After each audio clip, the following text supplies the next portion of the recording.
宁伯府的五姑娘给景国公府的世子爷谢荣玄冲喜。景国公世子爷不是得了怪病，还有3个月寿命吗？对呀，就是给他冲喜。管用吗？哎，8成是不管用的。那东宁伯府五姑娘岂不是嫁过去就守寡？若非如此，凭谢荣玄的长相英俊、身份不凡，战功赫赫中的任何一项，京城贵女们都争着抢着嫁给他，根本轮不到东宁伯府的一个庶女。没错，她就是东宁伯府的一个庶女，父亲是东宁伯爷，嫡母是御史嫡女，可她的生母姚姨娘只是一名小小的绣娘，亲姐姐也是庶女。嫡母有一日突然要了她和姐姐的生辰八字，点名让她给奄奄一息的景国公子爷谢荣玄冲喜。娘亲和姐姐宁愿她嫁到小门小户，也不愿意她去高门大户守寡。嫡母不予理会，他们便一起去求父亲，结果被关起来思过。她心里害怕极了，可是她已经及笄了，不能永远躲在娘亲和姐姐身后。她想成为他们可以依靠的人，于是他们找到嫡母，同意这门婚事，并且将娘亲和姐姐带出来。今日在嫡母的威胁和娘亲姐姐的哭声中，她含泪坐上景国公府的吧台大叫：一拜天地，二拜高堂，夫妻对拜。玄哥，大哥，世子爷，快送入洞房！一群人扶着谢荣玄匆匆离开。不是来冲喜的吗？一冲就给冲倒了。所以冲喜就是没用的。哼，看过几本医书，就敢给爷把脉，当爷是什么？没有醒。他犹豫片刻，缓缓走上前，轻轻坐到床沿，伸手搭在男人的脉象上。谢荣玄突然睁开眼睛。你要做坏事？没有。那你在干什么？我给你把脉。你会医术？我看过几本医书。哼，看过几本医书，就敢给爷把脉，当爷是什么？果然脾气很不好。听说你偷偷喜欢我很多年。什么？你们东宁伯府说你非要嫁给我，不然就要自杀。嫡母和爹爹为了攀附景国公府，真是什么谎话都说。可江元义不敢拆穿，怕惹怒谢荣玄、嫡母或者爹爹，那他娘亲和姐姐的处境都非常艰难，他只能沉默以对。今年几岁？康吉基。那你知不知道爷快死了，你以后要守一辈子的寡。我知道的。看来你真的对爷用情至深。江元义匆匆瞥一眼谢荣玄，什么话也不敢说。你真是跟傻子一样。江元义没接话。爷在骂你呢。你什么？我听到了。怎么不还嘴？我不会。江元义是东宁伯府的庶女，虽然娘亲和姐姐替她挡下很多嫡母、嫡姐、嫡兄的欺负，但她还是听到很多他们的辱骂，她不能还嘴，不然她和娘亲姐姐就会遭到更重的惩罚。渐渐的，她就失去这个能力。何况你真是傻子一样这句话和嫡母、嫡姐、嫡兄的辱骂相比，真的太普通，她丝毫不介意的。你连骂人都不会。江元义抿了抿嘴，一副低眉顺眼的样子。谢荣玄突然没了脾气，问：药呢？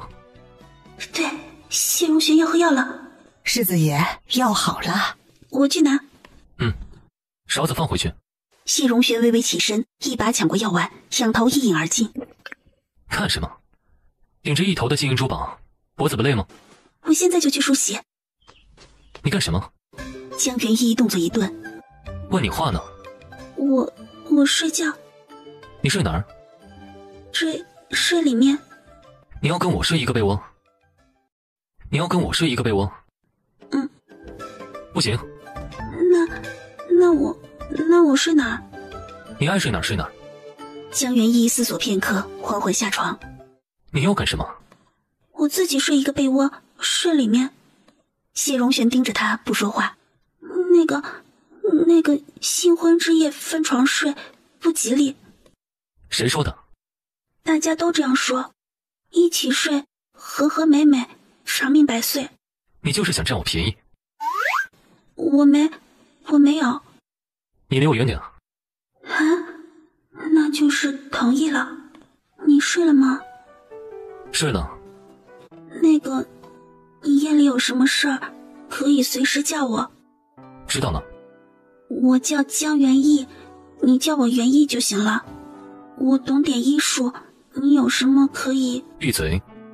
哦。不许再出声。睡觉。你在偷看我？没有，是天亮了，我们得起床了。我不起。一会儿得给父母敬茶。不起。应该是起不来吧？你再睡一会儿吧，我一个人可以的。哼。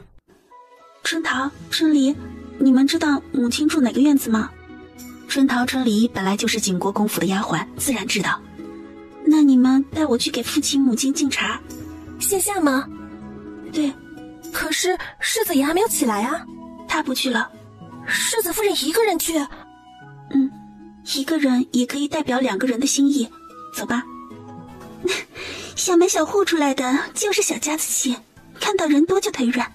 没见过大世面，长得美也没用。娘，你看他多没有见识，就这么几个人就吓得他腿软了，一点也配不上四哥哥。他八字吉祥。谢荣玄生病以来，光是寻遍各种名医、术士、高僧等等都没有效果，只有一个道士说，找个八字吉祥的女子冲喜，或可救命。找个八字吉祥的女子冲喜，找个八字吉祥的猪冲喜都行。他立马去找，找来找去，只有东宁伯府五姑娘江元义的八字吉祥，且偷偷喜欢他儿子多年。他当即开始操办婚事，从来没把江元义的身份放在心上。可他……你别说话。四哥哥从小就出类拔萃，15岁上战场，17岁领兵打仗，立下赫赫功劳。结果娶这么个没见识的淑女。你去敬茶时受欺负了？见过父亲，见过母亲。元义，起来，快起来！谢父亲，谢母亲。荣玄没有来吗？回母亲，夫君今日身子不适，不能前来，望父亲母亲莫怪。那就让他歇息吧。委屈你一个人过来敬茶。这是儿媳应该做的。没有公爹的教导，也没有婆母的敲打，敬茶仪式就这么顺顺利利的结束。景国公有事要忙，便就带着家中男子离开。昨日睡得可好？回母亲，儿媳睡得很好。荣玄睡得如何？谢荣玄一晚上都没有声响，想来睡得不错。夫君一觉睡到天明。你刚进国公府，可有不习惯的？回母亲，儿媳一切都习惯的。日后若有什么不习惯和不喜欢的地方，可以和母亲说。是。平日里也可以和你嫂嫂、妹妹们出去走一走，看看国公府里的风景。本来应该谢荣玄带着江元义到处看看，可惜他身子不适。就是，四嫂，你千万不要同我们客气。对呀，四嫂应该没有来过景国公府吧？没有的，我就说我是第一次见四嫂的。四嫂长得这么美，东宁伯府夫人怎么没有早点带四嫂出来走走？也可以早点和我们认识，可以长长见识呀。长见识？这是说江元义没有见识？没错，见得多了就不会小家子气。不然穿的再怎么华丽，都是一副穷酸相。是啊，穷酸相。阴阳怪气的乱说什么呢？一大清早的，显着你们了是不是？江元义在一旁低眉垂眼，仿佛一切都与他无关。谢芊芊越发替四哥不值，光是不能带江元义出头，否则就是坐实江元义出身低，没见识也没有担当。元义，荣玄该醒了，你去照顾他吧。儿媳告退。世子夫人回来啦。顺利吗？世子爷醒了吗？刚刚睡醒，已经洗漱好，准备用饭。世子夫人去换身衣裳，陪世子爷一起用吧。我现下就去换衣裳。世子爷，你们都下去吧。是。你去敬茶时受欺负了？骂，给我狠狠的骂。我没有受欺负。谢诗兰、谢诗韵不是欺负你吗？说话。那也不算欺负吧？那什么算欺负？总要像嫡母、嫡姐、嫡兄那样打骂才算是欺负吧？但江元义不敢说出口。谢荣玄出身好，脑子聪明，从小到大礼、乐、射、御、书、数样样拔尖。后来带兵打仗，屡战屡胜，所以他现在像废人一样躺在床上，也从来没有受过一丁点气。可是他这位新婚妻子当众挨骂，居然硬生生的受着，他不由得提高声音：“你不会骂回去吗？”江元义吓得身子一抖，谢荣玄意识到自己声音有些大，不由自主的缓缓语气道：“你不会骂回去吗？”我不会骂人。那你不会反抗吗？不会讲理吗？江元义不敢。谢荣玄像是看出他的怯懦，控制不住又提高声音：“你有什么不敢的？你是堂堂景国公世子夫人，是他们的四嫂，你有什么不敢的？”世子爷，都不许跟过来！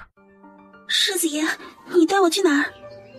四哥，他怎么下床了？他拉着那个没见识的干什么？不知道啊。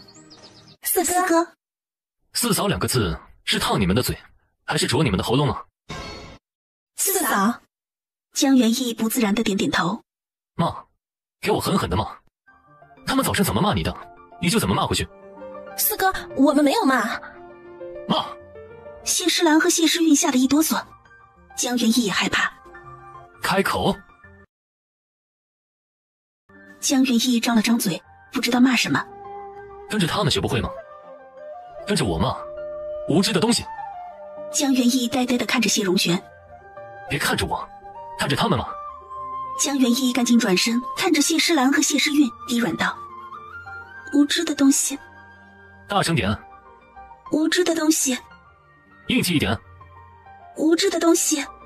坐井观天的癞蛤蟆，还没有推开井盖，就认为自己看到天下，还好意思嘲笑他人寒酸，也不看看自己什么德行。说！江元义没见过这么会骂人的，他呆了。说！坐井观天的癞蛤蟆，还没有推开井盖，就认为自己看到天下，还好意思嘲笑他人寒酸，也不看看你自己什么德行。别人穿的再华丽，都是一副穷酸样，你们再怎么装人，都是只癞蛤蟆。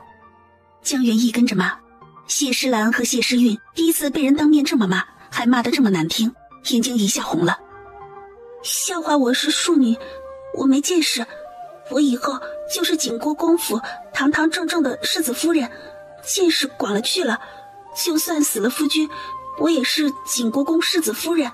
你们的四嫂再敢在我面前嚣张，撕烂你们的嘴！道歉！道歉！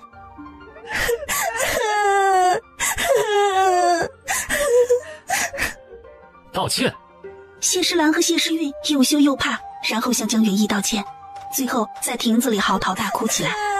谢荣玄拉着江元义转身就走。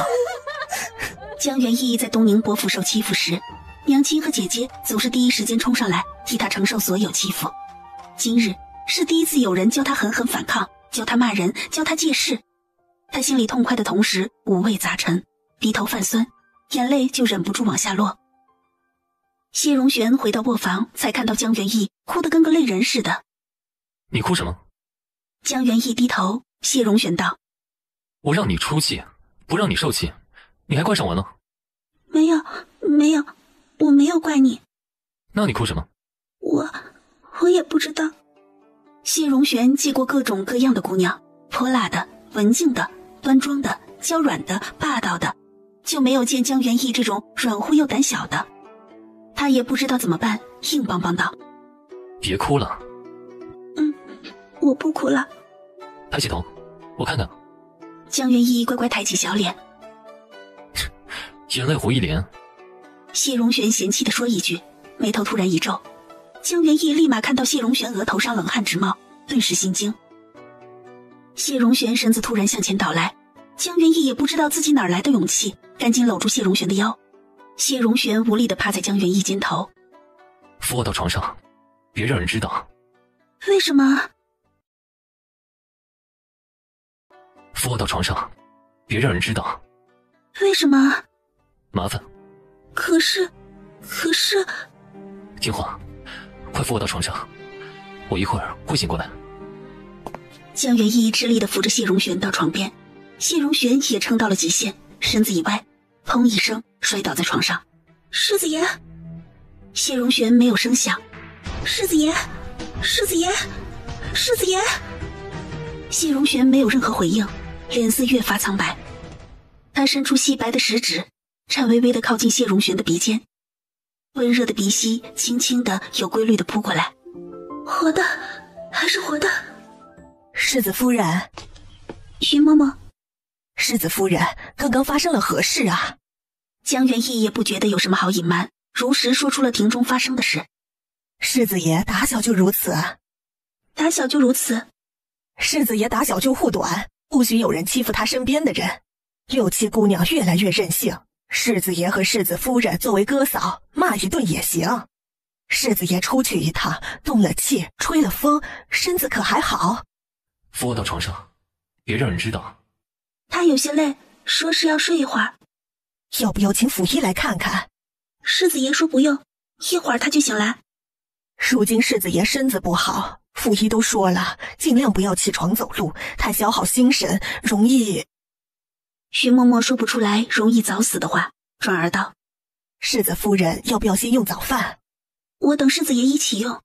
那世子爷醒来，世子夫人再叫老奴。谢荣玄脸色苍白地躺着，完全没有醒来的意思。江元义有些担心他醒不过来，踟蹰片刻，他再一次将手搭在谢荣玄的脉搏上。这一次谢荣玄没有醒来，江元义终于可以好好的给他把脉。脉象紊乱无序，缓若失利，滞涩艰难。怪不得御医都说他活不过3个月。江元义也没有能力治愈他，但可以减轻他的病痛。于是他擅作主张，取来自己的银针，在他的人中穴、合谷穴、中指指腹处下针。一般人轻轻碾进去，就可以达到镇定、醒脑、舒气和排毒的效果。可谢荣玄已经病入膏肓，所以他下了猛手，硬生生地在他的穴位处扎出细小发暗的血珠。良久后收针。半个时辰后，谢荣玄悠悠转醒。世子爷。谢荣玄转眸看过来，皱眉。怎么了？很不舒服吗？你怎么还没有洗脸？脏死了。我去洗。骂人还要精致呢，你可真是讲究。王氏刚刚得知，谢荣玄拉着江元义跑到小花园，把谢诗兰、谢诗韵二人狠狠骂一顿。正在恼江元义没有阻止谢荣玄吹风受累，结果就听到谢荣玄分量增加了。奴婢和春桃、春梨一起看得真真的。他没有晕倒？没有。有没有难受？也没有。御医和府医都说过，不吃不喝身子不会好，能吃能喝身体就不会差。是，奴婢也记得这句话。那他今日饭量怎么突然增加？今日和往日只有一点不同。哪里不同？世子夫人陪他一起用饭了。你的意思是冲洗有用？或许是。一定是江元义的冲洗起的作用。江元义和谢荣玄刚刚用完早饭，江元义这才出声感谢谢荣玄替自己出气。以后就这么骂回去。江元义没接话。还不敢骂回去吗？这样骂不好。哪里不好？太粗鲁了。骂人还要精致呢，你可真是讲究。谢荣玄都被气笑了。不是，这样骂会让坏人怀恨在心，伺机报复。你不骂他们，他们就不报复你吗？一味的忍让，只会让他们那种人变本加厉的欺负你。别傻了吧唧的认为你不伤害别人就不会受到伤害。这世间就是有性格扭曲的人。江元义突然想到自己和娘亲、姐姐在东宁伯府的日子，就是忍让、再忍让。嫡母、嫡姐和嫡兄真的是变本加厉的欺负，所以他和娘亲姐姐日子越来越拮据，后来吃饭都是难题了。我告诉你，不会骂就跟人拼命。拼命？没错，就是拼命。只要你敢拼命，就能吓倒一大片的人，剩下的一小撮人再智取。听懂了吗？江元义懵懵懂懂的点头，像傻子一样。江元义闻言耷拉下脑袋。我骂你呢。我听到了。还嘴呀！世子爷，世子夫人，徐嬷嬷来了。进来。世子爷，世子夫人，这是国公夫人给世子夫人的点心和首饰。母亲给我的。国公夫人说，世子夫人照顾世子爷辛苦了，所以让世子夫人平日多吃些，穿好些，戴好些。多谢母亲关心，这些都是我应该做的。世子爷如何了？我很好，徐嬷嬷莫担心。世子爷，府爷等会儿过来给你请脉。谢荣玄点点头。若是无事，老奴先下去了。徐嬷嬷慢走。徐嬷嬷转身离开。谢荣玄瞥一眼江元义道：至于开心成这样子吗？我好久没有收到外人送的礼品。好久。世子爷，你不要误会，我不是说母亲是外人，我的意思是母亲是除了娘亲姐姐。知道了，打开看看吧。世子爷，你吃点心吗？不吃。那我吃了。谢荣玄闻到一阵一阵的香味儿，扭头就见江元义像只小仓鼠一样，一块点心接一块点心的吃。江元义也察觉到谢荣玄的目光，咀嚼的动作一顿，然后望向谢荣玄道：我说了我要吃的。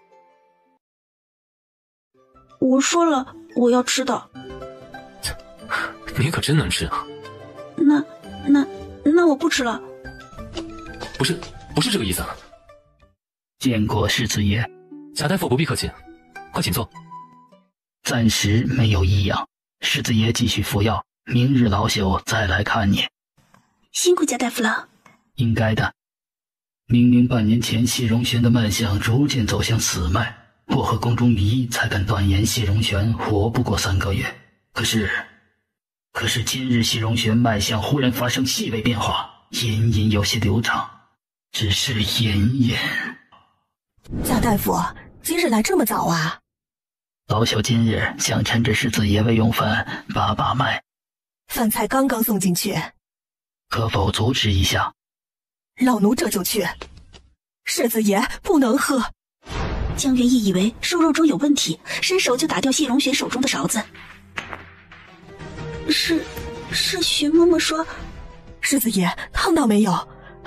贾大夫过来了，要给你空腹把脉，所以你最好别用饭。啊，只是空腹把脉啊，还以为瘦肉粥有问题。是。安谢平过来，沐浴更衣。世子爷莫急，心平气和。算了，他也是太喜欢我了，所以才会事事以我为先，一不小心失手。这脉象之色处居然慢慢有了顺畅之意，意见分明。世子爷这2日与往常可有什么不同？没有不同。身子感受呢？没有从前那般混沌和疼痛了。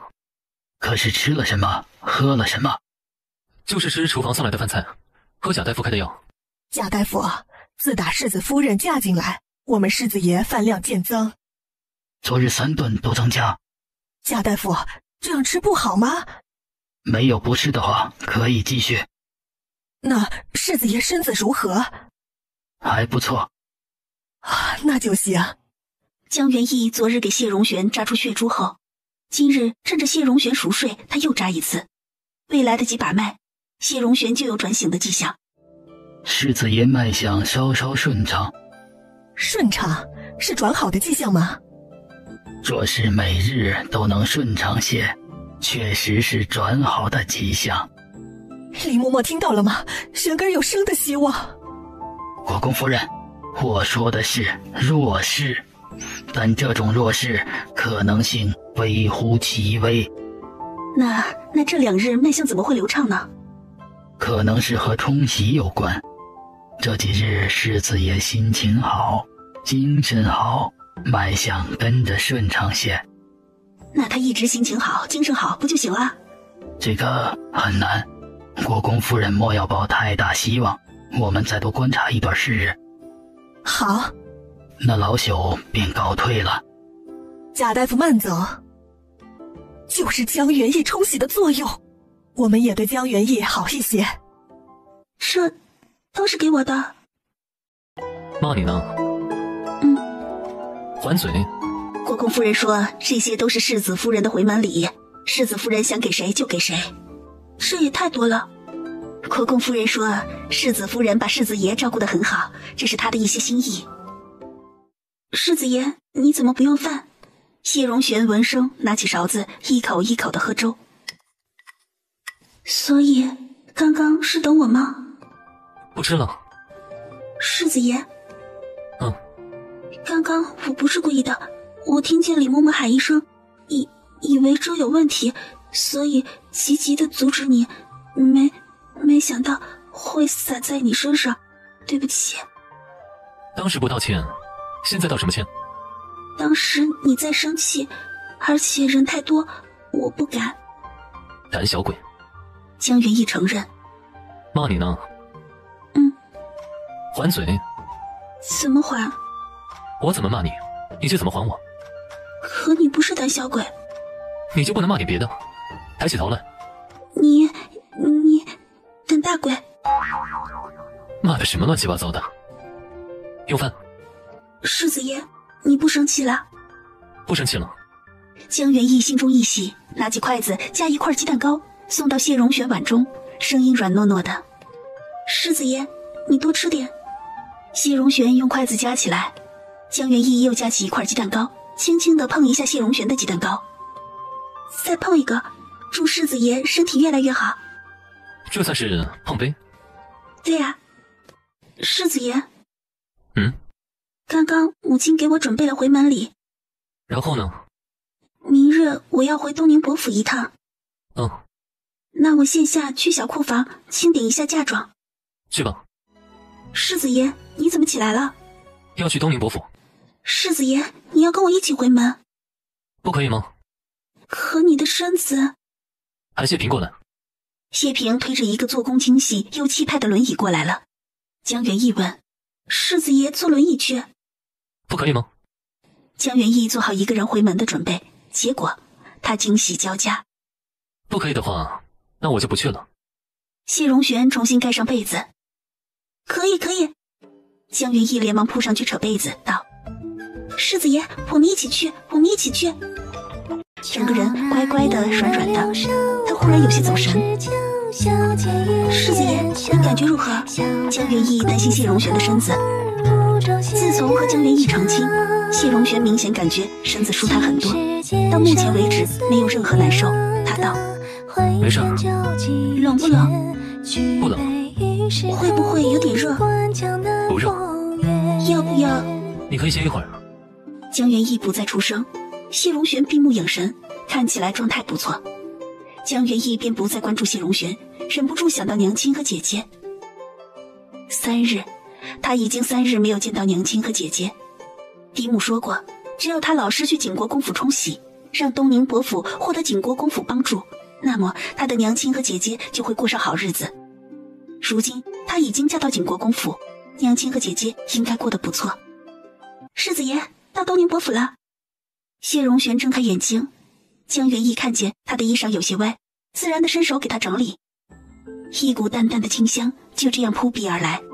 谢荣玄微微低头，看见他白皙的脸蛋，秀挺的鼻子，饱满红润的嘴唇，整个人乖乖的软软的，他忽然有些走神。世子爷，世子夫人到了。知道了。我去开门。江元义上前，谢荣玄一把拉住江元义的手。怎么了？到了你家，怎么能让你开门？夫人，下来吧。江元义睁大眼睛。大一儿，还要等你多久？江元义连忙来到车辕，谢荣玄抓住他的手腕，将他扶下马车。景国公世子爷居然也来了，得赶紧通知伯爷。亲生女儿回门，府中无一人来接。世子爷，你要不要坐轮椅？谢荣玄一言不发，转身走向马车。江元义吓一跳，去哪儿？回景国公府。世子爷，我是回来看娘亲和姐姐的。世子爷，别走好不好？世子爷，别走好不好？好。谢将军，他们来了。江广山几人以为谢荣玄命不久矣，一定不会陪江元义回门，所以他们也没有放在心上。结果门子说谢荣玄来了，他们吓坏了，赶紧套件华服，匆匆跑来，恭敬行礼。见过谢将军。东宁伯是讽刺本世子吗？那本世子也不必进东宁伯府了。谢世子，误会，江某绝无此意，望谢世子海涵。娘，不是说谢荣玄卧床不起吗？我看他也就脸色苍白一些，没有其他异样啊。而且他长得好生英俊。你们一会儿不用乱说话，对江元义客气些。为什么要对他客气？你想得罪谢世子吗？娘，我觉得谢世子挺好的呀。别说那些没用的，一会儿都客气些。世子爷，你感觉怎么样？无碍。谢荣玄汗水不由地往下流，不如去休息吧。等会儿再去。谢世子、元义，知道你们今日要回门，我们刚刚都在府里准备，没有及时出府迎接你们，实在对不住。累了。元义，快带谢世子去东客房休息。要不要坐轮椅？不用。谢平，把回门礼卸下来，其中3箱送给姚姨娘和四姑娘。是。世子爷，怎么样？我休息一会儿就好了。你去看看你娘亲和你姐姐吧。我等谢平来了再去。怎么？怕我一个人死在这里？你不要说死。江元义难得呛谢荣玄一句，谢荣玄却笑了。没一会儿，谢平进来。世子爷，我出去了。等一下。世子爷，何事？他们若是敢欺负你，就骂回去。好。去吧。见过父亲，见过母亲。谢世子如何了？他在休息。他要和你一起回门，你怎么不早说？父亲，3日回门，小孩子都知道的事。江元义，你去一趟景国公府，就不知道自己几斤几两，连父亲也敢嘲讽了。江世子，是谁允许你在我们世子夫人面前狂吠的？误会，谢都尉，这就是兄妹间的吵嘴。又是误会。莫非这偌大的东宁伯府不是由砖瓦所建，而是由误会建成的？谢都尉说笑了。高志，你真是没一点兄长样子，哪能那样大声说话？快向你五妹妹赔不是。江高志极不情愿道了歉。世子夫人，你慢一点，当心摔了。娘，姐姐。义爷，姚姨娘和江若云朝这边跑过来，母女3人抱在一起哭起来。娘，姐姐。进屋说，我们进屋说。义爷，景国公府的人对你好吗？很好，他们对我真的很好。这些是景国公夫人让我带给你们的，真的是她给的吗？担心娘亲和姐姐不信，江元义抽回手，摸摸头上的钗子，耳上的坠子，手腕上的镯子，道：娘，姐姐，你看，这些都是她给我的。她是不是借给你戴的？不是的，不是的。江元义捏着自己的脸道：娘，姐姐，你们看，你们看，才3日，我就吃胖了，是不是？那谢世子呢？他是不是真的？他病得很重。真的治不好吗？你也治不好吗？娘，姐姐，他和我一起过来的。他可以来吗？可以，不过他有点累，在东客房休息。这样说来，他人是不错的，说是无病无痛。无病无痛，这婚事也轮不到我啊。姚姨娘和江若云一起叹气。娘，姐姐，你们在府上怎么样？夫人他们有没有找你们茬？没有，他们可能忌惮你嫁进景国公府，都不理我们了。娘，姐姐，这个是给你们的。你哪儿来这么多银子？妹妹，你不能拿国公府的银子补贴我们，否则他们会看轻你的。这不是他们的银子，是父亲逼不得已给我的嫁妆，就是我自己的银子。你初到景国公府，需要用银子的地方特别多，娘都没有银子给你，哪里能要你的银子？就是，你拿着自己用吧。我还有呢，这个你们拿着。姚姨娘和江若云一起推给江元义，江元义再推回去，母女3人推推攘攘，咚的2声，银子落地。江元义连忙蹲下来捡，余光中瞥见一抹亮色，他侧手看见床底下藏着一堆衣裳。义爷！江元义硬是将一堆衣裳拉出来，翻了又翻，然后望向姚姨娘2人。这是夫人、大姑娘和2姑娘的衣裳，他们让你们洗，让你们缝补。这些衣裳也不脏，洗起来不费劲儿，没有多少破损的地方，缝一下就好。对对对，姚姨娘点头附和。江元义不相信事情这么简单，突然想起刚刚娘亲和姐姐一直用左手握着自己的手，他连忙翻开他们的右手，看到红肿和磨烂处，心疼的眼睛通红，看着他们道：“你们不是说他们没有找茬吗？”江元义愿意冲洗，就是为了娘亲和姐姐可以过上好日子。可是嫡母却出尔反尔，他心里突然涌出一股子怒火，一把将衣裳抱起来向外冲。义爷！姚姨娘喊。江若云问：“妹妹，你要干什么？”元义，世子爷，你醒了？世子爷身子如何？无碍。元义，你抱着这些衣裳做什么呀？父亲，认得出来这些衣裳吗？这是谁的衣裳？是夫人、大姑娘和2姑娘的衣裳。他们的衣裳怎么在这儿？他们搓磨我娘亲和姐姐，命令我娘亲和姐姐每日每夜的洗、晒、缝补这些衣裳。竟有这事儿！伯爷，冤枉啊！这是姚姨娘见我们的衣裳破了，抢着给我们洗洗晒晒、缝补缝补。对，就是这样的。义爷，谢荣玄下意识地站起来。江广山、马氏等人见状也不敢坐着，纷纷起身。见过世子爷。姚姨娘、4姑娘，不必客气。姚姨娘，你说这些衣裳是不是你自己抢着拿回去洗、晒和缝补的？姚姨娘，你说话呀！姚姨娘，你好好说。夫人，你是在威胁我娘吗？自然不是，我只是……不待马氏说完，江元义直接转身将娘亲和姐姐的右手摊开，问：“夫人，试问谁的手磨烂成这个样子，还会抢着洗晒缝衣裳？”这牲口！姚姨娘、4姑娘，你们都受伤了，为什么还要抢着干活？不愧为马氏，都到了这个时候，他还想着欺负娘亲和姐姐。那请东宁伯主持公道，给我7个说法。江元义心中怒火腾得窜高，烧得他失去理智。他突然弯腰将所有衣料抖开，衣裳散落一地，上面斑驳着油渍、墨水和各色颜料。西小院生活简朴，每日清汤寡水，更没有笔墨和颜料这些东西。夫人，你还要诬陷我娘亲和姐姐故意弄脏这些衣裳吗？你们故意将好好的衣裳弄脏弄破，命令他们恢复原状，不是搓磨是什么？江元义恨恨地踢开脚上的几件衣裳，一脚踢出2件破肚兜。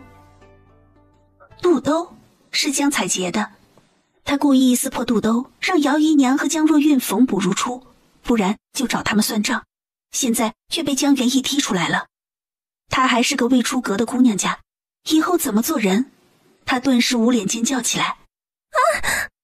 江采晶脸刷得通红，江广山和江高志惊呆了，谢荣玄和谢平嫌弃的扭头。江元义呆了一下，马氏突然冲上前，谢荣玄眼疾手快，一把将江元义扯到身后。马氏迅速将地上的肚兜抱起来，骂：“江元义，你太过分了！”东宁伯夫人，你说谁过分？马氏瞬间感受到谢荣玄浑身的冷意，心里不由得一哆嗦。东宁伯，你说这事谁过分？自然是内人过分。那请东宁伯主持公道，给我7个说法。说法？难道要当众责罚马氏母女3人吗？江广山犹豫。不然本世子亲自动手。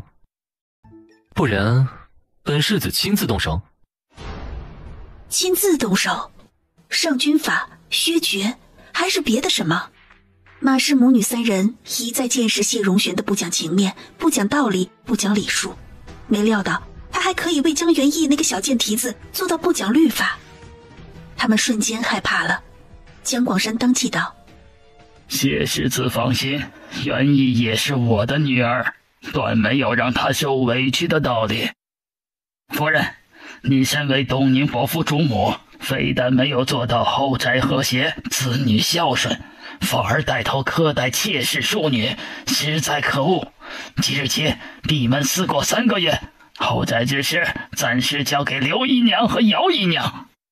伯爷，父亲，还有你们，跟着你们母亲一起搓磨姨娘和庶妹，糊涂无礼！马上就去祠堂抄写经书，抄满1个月。父亲，抄1个半月。父亲，抄2个月。他们不敢再闹，咬牙切齿地瞪向江元义。江广山看到了，立马道：抄2个半月，还不去受罚？马氏、江采洁和江采晶都不服气。来人，把他们带下去受罚。谢世子见笑了。夫人，这般处置满意吗？江元义只是想要个说法，没想到马氏、江采洁和江采晶会受到处罚。他长这么大，第一次得到公平待遇，一时有些失神。不满意的话，那……满意。岳父大人，我夫人说满意。那就好，那就好。你们看，时候也不早了，不如先用饭吧。你可以用饭吗？你可以吗？我没事啊。那就用饭。哭什么？以后常来不就行了？义，你刚刚怎么敢？是谢荣玄，是谢世子。他说越是忍让越是受欺负，然后你就冲过去找他算账。可是夫人他们……娘，我如今是景国公世子夫人，只要我不犯错，以后我都是景国公府的媳妇儿，他们不能把我怎么样的。可夫人在你身边安插了一个丫鬟和一个嬷嬷。那丫鬟和嬷嬷不在我身边。为何不在你身边？世子爷身子不好，不许陌生人进入圣行院。成亲当日，徐嬷嬷就把那个丫鬟和嬷嬷打发去看院子了。你没有反对吗？他们本就不是我的人，我为什么要反对？那夫人知道吗？应该不知道。她会不会再派人到你身边？她还想插手景国公府的事儿吗？那可太好了，以后你就不用受她的约束了。娘，姐姐，我会好好在景国公府待着，只要我在景国公府一日，他们就有所顾忌，你们也能过得好。义义长大很多。义义，不要管我们，你好好的就好了。我很好，世子爷对我很好的。是，他真的对你很好。唉，若他能够……知道姚姨娘担心3个月以后的事情，江元义忙打断：娘，饭菜来了。娘，姐姐，你们一定要好好的。你也是，一定要保重。有事情你们就派人去景国公府告诉我。好。哭什么？以后常来不就行了？可以吗？有何不可？很多女子出嫁后就很少回娘家。你不在很多女子之列。那我多久可以回娘家一次？只要你想他们了，就可以回去看看。那我下个月回来看他们，可以吗？多谢世子爷。把你脸擦一擦，丑死了。谢世子爷。已经说过一遍了。2个谢谢不一样。哪里不一样？上一个是谢世子爷允许我下个月回去看娘亲和姐姐。这一个呢？这一个是谢谢世子爷今日帮我和娘亲姐姐主持公道。那也是你自己敢于反抗。我反抗的不好。确实不好。你当时应该把那些脏衣服扔到东宁府和东宁伯夫人头上。我不敢。有什么不敢？反抗都反抗了，就反抗的彻底一点，反击到敌人的痛点之上。知道了吗？说话。知道了。继续努力。人呢，努力就会有所改变。也累了，就休息一会儿。就会傻子一样。知道了。傻子一样。还嘴。你才傻子一样。傻子。见过母亲。今日一切顺利吗？一切都很顺利。如玄怎么没过来？贾大夫在等诊，他就先回去了。他怎么回去的？坐轮椅回去的。为什么坐轮椅？他有点不舒服。怎么又不舒服？你不是来出喜的吗？怎么3天了，一点效果都没有？你是不是弄了个假的生辰八字来骗人的？青青，你知不知道爹爹一直以来都喜欢二哥哥，喜欢江姨娘，就是因为你冲喜没有效果，他已经放弃4哥哥，开始培养二哥哥，准备立二哥哥为世子爷。到时候我们……青青，通过2、3日的观察，江元义看出来谢飞、王氏和谢青青都是强势之人，但是他们的强势是建立在谢荣玄的赫赫战功之上的。谢荣玄若是死了，皇帝的宠爱消失，景国公没有了忌惮，那么谢飞在皇宫和王氏、谢青青在府上的日子都会非常难过。元义，青青有口无心，你别在意。我前几日听贾大夫说，自打荣玄同你成婚后，脉象顺畅了些。顺畅了些？什么时候的事儿？离开宣静堂，带着春桃朝慎行院走，一抬眼看到了前方走着的谢荣生，也就是景国公的庶长子，谢青青口中的二哥哥，未来极为可能成为世子爷。见过二爷。江元义察觉他目光油腻，顿时不适，道：春桃，我们走。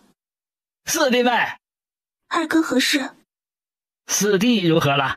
他挺好的，多谢二哥关心。谢荣生眯眼看着江元义纤细的背影，不由得抹了抹唇。谢荣生并非什么正直之人，若是成了景国公府的世子爷，他刚刚还在想，谢荣玄若是死了，谢飞、王氏、谢青青日子都不会好过，现在看来他会更难过。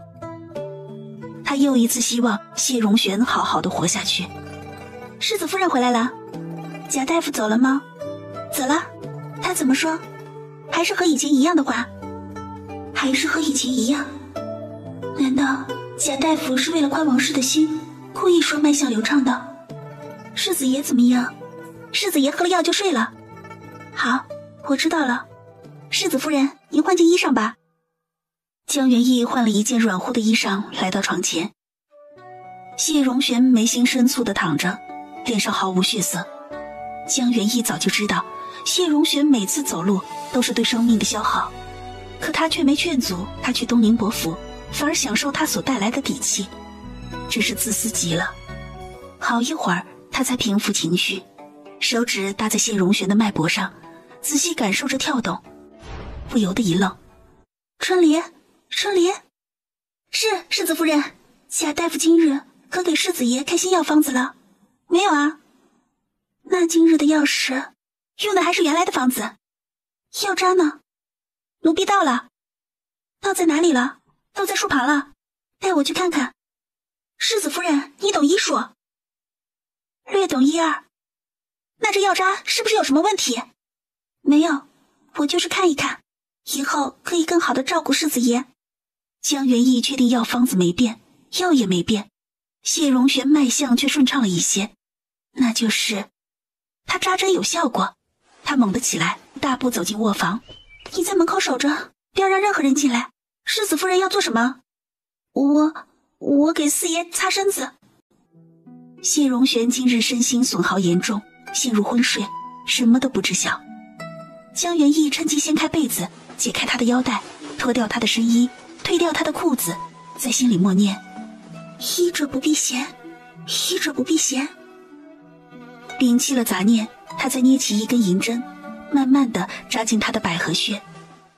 次日一睁眼，他就将手搭在谢荣玄的脉搏上。干什么？谢荣玄突然出声，江元义吓得一哆嗦，立马收回手。胆小鬼，又给爷把脉，怎么？江神医能医治言？江神医？我不知道。世子爷、世子夫人，贾大夫来了。贾大夫，世子爷今日怎么样？怎么样？脉象又顺畅了一些，真的是因为冲洗吗？还好，按时用药即可。贾大夫，请留步。贾大夫，世子爷今日脉象更流畅了，是不是？世子夫人怎会知晓？你就这么不想我死呢？世子爷这几日脉象流畅，都是因为你。是。你怎么会想到这么做？我只是想要减轻世子爷的痛苦。没想到刺激了穴位，打通了经络。是。贾大夫和御医等人也想过扎针放血治疗，延续世子爷的生命，可他们担心刺激过度或者穴位不准，会加速世子爷的死亡。结果年纪轻轻的世子夫人仅仅看了8年医书就做到了，真是天赋超群。贾大夫，我这样做应该对世子爷的病情有帮助。确实有帮助。能不能除病根？我们根本不知道世子爷得的什么病，而且老景国公得的也是这样的病。我钻研多年，也没能医治世子爷。我们一起钻研医治。一起钻研医治。若贾大夫不嫌弃我才疏学浅的话。世子夫人年纪轻轻，施针精准，天赋惊人，莫嫌弃我愚钝才是。贾大夫是答应了？自然。那以后我们每日交流一下世子爷的情况。可以。我们一起钻研的事儿，你先别和其他人说，免得他们觉得我年轻不懂，会阻止我们尝试。放心，我会保密。聊什么呢？这么久。我和贾大夫聊一下你的病情。你们还能聊出花吗？说不定我们能治好你呢。你就这么不想我死呢？江元义认真地看向谢荣玄，谢荣玄抬眼，恰好对上他清澈的眼眸，里面似有星子闪耀，极其美好。江元义不解地眨巴2下眼睛，谢荣玄慌张回神，赶紧转移话题。好啊，摆饭吧。世子爷，今天天气好，我们出去晒晒太阳吧。不去。就在院子里晒一晒。不想去。我想去。你想去和我有什么关系？我想你也去。江元义微微低眉，一副娇娇软软的样子。谢荣玄就见不得他这副模样，立刻伸手掀开被子。江元义一把按住他的手。不是要出去晒太阳吗？你坐轮椅去。我可以走路。太伤身了。世子爷，坐轮椅吧，我推着你。谢荣玄确实有些累，便坐上轮椅。江元义却推不动。你每天吃那么多，都吃到哪儿去了？我也不知道。谢荣玄目光自然而然地落到江元义鼓鼓囊囊的胸上。江元义立刻伸手捂住，红着脸道：你看什么？知道了。你知道什么？知道你吃对地方了。登徒子。看着江元义像只奶凶的猫咪，实在太可爱了。谢荣玄忍不住大笑起来。江元义转身不理谢荣玄，谢荣玄笑着喊：谢平。谢平走进来，就看见世子爷在笑。他已经很久没有看到世子爷这样真心的笑，不由得想，世子爷和世子夫人成婚4、5日就笑了，世子夫人真是不一般啊。推我出去。去哪儿？去哪儿？院子里。今日点心看起来不错，你吃点。江元义摇头。吃吧，你很瘦的。江元义还是摇头。这个很好吃的。江元义依旧摇头。酥酥软软甜甜的。你怎么知道的？我小时候吃过。你小时候？带着青青一起偷着吃的。为什么要带着八妹妹一起偷着吃？我和青青被关起来了，太饿，所以偷着吃。你和青青被关起来，谁关的？你公爹啊。公爹？你是说父亲景国公？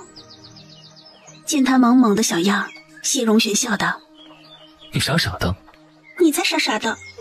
敢于反驳是对的。父亲为何关你和八妹？因为我们和谢荣生、谢诗兰抢藤球。小孩子之间抢东西不是很正常吗？他认为我和青青是在欺负谢荣生、谢诗兰，所以把我和青青关起来了。不会只关了你和八妹妹吧？谢荣轩回答。确实只关了我和欣欣。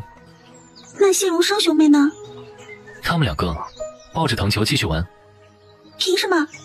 明明是4个孩子之间玩呢，凭什么只关你们？父亲喜欢江姨娘。喜欢江姨娘也不至于这样偏心吧？父亲从小就喜欢江姨娘。他们是青梅竹马。谢荣轩点头。那他为何娶母亲，娶江姨娘好了？母亲家世显赫，江姨娘是庶女，她主动求娶母亲的同时，纳了江姨娘为妾，逼着自己和母亲生下姐姐我、青青3个孩子，自愿和江姨娘生下谢荣生、谢荣信和谢诗兰3人。他对母亲的3个孩子不闻不问，每日陪着谢荣生3人玩耍、读书、用饭。那你们小时候一定吃了很多苦。没你多。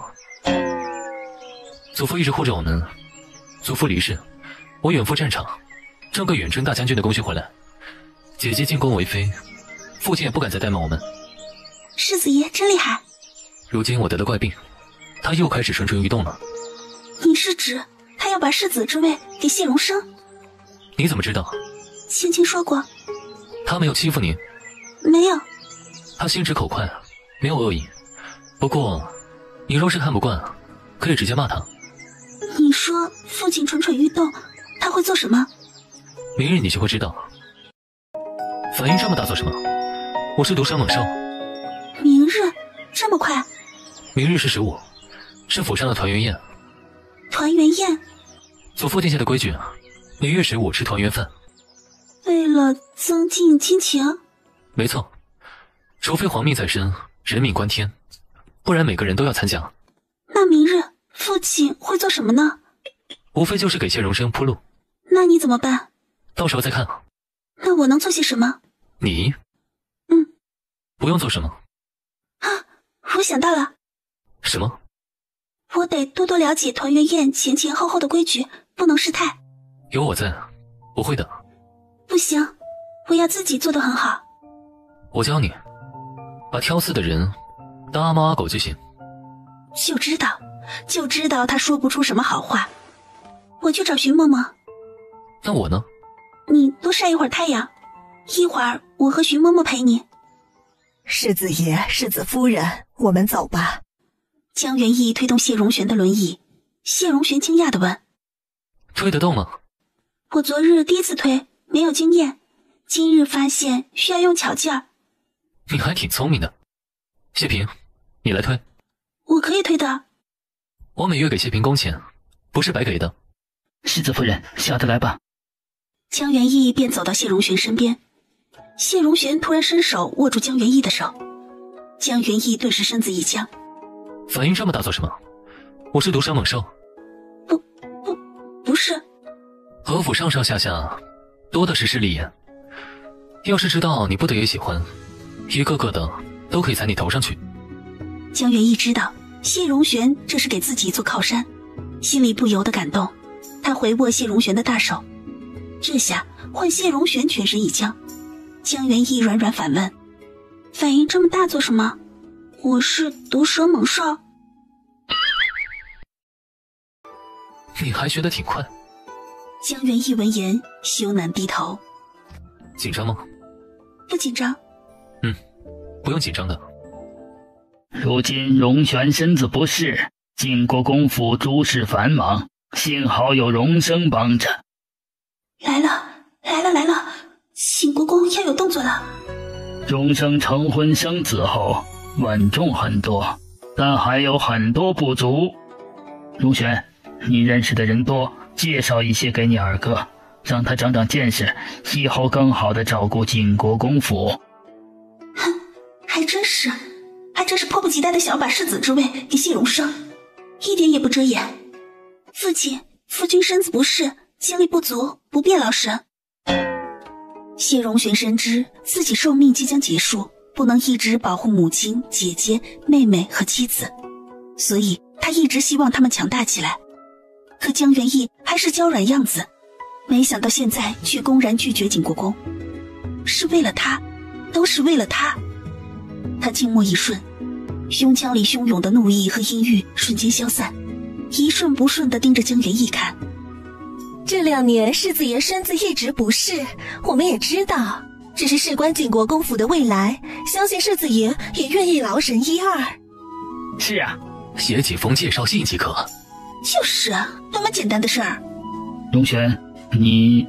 父亲，我相信二哥的实力，他一定能够主动结交他人，能够照顾景国公府，也能够让父亲放心。荣玄，你说的是？国公爷，景国公抬手制止他们母子4人说话。那么你二哥去拜访一下，可以吧？我说了，我相信二哥的实力，能够主动结交他人，能够照顾景国公府，也能够让父亲放心。你不反对？我为何反对？那就好，那就好。国公爷，谢荣生还想要更多。父亲我……好了，再吃一些吧，不然就凉了。你都同意他们打着你的名声去结交你的好友了，他们为什么还发脾气？没有吃到现成的。那他们打着你的名声结交你的好友，会不会对你有影响？会吧。会有什么影响？我的好友会受到叨扰，然后找我来要赔偿。啊？赔偿一顿酒席。就没有人会喜欢谢荣生的吗？那要看谢荣生结交的哪些好友了。你不会有损友吧？有啊。那谢荣生岂不是……那就要谢荣生自己承担了。你不会再设计坑害谢荣生吧？他心思正就没事，心思不正，那也是他的问题，与我何干？江元义盯着谢荣玄看，谢荣玄也望向江元义。怎么了？世子爷，你好聪明。你今日胆子也很大呀。江元义突然想到自己拒绝景国公的话，顿时就怂了。不用怕，没事的，你做得很好，以后遇到不公平的事情也要大胆一些。元义来了啊！四嫂，你来啦！你昨日护着荣玄是对的，要不然江姨娘母子4人就得逞了。原来是这事儿啊！江元义当时脑子一热，没想到会收获婆母和小姑子的好感，他心里是喜悦的，又和他们说了一说谢荣玄的情况，见他们心情不错，趁机说出想要去书肆逛一逛的想法。那就去吧。怎么这么开心？江元义就把刚刚发生过的事情说一遍。一会儿我要出府买书，母亲答应了。买什么书？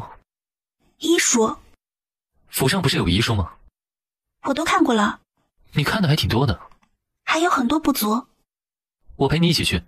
不行，你昨日在和心院吹了风，不能再颠簸，身子会受不住。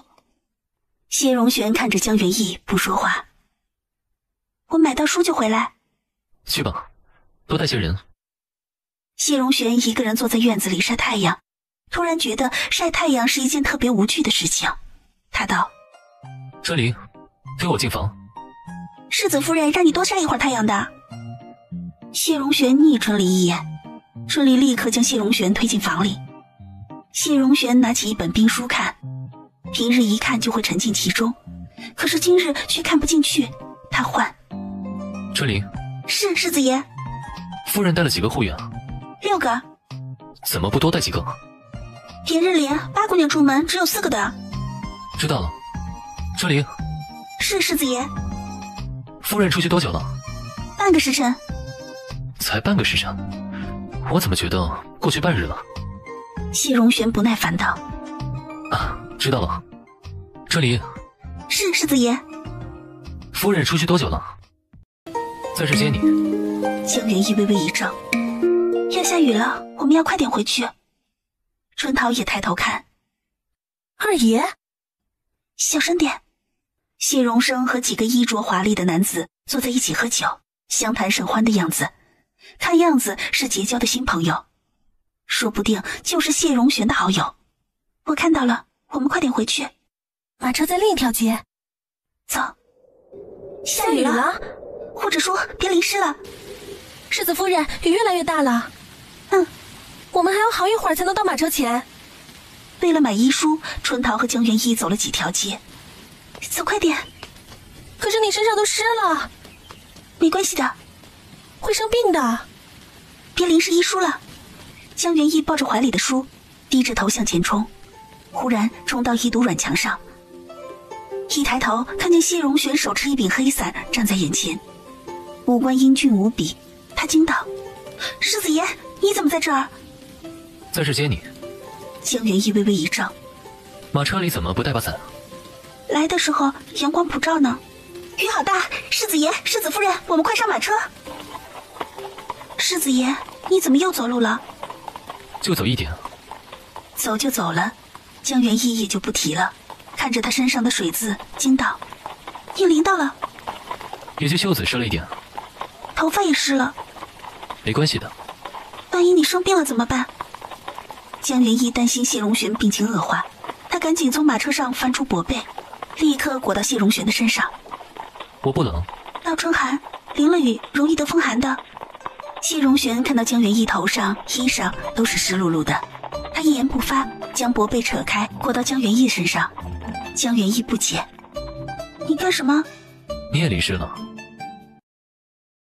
还说不冷？真不冷。等你感觉到冷的时候，已经得了风寒了。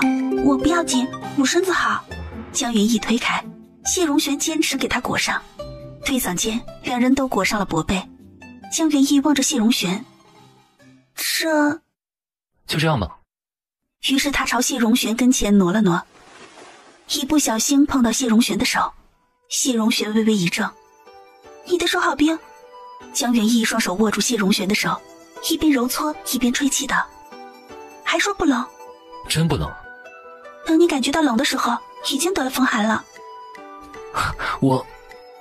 你的身子和普通人不一样。”谢荣玄清晰地感知到江元义手上的柔软，他的目光忍不住就落在了江元义巴掌大小的脸上，他不由得看出神。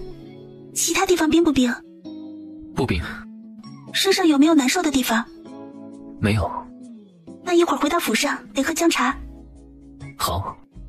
这么听话。江元义诧异的抬眼，正好撞上谢荣玄漆黑的眸子，里面像蕴着一些说不清道不明的情愫。他心跳突然乱起来了，猛然意识到自己双手还抓着他的双手，他赶紧松开。谢荣玄收回来，江元义还有些不好意思，想要离开。谢荣玄伸出手抓住江元义的手腕。冷。江元义以为谢荣玄冷，他顿时不敢动了，又拿起谢荣玄的两只大手道：“我再给你暖一暖。”谢荣玄知道江元义误会了，可是他一点也不想解释，任由他搓着他的手，嘴角不自知的扬起。“还冷吗？还冷吗？”“不冷了。”“一会儿回去还是要喝姜茶。”“好。”“世子爷，我刚才看到谢荣生了。”“在哪儿？”“天香楼。”“你去天香楼了？”“没有，是抬头看时看到他在天香楼2楼与人用饭。”“什么人？”“我不认识，可能你会认识。”“我应该认识的。”“是你那些好友吧？”“哦，谢荣生故意选在显眼的位置用饭。”“他故意的。”“是，他想要其他人也知道，他攀上正儿八经的王公子弟，那么他以后可以结交更多的权贵。”“为什么叹气？”“明明景国公府已经是大进权贵了，可是他们还是要攀。”“怎么不说了？”江元义意识到自己僭越了，赶紧摇头，不敢看谢荣玄。“哼，他们算是哪门子的权贵？景国公是世袭的身份，谢荣生是庶长子，两个人一把年纪了，要功勋没功勋，要文采没有文采，再不苟苟营营的结交人脉，以后景国公这个爵位怕是保不住了。爷从来不做这种事情，爷就是权贵。”“世子爷说的是，可是谢荣生能成功吗？”“成功失败都由他。”“世子爷，你赶紧在热水里泡一泡，快点儿。”“你也赶紧沐浴更衣。”“好，你先去吧。”“你还没有沐浴？”“世子爷沐浴好了。”“嗯。”“身上冷不冷？”“不冷，你快点去沐浴。”“有几本医书淋雨了，我擦一下就去。”“一会儿再擦，快去沐浴更衣。”“马上就好。”“我来擦。”“好了。”快去沐浴。好。沐浴出来，就见谢荣玄坐到了床上。喝姜茶。江元义捧起桌上的姜茶，一饮而尽，抬步朝外走。你去哪儿？我去外间看医书。就在这儿看。为什么？谢荣玄一时间不知道如何回答。书都在外间呢。外间冷。冷？对，外间冷。让春桃、春里把医书抱进来，你就在卧室看。那就在卧房看。中午要休息一会儿吗？我要看医书。也不必那么着急。怎么能不急？谢荣玄的生命在一天天的流逝啊。不过江元义不想给谢荣玄压力，便道：我睡不着，世子爷睡吧。江元义一直坐着看医书，从中午看到下午，从下午看到傍晚，从傍晚看到晚上。可以睡觉了。我再看一会儿，再看一会儿。就那么好看吗？已经很晚了，明日再看。马上就到亥时了，他还没有给谢荣玄扎针，于是连忙合上书，爬到床上。世子爷睡吧。我睡不着了。已经很晚了。你也知道很晚了。我打扰到你啦。打扰到了。那怎么办？你说那怎么办？要不什么？要不我哄你睡。怎么哄？那我给你讲故事。讲故事？睡前故事？真可爱。谢荣玄努力压住上扬的嘴角问：你还会讲故事啊？我小时候闹气，娘和姐姐都会给我讲故事。你闹气？小时候。也是，你并不是看起来那么乖，脾气其实挺大的。我就是小时候闹气，现在可乖了。娘亲和姐姐都说她很乖的。是吗？我就乖。行，你乖，讲故事吧。那我给你讲从前有座山。讲吧。江元义酝酿片刻，真的讲起从前有座山。他声音软软的，轻轻的，讲起来温馨的故事，有一种岁月静好之感。薄薄的一层烛光正好落在他的脸上，让他看上去有一种朦胧的美。谢荣玄的目光根本移不开，心里突然生出：要是一直都这样和他待着，真美好。看着看着，他缓缓闭上眼睛。江元义看到他睡着了，慢慢止了声，接着缓缓坐起来，轻手轻脚地下床，拿出药箱，再次为谢荣玄扎针。不知道是不是今日太专注看书，收针的时候他感觉身子格外的沉重。他没有多想，将药箱收起来之后，爬到床上就睡。世子夫人，世子夫人，该给国公夫人请安了。江元义浑身无力地坐起来，缓了一会儿，穿上衣裳，洗漱后去给王氏请安。怎么了？身子不舒服？有点不适。江元义没有隐瞒，起身抱起床里面的被子。谢荣玄不解地问：你抱被子做什么？我去暖阁睡。为什么去暖阁睡？谢荣玄伸手抓住江元义的胳膊，江元义受惊似的赶紧躲开道：我受凉了，你不能碰我，不然也会感染。不要紧。要紧的，你不要靠近我，我睡一睡就好了。江元义抱着被子，头也不回地朝暖阁走去。是挺乖的，苦也得喝。这该死的倒春寒，他不由得蜷缩一下身子，结果越蜷缩越冷。他想要起身再拿一床被子，却睁不开眼睛。他难受地哼唧起来。哼唧什么？冷。盖成这样还冷？想着今日确实冷多了，谢荣玄便让春桃拿来一张被子给江元义盖上。江元义刚刚舒坦一会儿，又哼唧起来。谢荣玄问：还冷？谢荣玄这时候察觉到不对劲儿，他立刻掀开江元义身上的被子，看到他白嫩嫩的小脸红扑扑的，心头不由得一紧，连忙唤：春桃。是。去请贾大夫。是。刚刚还好好的，怎么一会儿就发热了？快给他看看。只手凉引起的发热。怎么会如此严重？可能世子夫人一直精神紧绷，受凉之后邪气击溃身心防线，病势才会来势汹汹。精神紧绷？世子爷，我这有现成的药材，给世子夫人配一些。快点配。世子夫人，江元义难受的哼哼，春桃担心道：世子爷，世子夫人又发烧了。贾大夫说必须发汗才能彻底退热，可江元义已经吃2副药，还没有彻底退热。继续熬药。是。春桃又端来一碗热气腾腾的药，谢荣玄坐到床头，直接将江元义抱在怀里。世子爷，世子夫人得了风寒，你这样会感染的。无碍。可是元义，喝药。江元义双眼紧闭，却张开了小嘴。谢荣玄见状，扬了扬唇道：是挺乖的。苦也得喝。天很晚了，你们都下去吧。那世子夫人怎么办？我在这守着。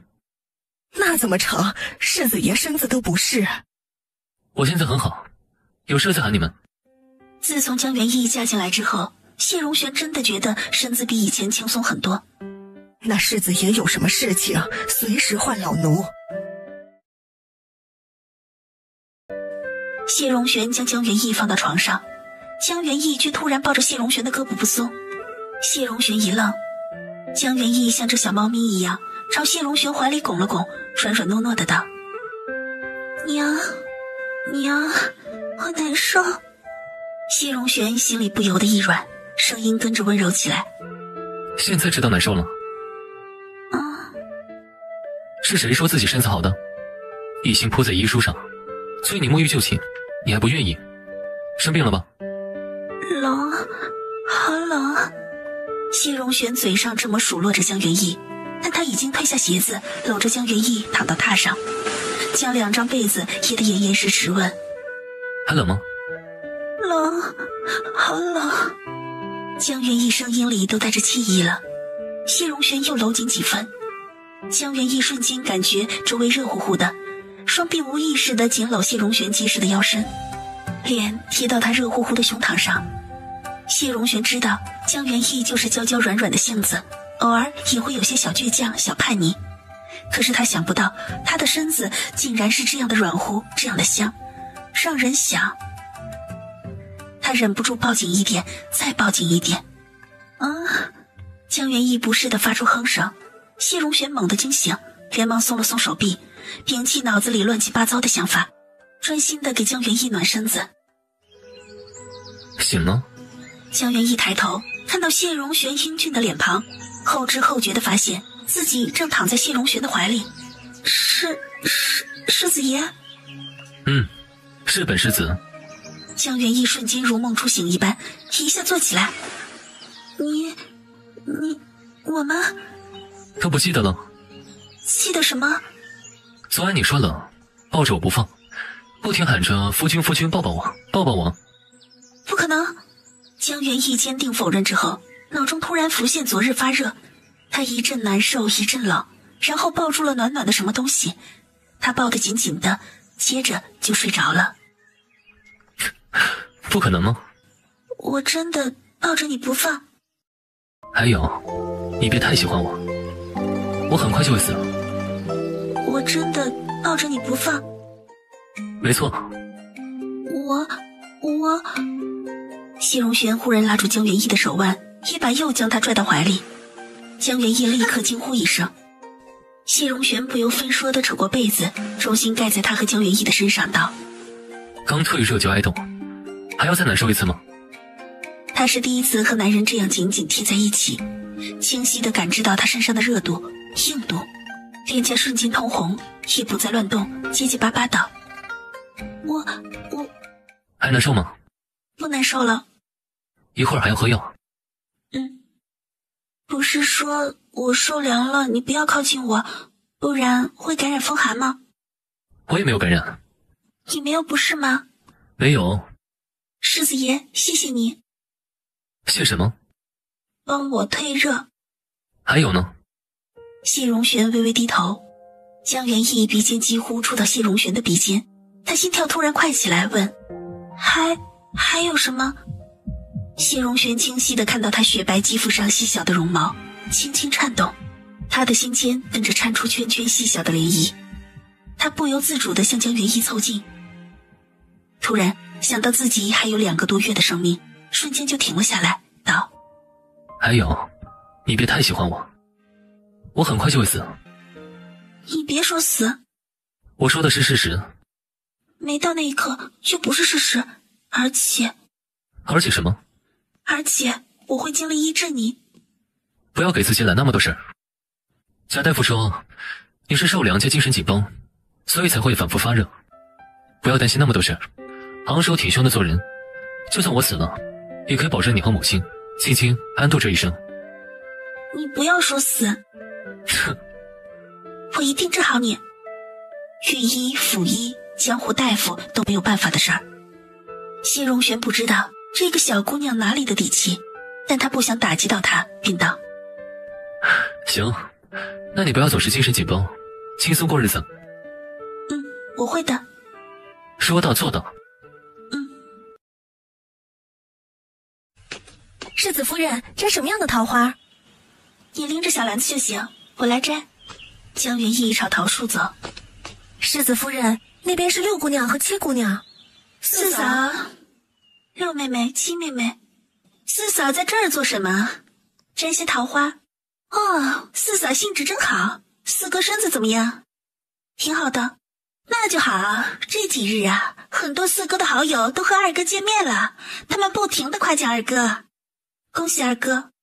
他们夸奖二哥言行利落，心明眼亮，心怀大义，是个不可多得的人才。没错没错。父亲听了特别高兴，前途不可限量。我二哥以后……六姑娘，二爷出事了。出什么事了？府外一个青楼女子抱着个孩子，说是二爷的种。什么？青楼女子？世子爷回来了。江元义命春桃将桃花送进房里，他走上前和谢荣玄说谢荣生和青楼女子的事情。我已经知道了。世子爷是怎么知道的？你不会以为我这个世子爷是吃素的吧？景国公府上上下下都有我的人。世子爷，香草说的那个孩子真的是二哥的？应该是的。那这事儿怎么处理？江姨娘会想办法安顿那对母子。江姨娘不会伤害他们吗？暂时还不会。那女子已经把孩子的事儿闹开，她这个时候出事儿，所有人都知道是江姨娘所为，大家都会用异样的眼光看江姨娘4人。那父亲会如何处置谢荣生？想知道？那我们去母亲那儿亲眼看看就知道了。荒唐！堂堂景国公二爷居然和青楼女子生下一子。有什么荒唐的？这就是他能做出的事儿。荣玄，你们也知道这事儿了。四哥，你注意身子，可别生气。我不生气，这是谢荣生做的事儿，母亲何必生气？他会连累景国公府的名声。景国公府的名声很好吗？以前景国公府的名声确实很好，可是老景国公去世后，景国公毫无建树。要不是谢荣玄立下赫赫战功，景国公府早就被人瞧不起。也就是说，众人看景国公府看的是谢荣玄一个人。只要谢荣玄很好，那么谢荣生一个没什么本事的庶子做出阿扎的事情，是他私德有损，影响的是景国公和江姨娘母子几人，却撼动不了景国公府的名声。那这事儿就让你父亲和江姨娘处理，我旁听就行。景国公满脸怒气的过来了，王氏立马装不知道，问：国公爷，发生什么事情了？江元义惊叹于王氏的演技，景国公也没有发现破绽，便说青楼女子和孩子一事。还有这事儿？国公爷，那女子是不是青楼女子？是不是？景国公吼起来，谢荣生几人吓一跳。不用怕，有我在。我不怕。国公爷，这事情不能怪荣生，是那妓院的女人太过骚浪，勾得荣生做下荒唐事儿。是父亲，是他勾我的。国公爷，你听听儿子说的话，你相信别人，不相信儿子吗？你还不承认？荣生，二哥，二哥，荣生，你怎么样啊？流血了！荣生，要打就打我吧，打死我吧，打死我吧，打死我吧，你打死我吧！蒋氏，你这样成何体统？松手！松开！不要打我们儿子，你打死我吧！父亲，不要打娘，不要打娘，娘什么都不知道，就打我吧！父亲打我吧，打死我吧，就打我吧！江金娘母子四人争着抢着上前挨打。觉得这幅画面不好看？谢荣玄小声问。确实不好看，但是江元义没有吭声。有人的地方就有纷争，贩夫走卒、富家子弟、皇亲贵族都是一样的，习惯就好了。习惯？这还能习惯？世子爷，这事情不会闹一闹就算了吧？还是会有一些处罚的。谁处罚？自然是你公爹了。那母亲看着就好。父亲会如何处罚他们？闭门思过，抄经书，罚点月钱。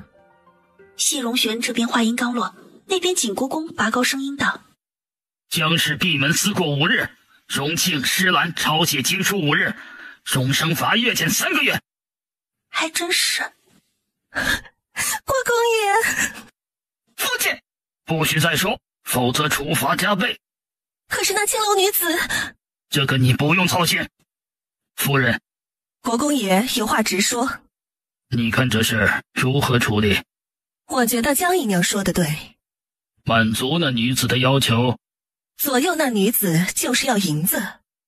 那孩子真的要接进府中？孩子是荣生的种。尽管谢荣生成婚多年，但他那妻子只生2个闺女，妾室肚子至今没有动静。江姨娘实在想要孙子，别管嫡出庶出都行。你给我闭嘴！孩子真的接进府中？不然怎么办呢？荣生媳妇儿定然不愿意养。江姨娘想必是愿意养的，妾愿意养。夫人，就按照你说的办吧。是，国公爷。世子会就在眼前，你想拱手让给他人吗？二哥，你太不小心了。真是作孽。还找个青楼的，你是不是眼瞎啊？我哪知道那个臭婊子会知道我的身份？那个青楼的不知道你是谁？我从来没有暴露过真实身份。那他怎么会找上门的？我哪里知道？肯定是你那些猪朋狗友暴露的。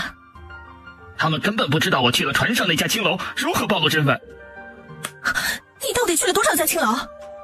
整个京城除了谢荣玄那个要死不活的，哪家爷们没去几家青楼？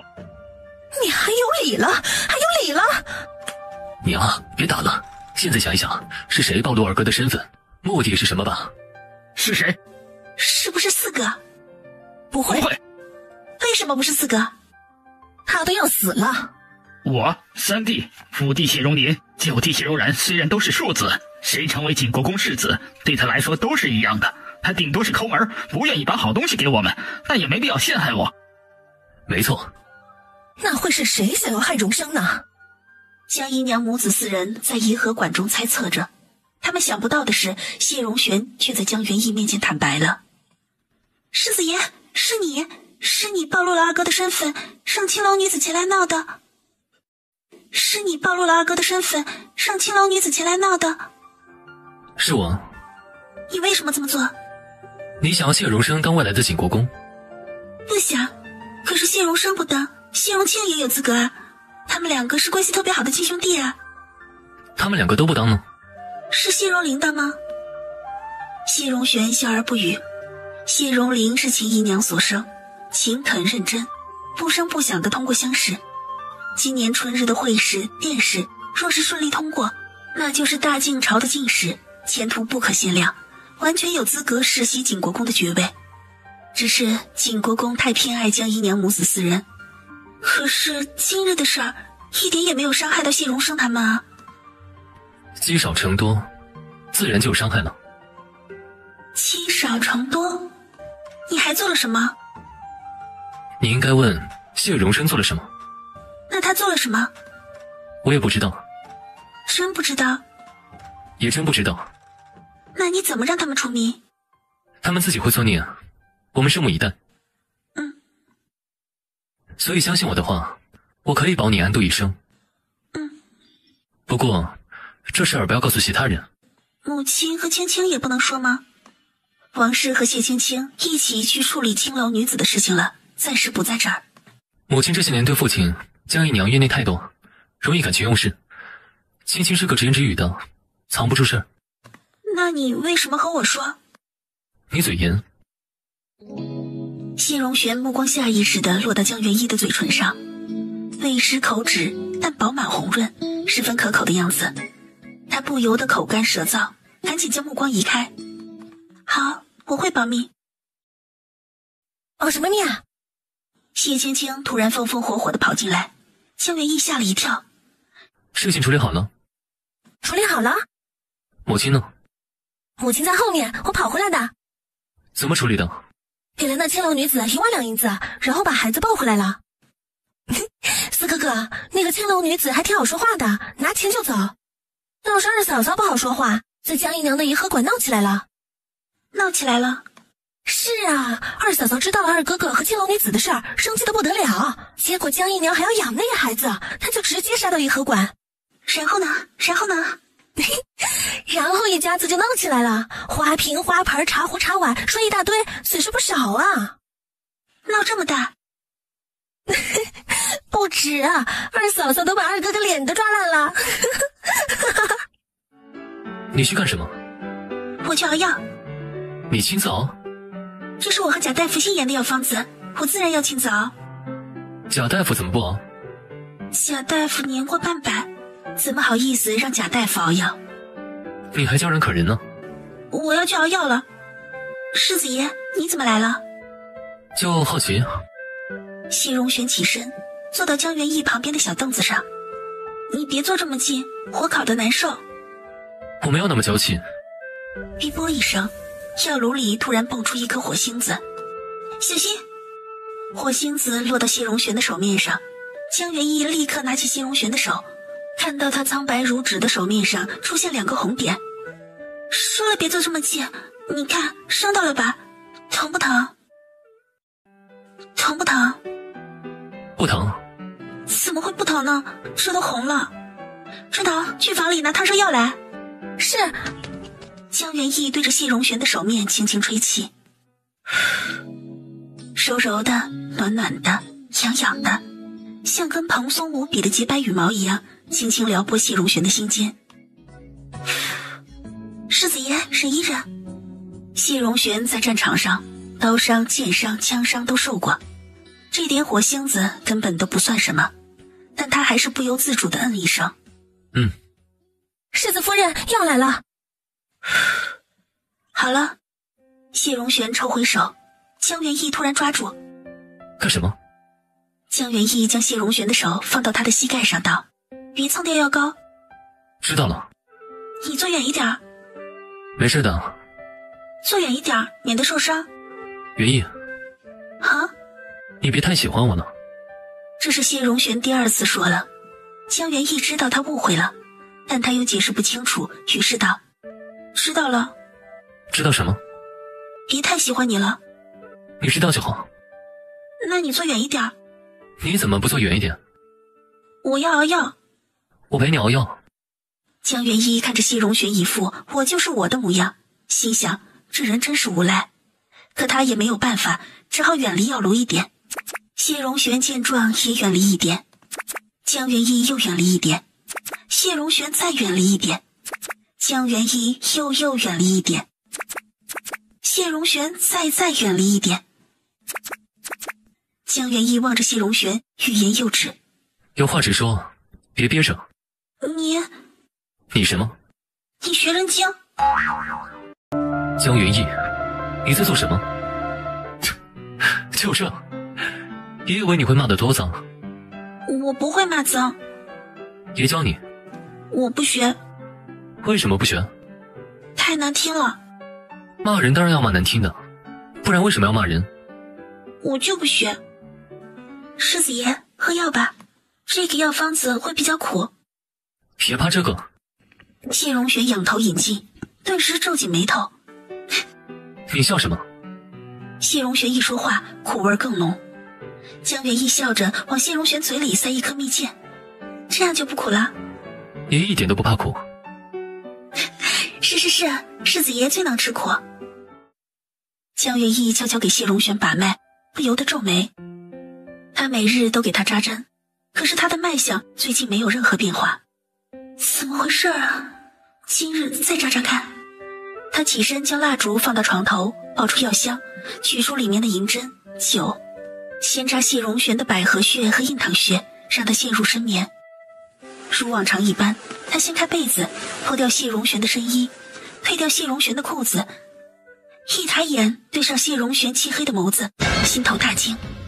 谢荣玄目光缓缓下移，看到自己光溜溜的身子，然后不可置信地望着江元义。江元义结结巴巴道：那个我……谢荣玄倏地坐起来，手握被子盖着自己，看向江元义。江元义，你在做什么？觉得我身子不好看？不是。江元义，你在做什么？我在给你治病。治病你脱我衣裳做什么？我要给你扎针，所以要脱衣裳。扎针？是在你身体的各个穴位扎针，这样的话你的身子会舒服一些。这些日子你每天晚上都给我扎针吗？是。也就是说你每天都偷偷把我脱光？也没有脱光。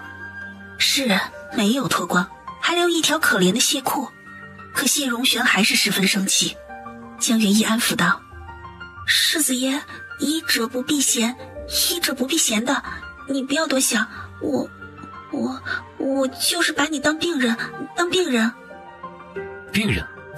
是，医者不避嫌，而且我没有乱看你，没有摸过你，也没有占你便宜。为什么不乱看？为什么不摸？为什么不占？江元义闻言一愣，不知道谢荣玄是什么意思。觉得我身子不好看？不是。谢荣玄听到江元义的解释更加生气，拽起被子要睡觉。江元义连忙喊：世子爷等一下，还有几根银针，我给你拔掉。谢荣玄默不作声盯着江元义，眼中是簇簇火苗，仿佛要把他焚烧似的。可是他头上还有银针啊，很危险的。江元义小心翼翼地拔掉他百合穴上的银针，又拔掉他印堂穴上的银针，都拔掉了。谢荣玄转身躺下，背对着江元义，一声不吭。世子爷。谢荣玄没应。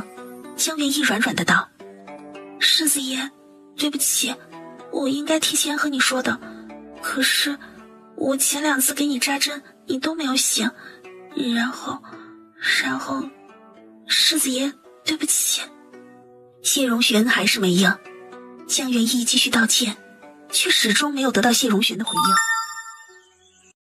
次日早上，谢荣玄还是背对着江元义睡觉，江元义则和平时一样起床穿衣，去宣敬堂给王氏请安。回来的时候，贾大夫正在给谢荣玄诊脉。世子夫人回来了。谢荣玄看也不看江元义一眼，江元义的目光从谢荣玄身上转而望向贾大夫，问：贾大夫，你来了，世子爷今日如何？和平日差不多，昨日刚用了药方子，效果不会那么快出现，今日继续服用看看。好。没有别的事情，那我便走了。我送送你。世子夫人是否和世子爷吵架了？并没有。那便好，世子爷有病在身，万不可生大气。贾大夫说的是。世子爷，我们摆饭吧。谢荣玄继续砍熟。是在小起上吃，还是到外间用？见他没回应，江元义默一下道：春桃，这里摆早饭。摆在哪儿？小起上吧。是。你怎么哭了？谁欺负你了？我去弄死他。世子爷，你多吃些。谢荣玄自己夹一根小油条，慢慢吃起来。江元义看一眼被冷落的水晶虾饺，缓缓垂下眼眸。谢荣玄独自吃着，半晌没有听见江元义出声，也没有看见他动筷子，他狐疑的抬眼看过去。江元义长长的眼睫微颤，啪嗒一声，一颗眼泪砸到碗中，紧跟着大颗大颗的眼泪啪嗒啪嗒的往下落。谢荣轩一愣，忙问：你怎么了？江元义赶紧低头：元义，你哭什么？世子爷，你慢慢吃，我去洗把脸。他立刻起身朝进房走，谢荣轩当即下床追过去，伸手拉住江元义的胳膊。江元义停步却不回头。谢荣轩生气道：你怎么哭了？谁欺负你了？我去弄死他。江元义吸了吸鼻子不作声。谢荣轩着急的催促：说话呀！江元义将脸偏到一旁。谢荣轩伸手勾起江元义的下巴，立刻看到他通红的杏眼，像只小兔子一样可怜又可疼。他的心跟着揪起来，声音也不由自主地温柔起来：你说话到底怎么了？说什么？你又不理我。我什么时候不理你了？你说什么时候？什么时候？昨晚开始，谢荣轩没有理任何人。江元义将小脸偏到一旁道：我知道是我不对，我不该偷偷给你治病，可你都要，我就想让你身子舒适一些。偷偷给你治疗2次，效果很好，你看你现在都能离开床榻半日。后来我和你说了，我和贾大夫要治疗你，治疗过程中脱衣裳不是很正常的事情吗？对不起。江元义甩掉谢荣轩的手朝里面走，谢荣轩再次抓住：元义，对不起，我不是故意不理你。江元义哭着挣扎，谢荣轩心都抽抽的疼，鼓起勇气：元义，你别哭，我真不是故意不理你，我是恼自己。我的身子已经不好看了。不好看？因为不好看，所以不想让你看到。谢荣轩含着金汤匙出声，即使不得景国公的喜欢，但他自小优秀，文才、功夫、长相都是大镜榜样，到哪儿都会得到如潮的赞美。可是他得了怪病，2年来他大部分时间待在床上，身子越来越差，自然不好看。他表面不在乎，心里极不喜欢自己这个样子。结果江元义却看到他丑陋的样子，一瞬间他的骄傲、他的自尊、他的颜面都荡然无存一样。他心里慌乱无比，不让他扎针，不理他，不吃他家的水晶虾饺，并不是针对他，而是恼自己变得现在这副鬼样子，却一点解决的法子也没有，只能等死。好看的，你的身子是好看的。你说什么？我会医术，我看得出来，你天生骨骼优越，只要病愈，身子很快会非常完美。你不是说没有看我吗？江元义没想到谢荣轩话题转到这儿了。你承认你看到了？我本来也没有否认。那你……我说的是没有乱看你。所以该看的你还是看了。不过江元义可以断定谢荣轩骨骼十分优越。谢荣轩静默一会儿，不自信地问：真的不难看？很好看的。你没见过我爷以前的身子，高大威猛，那才叫完美。你笑什么？笑你可爱。可爱怎么可以形容一言？就形容。那你原谅我好吗？原谅你什么？原谅我不让你扎针，不理你，不吃你夹的水晶虾饺。那你也原谅我好吗？我原谅你什么？原谅我偷偷脱你衣裳。医者不避嫌，你本来就没有错，是我多想。江元义闻言心头高兴。那这事儿就结束了好吗？江元义点头。谢荣轩立刻拉着江元义的手道：走。去哪儿？给我扎针。暂时不用扎针。为何？换了药方。扎针没有多大用处，江元义在想别的法子。那我们去说话，以后你说什么我都理你。还没有用饭呢。好，就用早饭，我吃你夹的水晶虾饺，把一盘都吃光。你吃那么多做什么？你让我吃的。我只让你吃一个。那就是一个，行吗？江元义长这么大，除了娘亲姐姐外，谢荣玄是第一个这样真心待他、哄他的人。他心中又快乐又温暖又酸涩，用力眨眼才没有哭出来。行吗？行。四弟妹莫怕，二哥怎会在这里？我是路过，看到四弟妹踮脚摘桃花，看起来很吃力的样子，需不需要二哥帮忙？不用了。我还是帮你吧。不用了。摘哪朵桃花？摘够了，我去找春桃。四弟妹，怎么一见我就跑呀？元义，世子爷。二哥。四弟，二哥在这里做什么？路过。你去哪儿能够路过这里？我就是到处散步，看到四弟妹在这里摘桃花，就想帮忙的。哦，既然四弟来了，那二哥还有事要忙，先走了。世子爷，小的要不要？元义，吓傻了吗？没有。世子夫人，我摘了很多桃花，你看。你去哪儿了？春桃看到谢荣玄铁青的脸色，顿时害怕。去柴房待一晚。奴婢领罚。世子爷，这事不怪春桃的。先回慎刑院。世子爷。伺候主子，不在主子身边，是哪门子的伺候？可是我让他去摘的桃花。同处一个院子，理应注意到你的情况。那他可以用晚饭吧？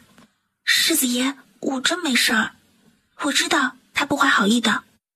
可你没有能力反抗。有的，看。以后银针不要离身。我去处理花瓣。去吧。江元义却是心脏狂跳，他轻轻唤一声：“世子爷。”启平。是，世子爷。计划提前，让他付出代价。是，小的这就去办。找些人，暗中盯着江姨娘他们。是。以后我若不在，你也要护世子夫人周全。是，世子爷。去吧。世子爷，太阳要落山了，我们进房吧。以后让春离跟在你身边。春桃挺好的。她毛毛躁躁，不如春离稳妥。稳妥的人应该伺候你。春桃人很好，今日她真的没有错的。谢荣玄突然伸手将江元义拉坐到自己腿上，江元义吓了一跳。谢荣玄很自然地搂住江元义的细腰，额头抵到他的颈窝，嗅到他身上淡淡的清香，心情才稍稍得到平复。江元义却是心脏狂跳，他轻轻唤一声：“世子爷。”谢荣玄猛然惊醒，连忙松开江元义。江元义以为谢荣玄身子不舒服，忙起身问：“世子爷，你哪里难受？”“没有难受，我就是有点饿了。”江元义坐在烛光下，给姐姐江若云写回信。又傻笑什么？才没有傻笑。江云逸。干什么叫我大名？想叫。谢什么？谢谢你。怂。就怂。时候不早了，睡吧。好。真好看，越看越好看，世间最好看的男子。一直看到犯困，江元义像只毛毛虫一样朝他跟前雇佣一下，再雇佣一下，终于挨着他的肩头缓缓闭上了眼睛。谢荣玄睫毛微微颤动，突然一个翻身将他搂入怀中。江元义以为谢荣玄醒了，吓得身子一僵。良久，谢荣玄没有动静。原来没有醒。江元义在谢荣玄的怀里放松下来，甜甜地进入梦乡。谢荣玄不由得收紧双臂，在黑暗中扬起嘴角。母亲，你这是要去哪儿？荣玄来了，快跟我去前院，出事了。监察司陆大人来府上了。他来做什么？说谢荣生行贿受贿。荣玄，我记得你认识监察司的陆之威陆大人，是不是？打过交道。正好你一会儿和他聊一聊，看看其中有没有误会。好。那我们赶紧去看看。见过谢将军。有病在身，不便起身。窦大人海涵。谢将军不必客气，谢将军近来病情可转好？好多了，多谢窦大人关心。窦大人百忙之中前来府上，所谓何事？监察司近日接到一份密报，里面提及景国公府谢荣生谢二爷有受贿行贿行为，卑职特来请谢二爷到监察司一趟。有这事？有，一定是诬陷。对，是诬陷。是诬陷吗？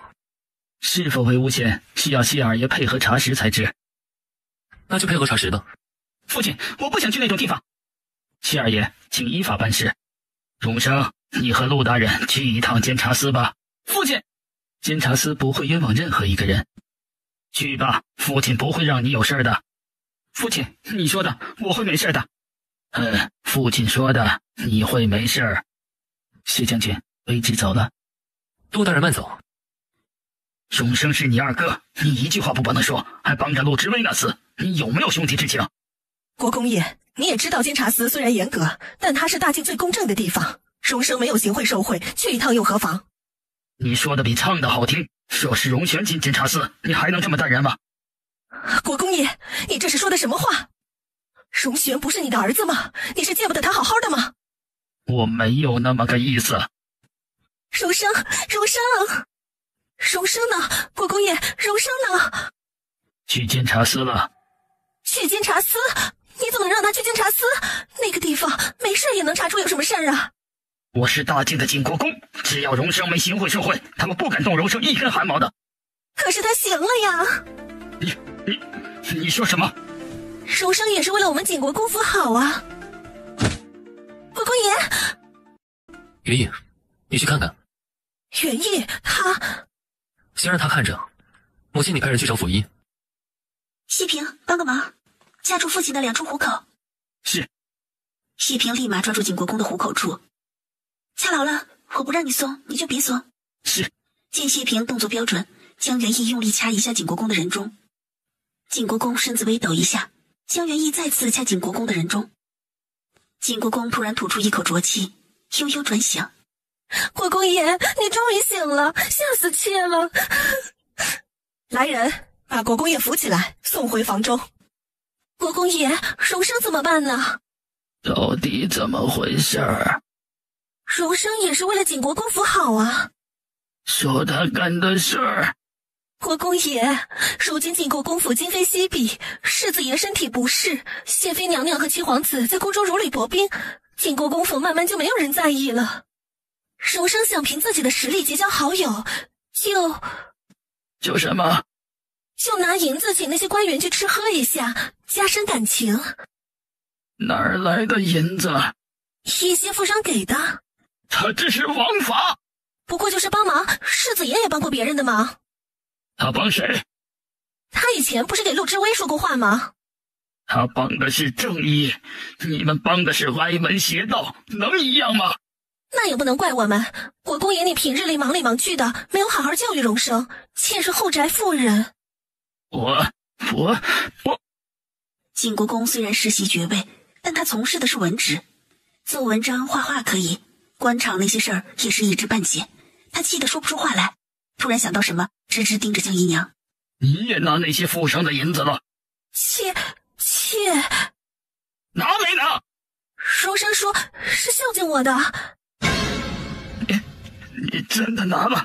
江氏，你们是想害死我们整个景国公府吗？把贿赂全部拿出来！景国公晃晃悠悠地拽着江姨娘走。世子爷，你又逗我，你个坏蛋！谢荣生居然真的行贿受贿，而且还插手到盐官和码头，胆子忒大了。荣玄，你说这事怎么办呀？父亲不是去办了吗？会不会连累整个景国公府？不会。你为何如此肯定？父亲比咱们怕死。真的不会有事吗？真的不会有事的，放宽心吧，说不定父亲还能得到一个大义灭亲的好名声。害怕吗？不怕。你胆子真大呀。跟你学的。你跟我学的东西真多，记得叫束修。那我每日还给你治疗呢，你得给我诊金。你每日偷看我身子，还不够付诊金吗？你乱说什么？世子爷好聪明呀！怎么呢？父亲真的进宫面圣了，刚从监察司回来，立马就换了朝服求见陛下。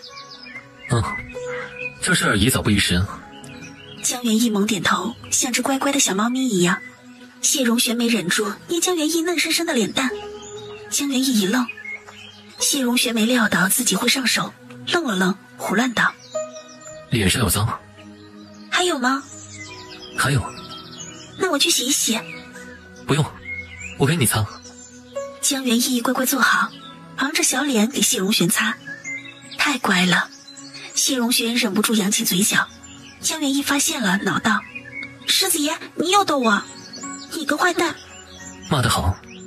江元义起身就要走，谢荣玄伸手拉住江元义的胳膊。江元义没注意，一下坐到床上。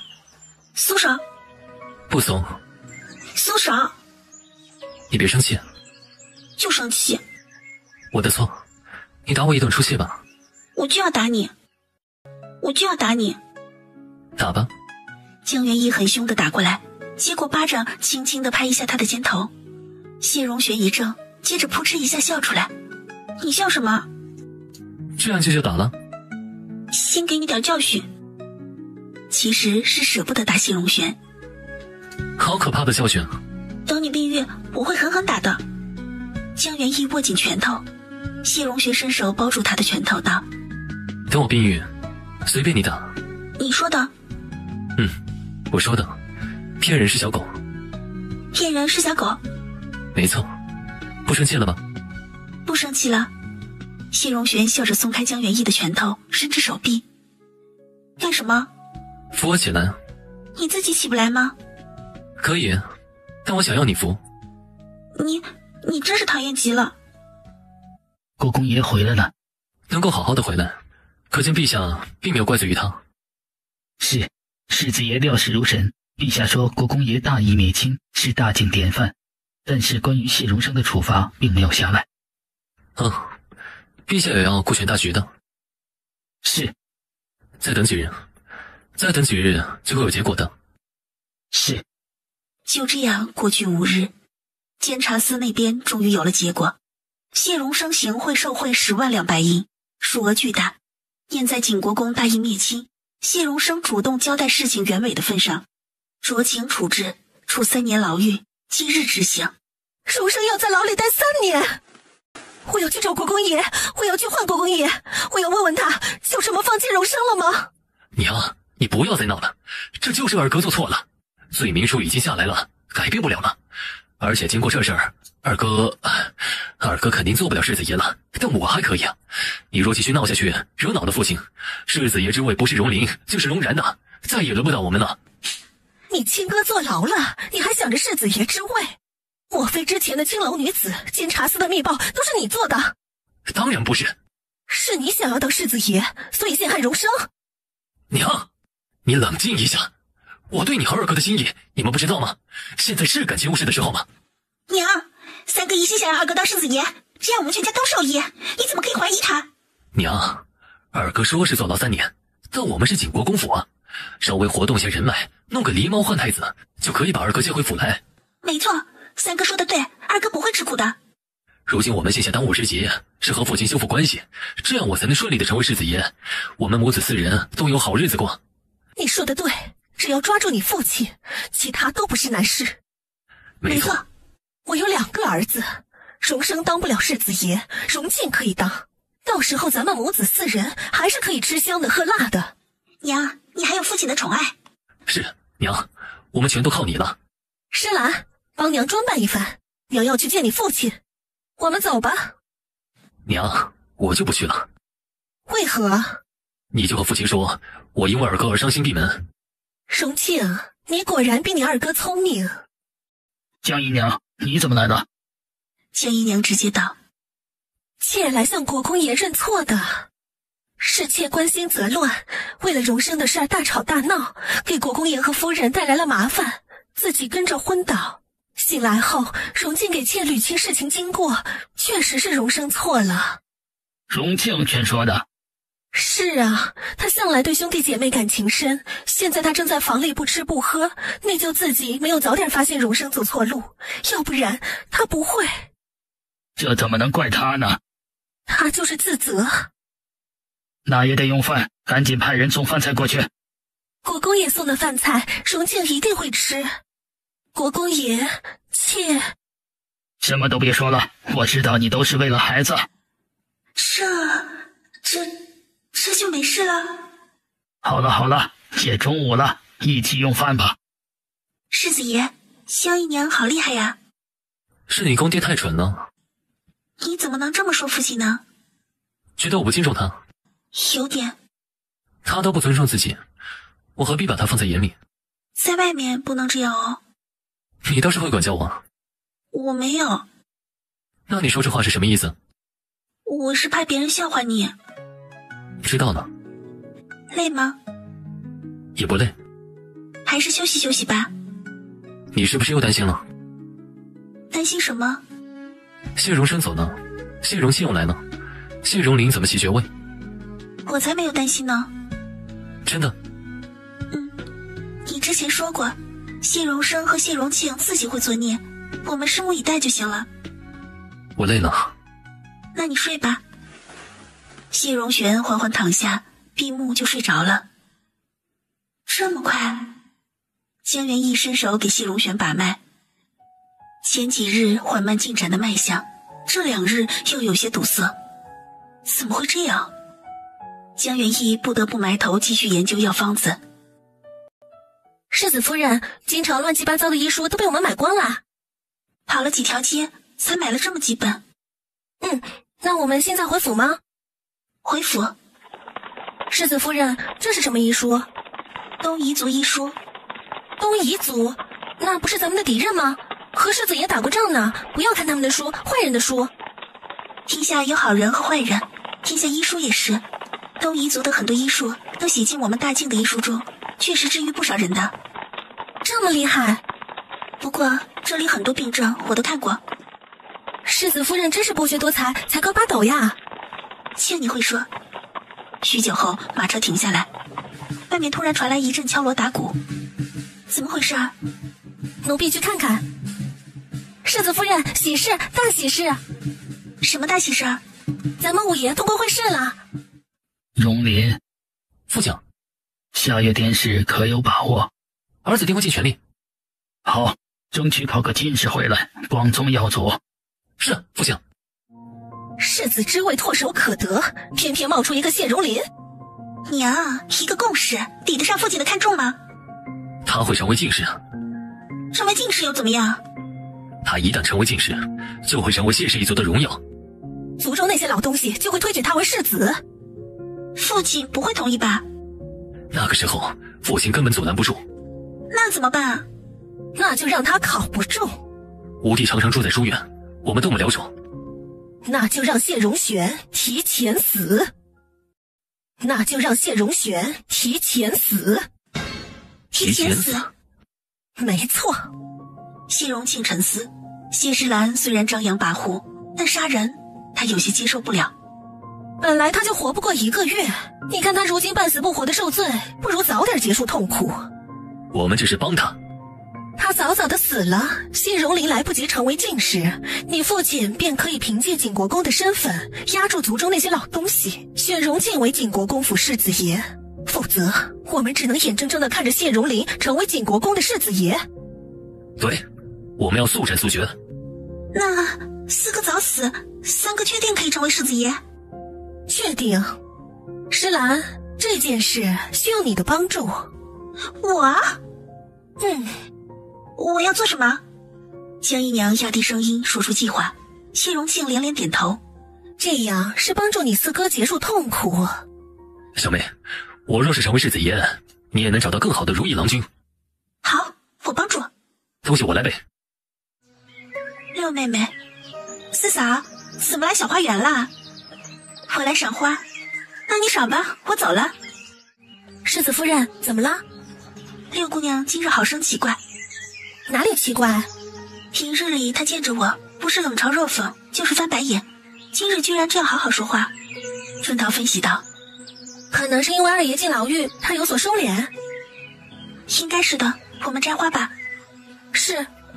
他是感到时日无多，故意强调重要事情。还有1个月就是贾大夫和御医说的死期了。江元义尽了自己最大的能力，好像真的只是减少他的痛苦，并不能延长他的寿命。越是临近死期，他越是舍不得，眼睛不由得酸胀。谁欺负你了？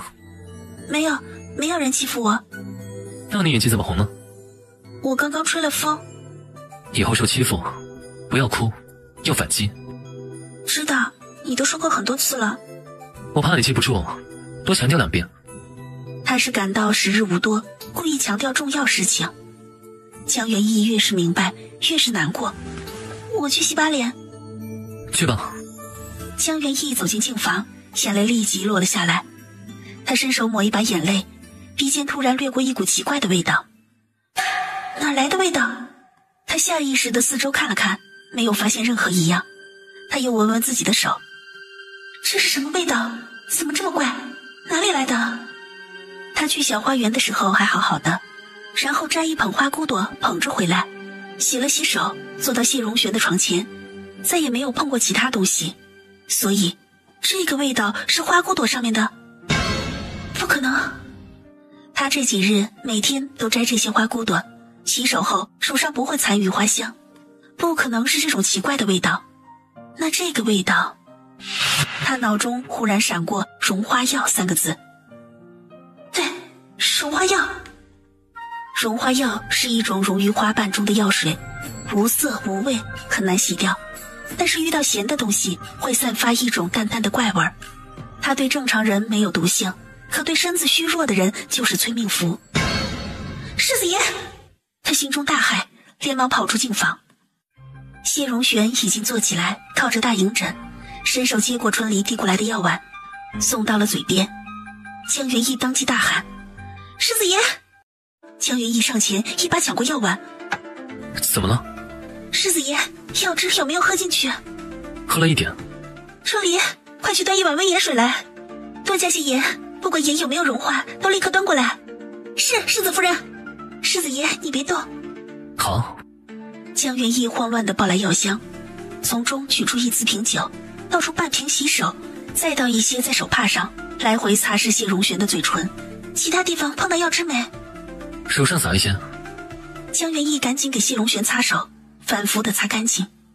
世子夫人，世子爷，你赶紧喝2口。怎么样？盐水太咸。身子呢？身子什么感觉？没什么感觉。江元义不放心，伸手按住谢荣玄的脉搏。元义，发生什么事了？今日的药里可能有毒。有毒？什么毒？绒花药。溶于花中的毒药？没错。江元义将剩余的温盐水倒进药丸里，不消片刻，一股奇怪的味道弥漫出来。这是什么味道？绒花药的味道。世子夫人的意思是，我们今日摘的花骨朵里有毒？可是我们最近几日都是在一个地方摘的花骨朵，一直都没有问题，今日怎么会有毒呢？是六姑娘。为什么是六姑娘？今日我和世子夫人进小花园的时候，碰见六姑娘从里面出来。没有证据的事儿，你们2个不要说出去。是，这儿没事了，你们出去吧。那世子爷的药怎么办？一会儿我亲自熬。是。是谢师拦下的手。你为什么这么肯定？武帝通过会试，下个月若是通过殿试成为进士，那将是景国公府的一大荣耀。就算父亲不同意，谢氏一族一定会推举武帝为景国公府世子爷。那就没有谢荣庆的事儿了。江姨娘母子3人想我提前死，让父亲快速立谢荣庆为世子爷，那么武帝别说中进士，就是中状元也改变不了什么。江元义自小知道高门大户污秽事情极多，他和娘亲姐姐在其中受过毒打折磨，可没想到江姨娘母子3人会想要谢荣玄的命。别怕。那我们怎么办？你说呢？我要把谢诗兰给救出来。对，就要这样，有仇报仇，有怨报怨。不过这事儿揪出来一个谢诗兰，伤不了江姨娘和谢荣庆。揪出谢诗兰之后，我要撑住，撑1个月啊。趁那武帝考中进士，一切都会齐全。1个月，仅仅1个月的时间，还要硬撑着才能拥有。江元义心痛的眼泪直流。又哭什么？谢荣玄笑着伸手给江元义擦眼泪。世子爷，我不想。不想什么？不想你死。傻，人都会死的。我不想你死。生病2年来，谢荣玄早就把生死看淡，可这一刻听到江元义说这么一句，他发疯的想要活下去，想要一直陪着眼前这个爱哭的小姑娘。可生死不由人，他突然感觉到胸口一阵疼痛，嗓子里一股腥甜，他猛地咳嗽2声，鲜血咳出，落到江元义的手上。江元义低头看着点点血红，整个人有一瞬的怔忡。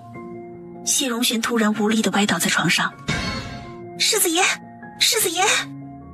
不要怕，我会撑住。春桃，春桃，去找贾大夫，快去找贾大夫！是。春桃，发生什么事情了？世子爷吐血了。什么原因？奴婢不知道，你快点去看看。小妹，你干得好。荣庆，你就等着当世子爷吧。娘和小妹的付出，我一定铭记在心。娘，四哥真的死了吗？很快就会死了，早死早痛快，免得受罪。贾大夫。贾大夫看到床面上鲜血斑斑，倒抽一口凉气，急急地来到床前，赶紧给谢荣玄把脉。他误食了荣花药。怎么会误食？江元义微微低头。贾大夫身处景国公府多年，又怎么会不知道这里面的暗流涌动？你给他喂的盐水。是。盐水容易渴，让他忍一忍再喝水。世子夫人，借一步说话。虽然你用盐水化解毒性，但世子爷的身子太弱，一点点的刺激都受不得。经过这次，他可能撑不过1个月。尽管谢荣玄保证撑1个月，但江元义都知道人胜不过天，最多半个月他就会。江元义低头不语。我会慢慢的告知国公夫人他们，让他们慢慢接受。接受？江元义接受不了。我现在回去给他抓药，一会儿熬给他喝吧。江元义点点头。世子夫人，保重自己。药拿到了。给我吧，我来熬药。奴婢来吧。万一又有毒呢？奴婢……我没有怪你的意思，我要亲自监督才放心。世子夫人，小的有事想问。你问。世子爷是不是撑不过1个月了？是。谢平是钦佩江元义，可听到世子爷时日无多，整个人瞬间失去理智。你不是来冲喜的吗？江元义是来冲喜的，他非但没有冲好，还因为疏忽让谢荣玄误食荣花药，提前。他低下头。放肆！谁许你这样同他说话的？世子爷。谢荣玄脸色极其苍白，但他眼神似寒刀地望着谢平。我交代你的，你都忘了吗？谢平立马清醒，扑通一声跪到江元义面前。世子夫人，小的犯上，请世子夫人责罚。不碍事，你也是关心世子爷，起来吧。世子夫人说的话，你听不懂吗？谢平迅速起身。自己去领罚。世子爷，不要处罚。谢平已经走出后院。世子爷。我还在，他就这般，以后我不……世子爷。江元义清晰地感知到那一点点荣花药对他身子的伤害有多大。你怎么出来了？你不是说要多晒晒太阳吗？可是你……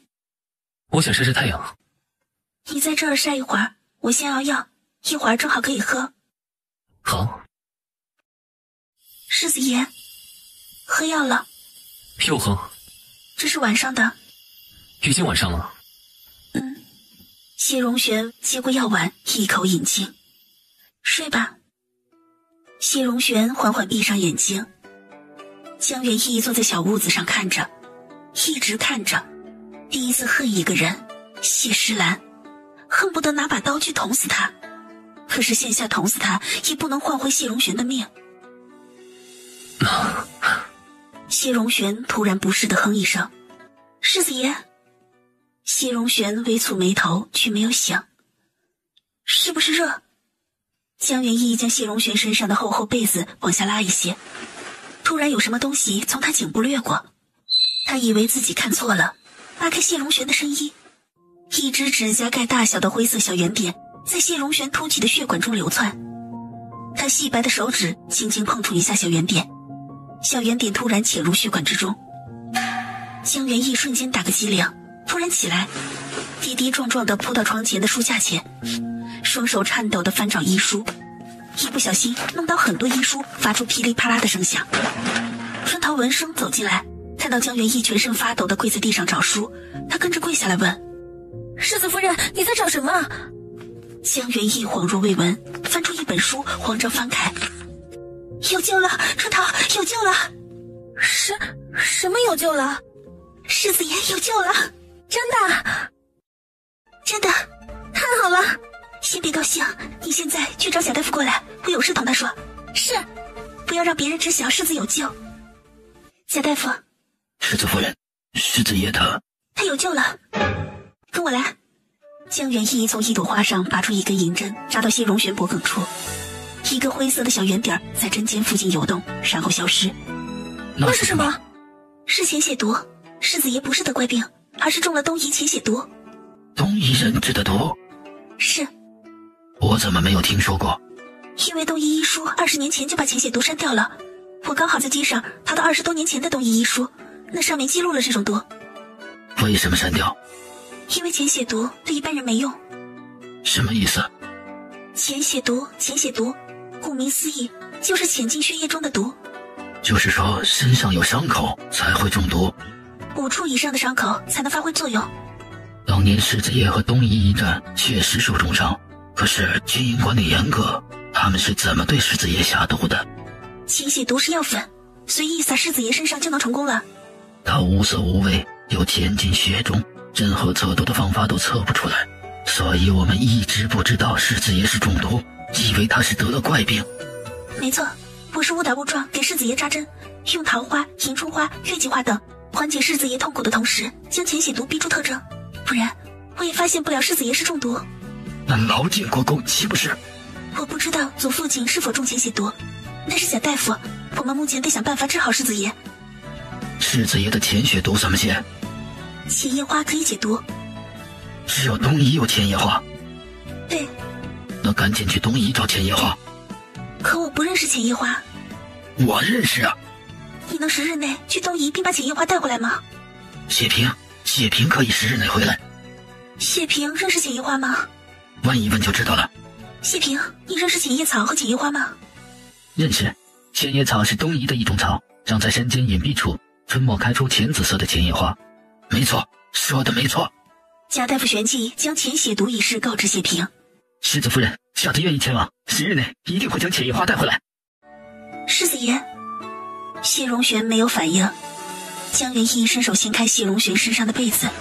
“你又要偷偷扒光我吗？”“你什么时候醒的？”“早醒了。”“那我和贾大夫的话你都听到了？”“听到了，我中了东夷潜血毒。”“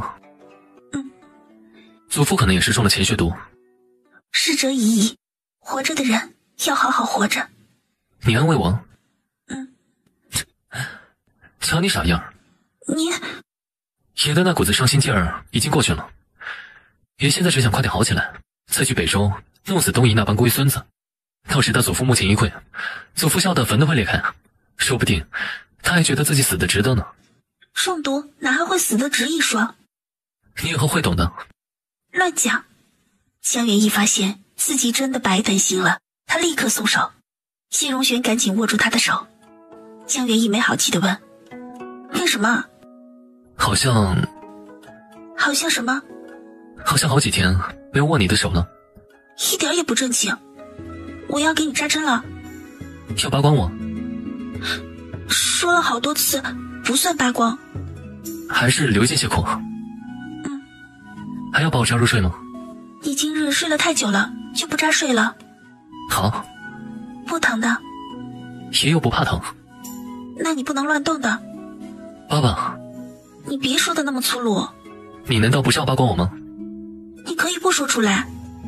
事实就是如此。我是大夫，得听我的，不要说。好，我都听你的。江神医。江元义耳朵突然痒痒酥酥的，他赶紧摒弃脑中的乱七八糟的念头，将谢荣玄身上的被子掀开，然后心无杂念地给他脱衣裳。谢荣玄本来还可以和江元义斗一斗嘴，察觉到自己身子袒露出来了，还是这副病弱的身子，他顿时又尴尬又窘迫，恨不得把被子扯过来盖上。不丑的。你说什么？我说你的身子不丑的，很好看。你上次就说过呢。你不许盯着看。我没盯着看，我只看穴位。谢荣玄没有接话，但他因为江元义的话而自在许多。江元义将一根蘸了鲜花枝的银针扎到谢荣玄的泉涌穴，谢荣玄顿时感到一股热流从脚底传来，浑身轻松。是不是热乎乎的？是。接下来你身上都会热乎乎的。这只是缓解你的痛苦，并不能解毒，还是得等起夜花才行。知道了。江元义将谢荣玄身上的银针一一拔掉，担心弄痛了他，便动作轻柔地擦掉一颗又一颗小血珠。也因为他的动作太过轻柔，仿佛羽毛划过肌肤一样，比疼痛还难忍。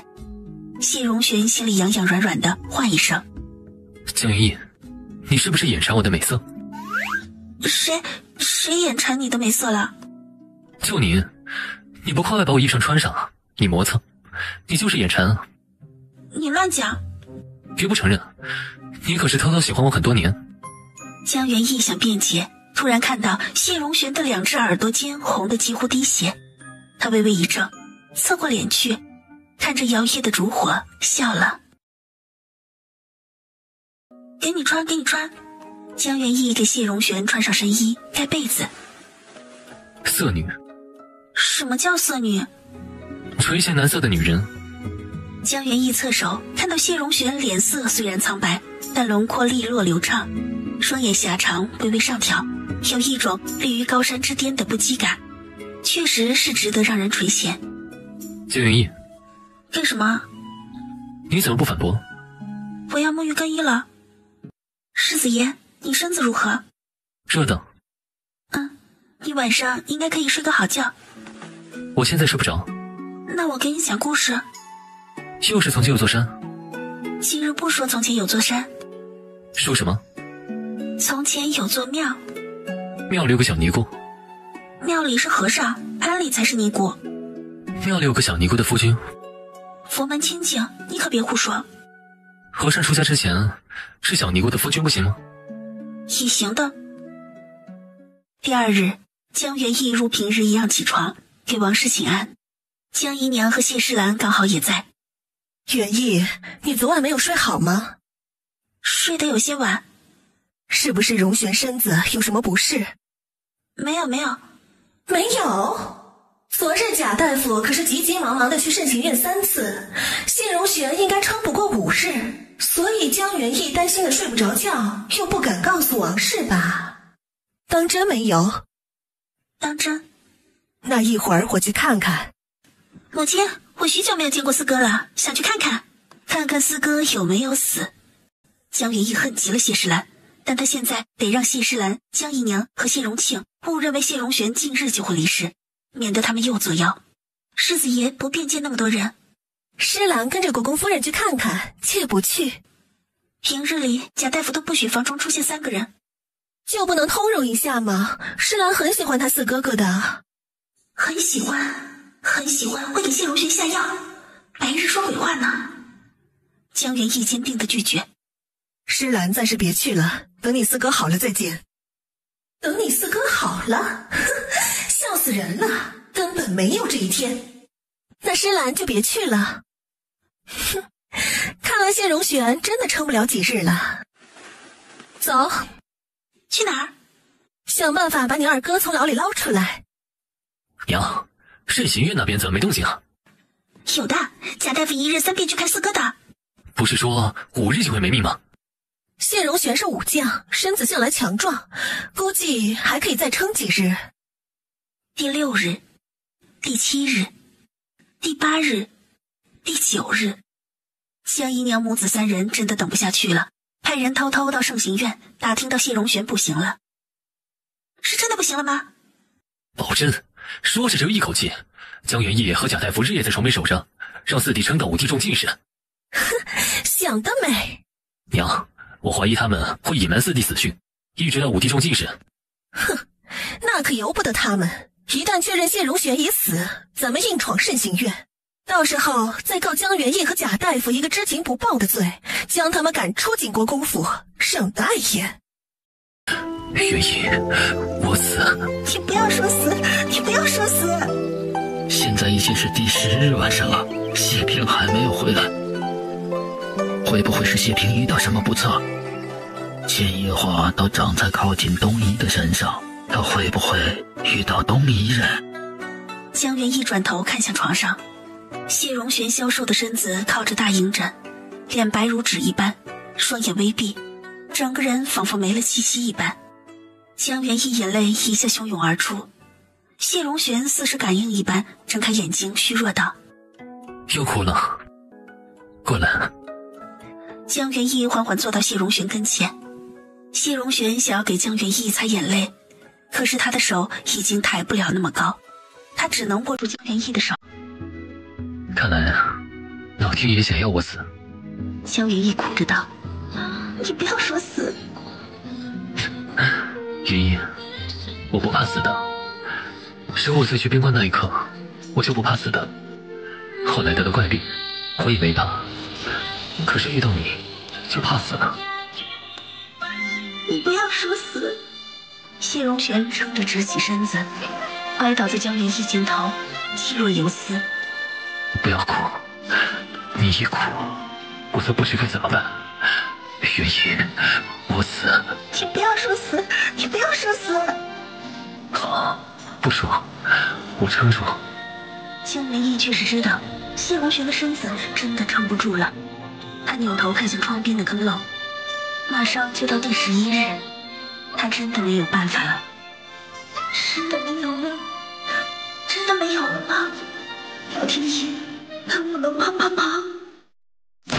砰的一声，房门被重重推开，春桃进来就大喊：世子夫人，谢平回来了。世子夫人，小的回来迟了，不迟不迟。世子夫人，是钱野花，是钱野花。世子夫人，来得及吗？来得及，应该来得及。谢平心里一颗大石头终于落定，砰的一声累倒在地。谢平，春桃助理把谢平送回去，找钟大夫给他看一看。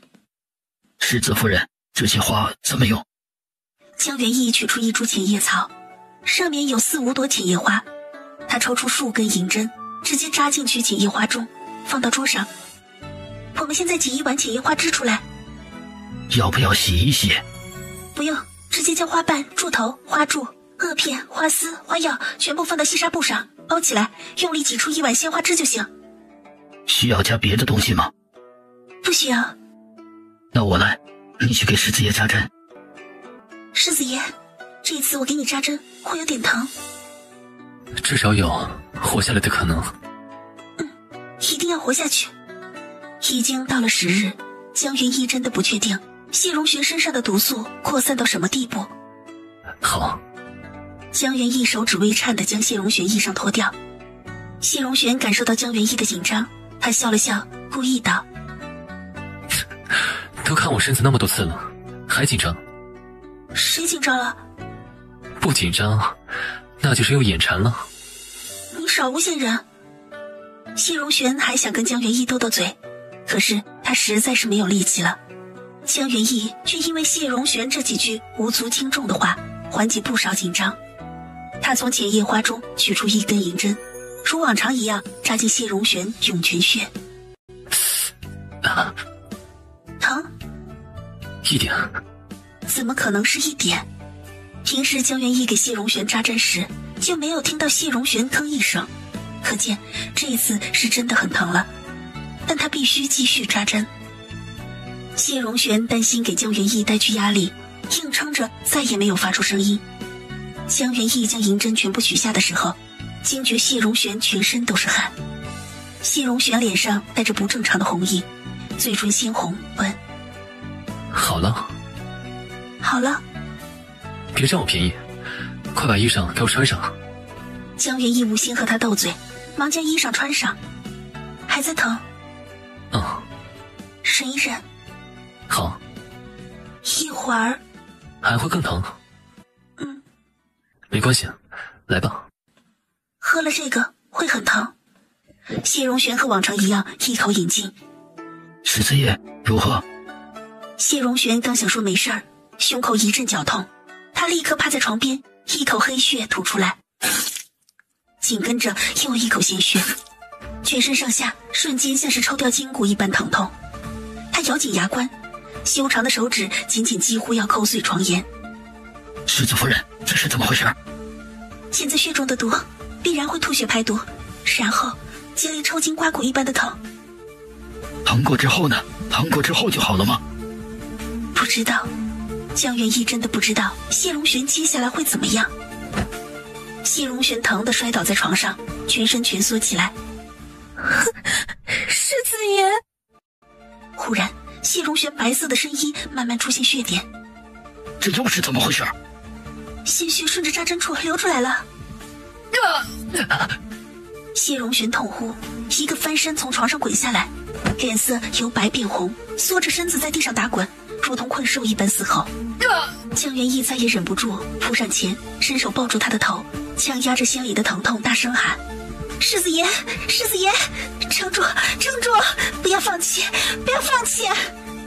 怀中的人不停地颤抖，嘴里无意识地发出一些声音，想要睁开他，又不想睁开。江元义牢牢地抱住他，哭着道：世子爷，坚持住，一定要坚持住！你说你要快点好起来，要去北周弄死东夷那帮龟孙子的，世子爷，撑住啊！谢荣玄突然紧紧搂住江元义的腰，埋到他的颈窝，吃力的道：我还要和你一起。好，说好的，我们。谢荣玄突然又吐出一口鲜血，江元义的肩头顿时一片温热，紧跟着环在他腰间的双臂陡然垂落，怀中的人突然就像没有了生命一般，顺着他的肩头滑落，重重摔在地上。世子爷，世子爷！贾大夫扑上去给谢荣玄把脉。贾大夫，世子爷怎么了？江元义察觉到不对劲儿，他也跟着把脉。贾大夫的手从谢荣玄的脉搏上移开，颤抖着伸向他的鼻息。世子爷没气了。没气了？世子爷死了？窗外窥视的黑衣人心头一喜，连忙离开圣心院。江姨娘、三爷、六姑娘，世子爷死了。当真？千真万确，谢平从东夷那儿弄来浅叶花解毒。解什么毒？自然是荣花药的毒。彪子没有听到其他毒药的名字，以为谢荣玄中的是荣花药，连忙点头道：对。然后呢？然后世子爷不停吐血，黑血、鲜血都有，身上冒血，床上地上都是血，看起来相当吓人。贾大夫宣布世子爷没有呼吸，春桃也说死了，世子夫人直接杀住。真惨。我们现在是不是可以把死讯告诉父亲？不可以，四弟刚死，我们就知道，这事说出去，父亲不说什么，府上其他人也会觉得我们时时盯着四弟他们，用心不良，我们的名声会受到影响。没错，荣晋是要成为世子爷的，得重视名声。我们就按照之前的计划行事，江元义公布四弟的死讯，那我们等着世子爷之位就行了。江元义若是隐瞒，那我们就去告知父亲，然后硬闯圣心院，除掉江元义和贾大夫。没错，世子爷之位已经在我们手中，就等着昭告天下了。娘，明日一早你去宣进堂，看看江元义会做什么，我们再计划行事。娘也是这么打算的。世子爷，你说你要活下去的，骗我是小狗。世子爷没有死，他没有死。世子夫人，世子爷已经没有呼吸，没有脉搏。那是毒药和解药碰撞，造成假死状。假死状是会有微弱的脉搏。世子爷身子太弱，所以我们察觉不到他的脉搏。贾大夫亲眼看着谢荣玄吐血、流血、疼痛，直到失去呼吸。他也很难过，他知道世子夫人会更难过。他没想到他会难过到失去医者的理智，他心疼极了。贾大夫，不要宣布世子爷的死讯。一旦宣布死讯，晋国公府就会着手办丧事，将谢荣玄送进棺材中。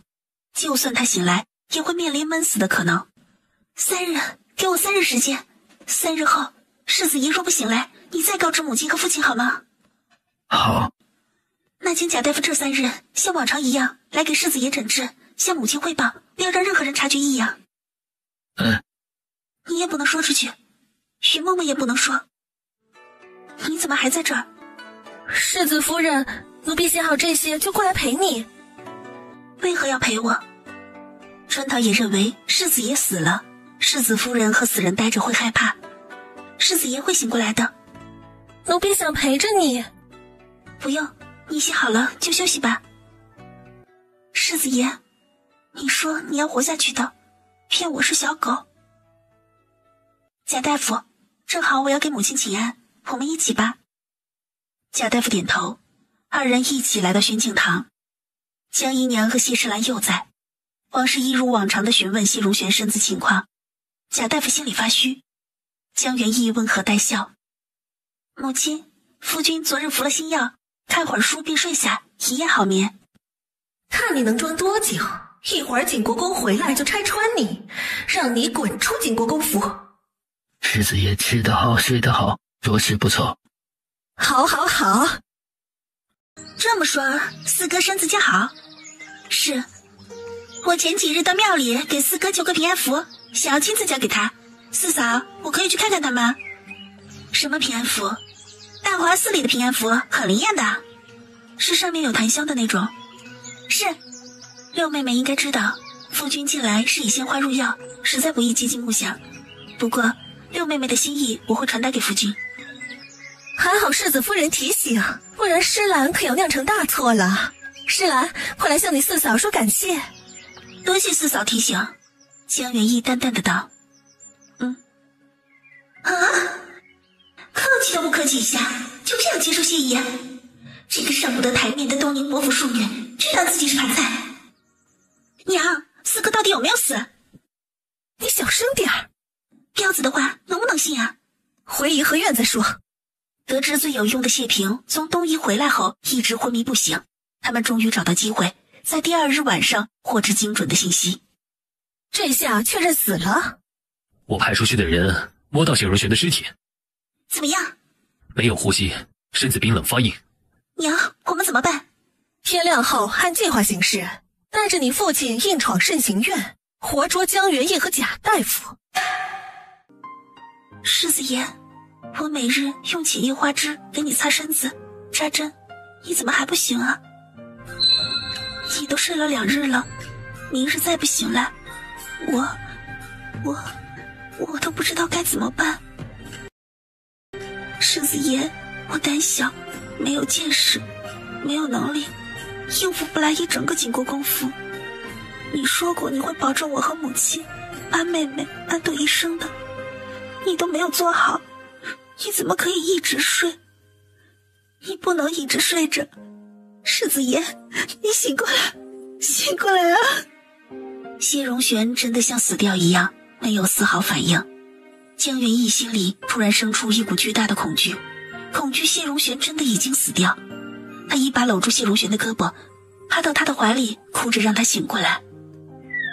突然咯吱一声传来，江元义的哭声一止，转头向窗子看去，一个男人跳进来，他的脸也在墙角灯光照射下显现出来。谢荣生，谢荣生不是应该在大牢中吗？江姨娘、景国公把他捞出来了。江元义心头大骇，大声喊：春桃！继续喊，反正他们已经被我迷晕了。谢荣生一步步朝江元义走，望着他绝美的脸蛋，玲珑有致的身姿，眼中是掩饰不住的色欲。四弟妹，好久不见，你不知道从见到你第一面起，我夜夜都想你，想得可紧了。二哥，我听不懂你在说什么，你是不是来找世子爷的？他个死人，我找他干什么？他没死。四弟妹，你调皮，你真调皮。不过我喜欢。我不喜欢你。江元义终于挪到药箱前。不重要，我喜欢你就够了。你不要过来。你敢过来，我就不客气。小美人儿，你还挺聪明的。不过在绝对的实力面前，匕首毫无用处。你别过来。我就过来，你能怎么样？好，你过来吧。四弟妹，你别乱来。那你走，继续走。呀，四弟，你醒了。江元义这2日做梦都是谢荣玄醒来，闻言立刻看向床上的谢荣玄。也就是这么一会儿走神的功夫，谢荣生猛地一步上前，抓住他的手腕，一下夺走他手中的匕首，随手就扔到了谢荣玄的身上。谢荣生，你放开！你是靖国公府的二爷，你怎么可以做这种不耻的事情？越是挣扎，谢荣生越是兴奋，根本不听江元义说什么，直接将他按到桌上。跑出去，一定要跑出去！砰的一声，他重重地摔趴在地上。贱人，老子真是小看你了，居然敢踹老子命根子！好，老子今天就让你见识一下老子命根子的厉害！江元义抓住旁边的凳子，狠狠砸向谢荣生。谢荣生歪头躲过，凳子通的一声落到旁边，周围再没有障碍物，江元义挣脱不掉。这时候他想到娘亲，想到姐姐，想到那个和他有过婚约的男子，想到谢荣玄。他从记事开始，虽然吃了很多苦，但也得到很多很多的爱意。虽然他一直都很爱着世间，世间也值得。只是他若是在这里遭到谢荣生的侮辱，那么就会有人把脏水泼到姐姐身上，以后姐姐的婚事困难。这个值得的世间对女子要求太多太多，他微弱的力量撼动不了什么，他只能清清白白的去死。看着谢荣生又一次扑向自己，他躲不掉了，正要咬舌时，突然谢荣生身子飞出，砰的一声重重地砸到墙面上，紧跟着啪的一声掉在地上，直接吐出一口鲜血。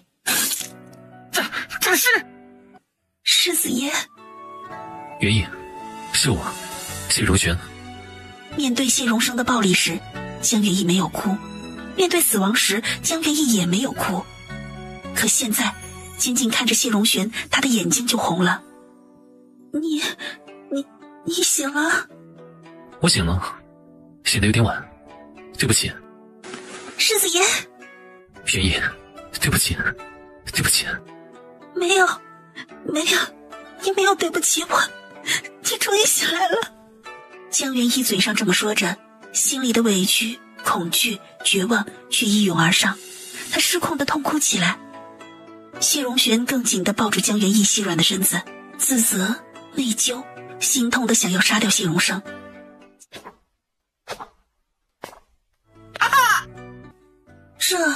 这是把他给淹了。世子爷，你把他淹了，便宜他了，害怕吗？你在，我就不怕。那就不用管他。那我给你把脉。谢荣玄自顾自地给江元义擦眼泪。我要给你把脉。怎么样？好了，真的好了。那你还哭？我高兴。谢荣玄继续给江元义擦眼泪。傻子，你刚刚是想要咬舌自尽吗？他诚实点头。为这么一个畜生去死，傻不傻？可是他又……那就当被狗咬了，别用贞洁那玩意儿绑着自己。别人会说……不要去管别人说什么。别人会说你，说娘亲，说姐姐。世子爷，我们活在这样的世俗规则里，不可能全然不在乎。还好你没事。还好你醒来了。剩下的事情交给我。什么事儿？江姨娘带着父亲他们来了。你怎么知道？我听到了。他们来干什么？找谢荣生的？找我的。找我的尸体。江姨娘他们是不是知道你已死，担心我隐瞒实情到武帝中进时，让武帝成为世子爷，所以他们迫不及待找父亲前来，坐实你的死亡事实，然后怂恿父亲立谢荣庆为世子。没错。我赶走他们。说了，剩下的事情交给我就行。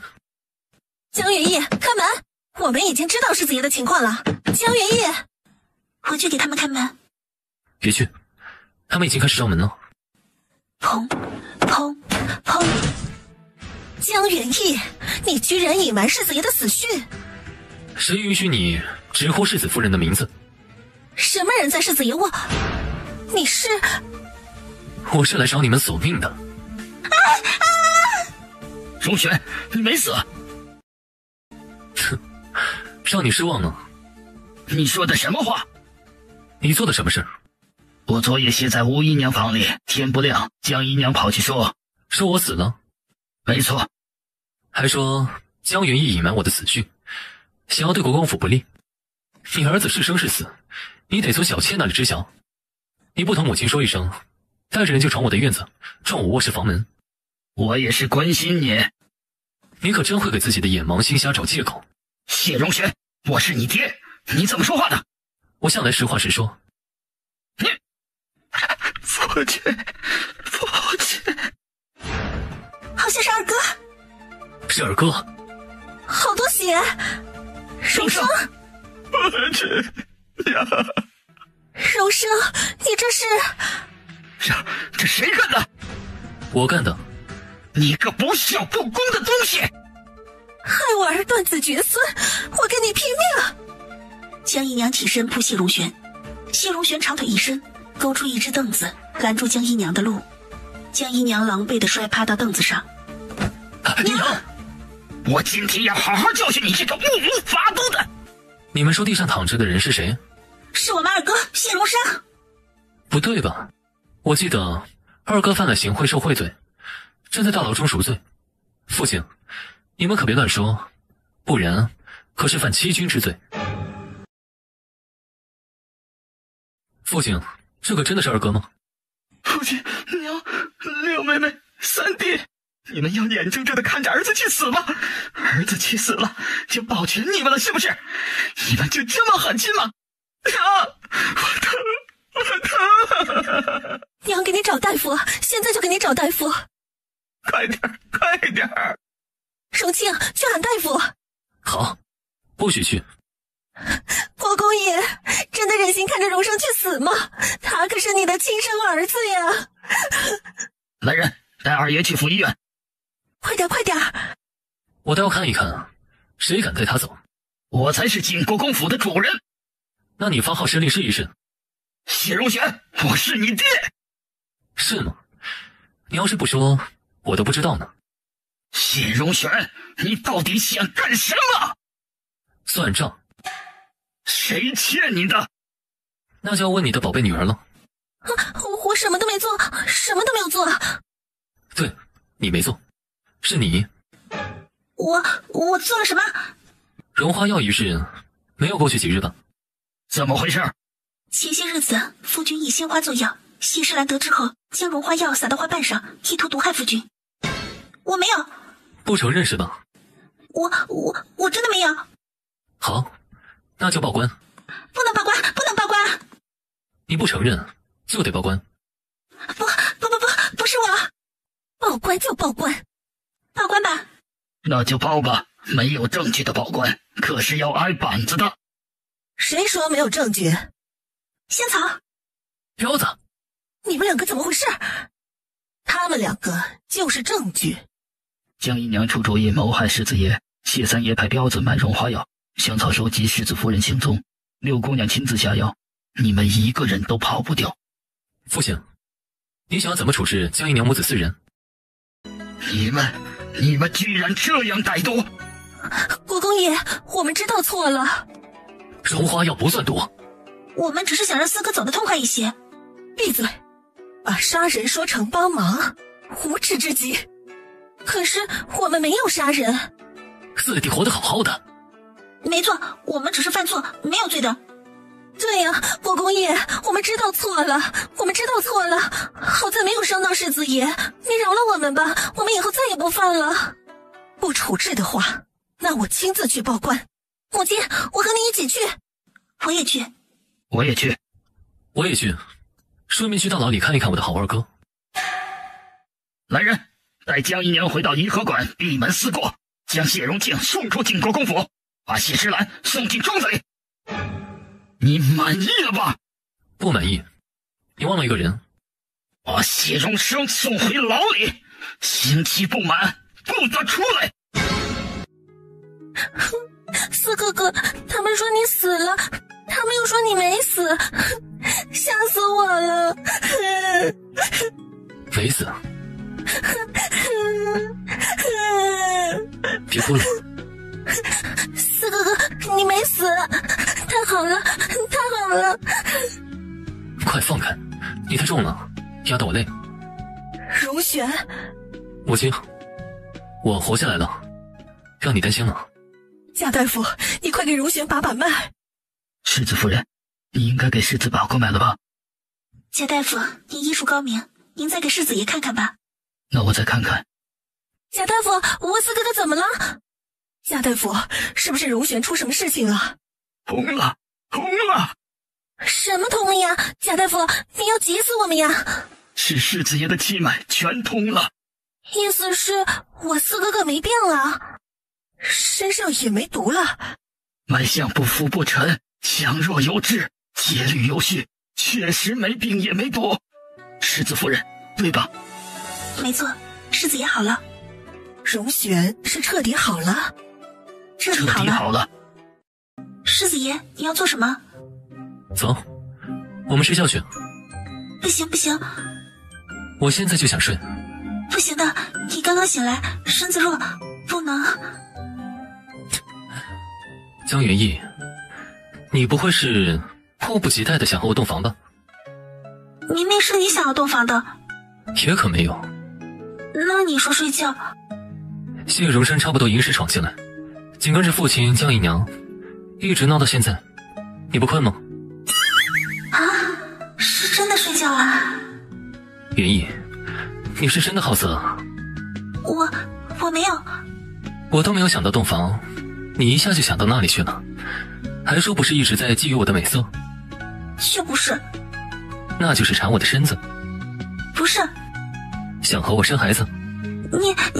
你不要胡说。谢荣玄向来能说会道，江元义不是他的对手，脸蛋更红，转身就要逃。谢荣玄伸手拉住他。去哪儿？我不要睡觉。你不困吗？不困。骗人，刚刚都看到你眼皮打架了。就不困。我困。那你睡。一起睡。元义。啊？江元义。干什么？闷不闷？不闷。肯定闷。不闷，你快睡觉，别说话。你胆子真大，敢命令爷？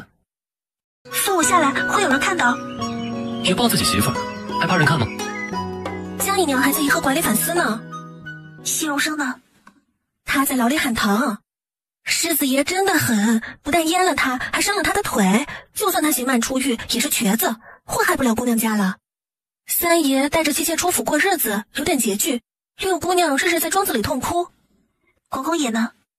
他近来常去吴姨娘那里，不过国公夫人根本不在意，她每日都忙得不得了。外面都传世子夫人给世子爷冲喜冲好了，好多人都过来送礼祝贺，国公夫人都要接待不过来了。对，接待不过来了。世子爷，你又流一身汗。你不是说出出汗好吗？你出的有点多了。那我明日少练一会儿。你快去洗洗吧。一会儿我们去宣进堂。去宣进堂做什么？不是说了吗？母亲忙不过来，你作为世子夫人得搭把手啊。谢荣玄朝进房走。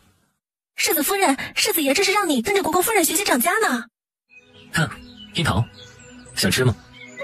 这棵树上的樱桃很好吃，酸酸甜甜的。好高，够不着。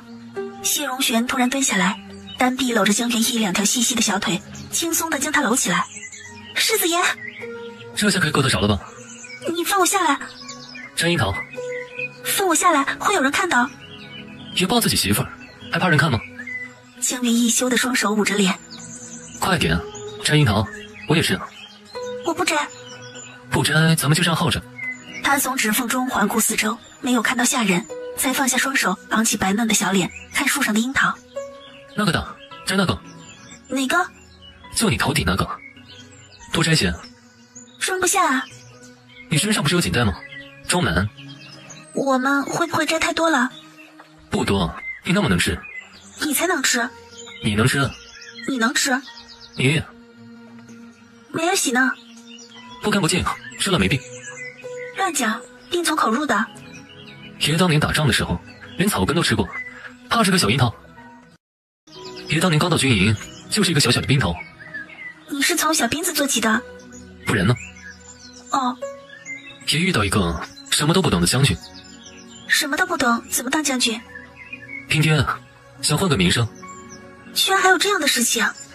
本来就是一个很简单的战役，那狗屁将军瞎指挥，我们小兵子只能听指挥进攻，结果中了埋伏，拼死逃进一个山沟里，遭到敌人围堵，弹尽粮绝。眼看就要饿死了，也组织大家扒草根，好好的吃一顿，然后打起精神，采用声东击西的战术，将大部分敌人引开，突击敌人最薄弱的地方。冲出去之后，又回击敌人，把他们全部歼灭了。爷从那次之后就升职了，也厉害吧？厉害。是不是觉得爷英勇神武？嗯。你都喜欢惨爷了吧？你乱说什么？你就是喜欢死爷了。你听不到。给你吃。没洗呢。那我吃。江元义伸手抢过来，并用手帕擦着樱桃表面，便道：在军营里没条件的时候过没条件的日子，在府上有条件了，那就过有条件的日子，又不冲突。给。谢谢世子夫人。你四哥哥，四嫂嫂。八妹妹。四哥哥，你手里拿的什么？是樱桃，八妹妹要吃吗？自己去摘。你给我2颗吃就行了呀。不给。母亲，你看四哥哥变抠门了。付出才能有收获，你自己摘去。我一会儿就去摘。哼，坐吧。不错，我们来给你分担事务的。元义。是母亲。你来对一下礼品单子，不认识的不知道的就问我和青青。这个叫青玉平顺吊坠，不值钱，但韧性好，寓意好。母亲，四哥哥对四嫂嫂真好，只要你四哥哥健康长寿，随他高兴。太过分了。母亲，什么事儿？是谢荣庆有事儿。他有什么事儿？说他妻子生病，儿子受伤，小妾怀孕，他这是要银子？这是他递进来的第3封信。他出府的时候不是带银子了吗？带了大把银子，现在到我面前来卖惨了，真是烦死了。他自己做的什么事情不知道吗？怎么还有脸向国公府要银子？看他这个架势，我若是不给银子，他就会在外面到处散播我苛待小妾、庶子和庶女了。散播就散播，我们身正不怕影子斜。你已经14岁，明年就要开始相看夫婿。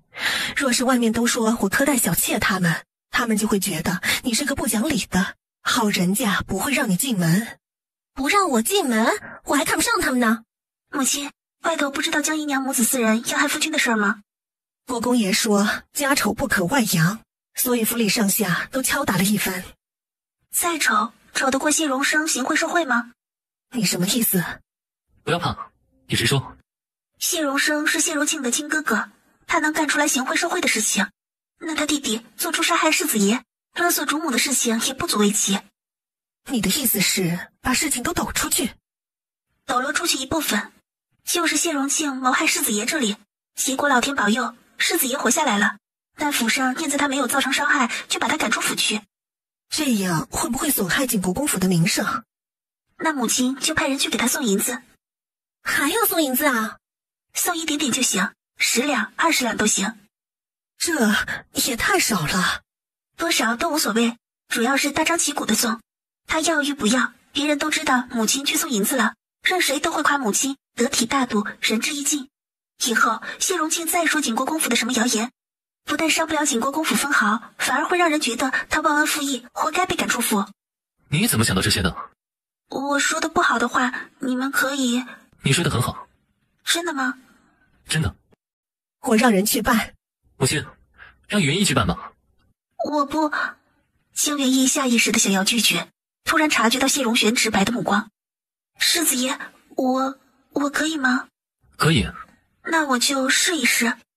母亲，让我试试吧。怎么不说话？说什么？随便说什么都行。说话呀。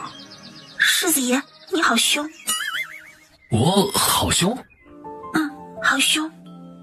谢荣玄这辈子的好脾气都给了江元义，没想到却得到一个你好凶的评价。我什么时候凶了？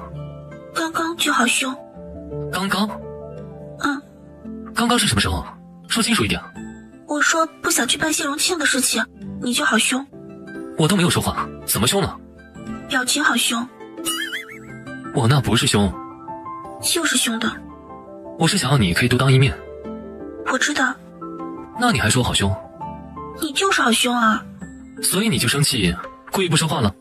不是，我是在想事情。你就是生气？不是。就是。不是。行，你说不是就不是，以后也注意点，尽量不凶，好不好？好。傻样。你傻样。江元义推开谢荣玄。你干什么？大庭广众下不要搂搂抱抱。谢兄。荣玄，你真的好了？好了也不让我们去看你，什么意思？何止好了，这辈子一定死在你们后面。行啊。这是爷的妻子江元义。嫂子。何公子、吕公子、施公子、张公子，初次见面略备薄礼，莫要嫌弃。小礼品不是白收的。楼下衣着质朴的谢荣庆正在小摊位前买饭。轮到你们表现了。表现什么？夫人，把你编的那些话告诉他们。三哥。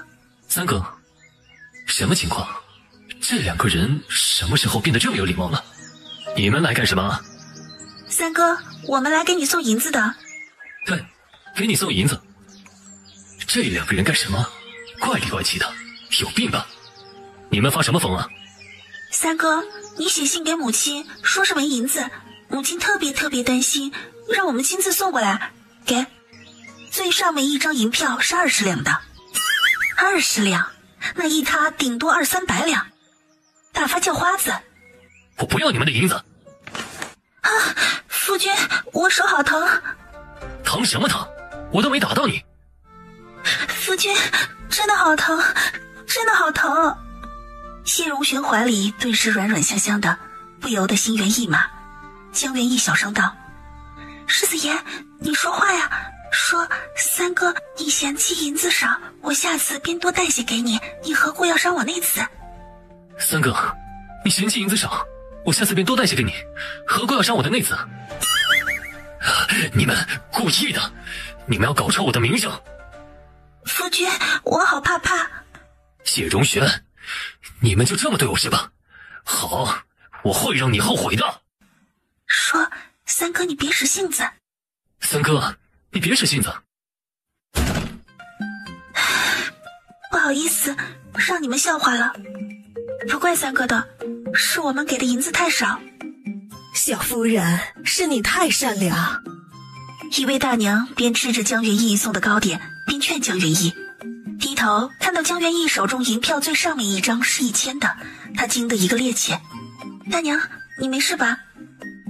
一张1000两，那一沓银票少说2万两，2万都嫌少。谢荣庆真是个挨雷劈的。小夫人，你们夫妻对哥哥真好。家家都有本难念的经，他如今不愿回去，我们也不能勉强。大娘，您是他的邻居，以后麻烦你们帮忙照看一眼。一定，你放心。夫君，我好怕。你不要学啊。你怎么那么会演？我演什么？哎呦，夫君，真的好疼，真的好疼啊！你不要学。夫君，我好怕。你不要学啊。好了，不学了。你哪儿学的这些？我嫡母、嫡姐都会。每次他们欺负我和娘亲、姐姐时，就是这样恶人先告状。父亲次次吃这一套，我看多了就会了。那你怎么不用这一套回击他们？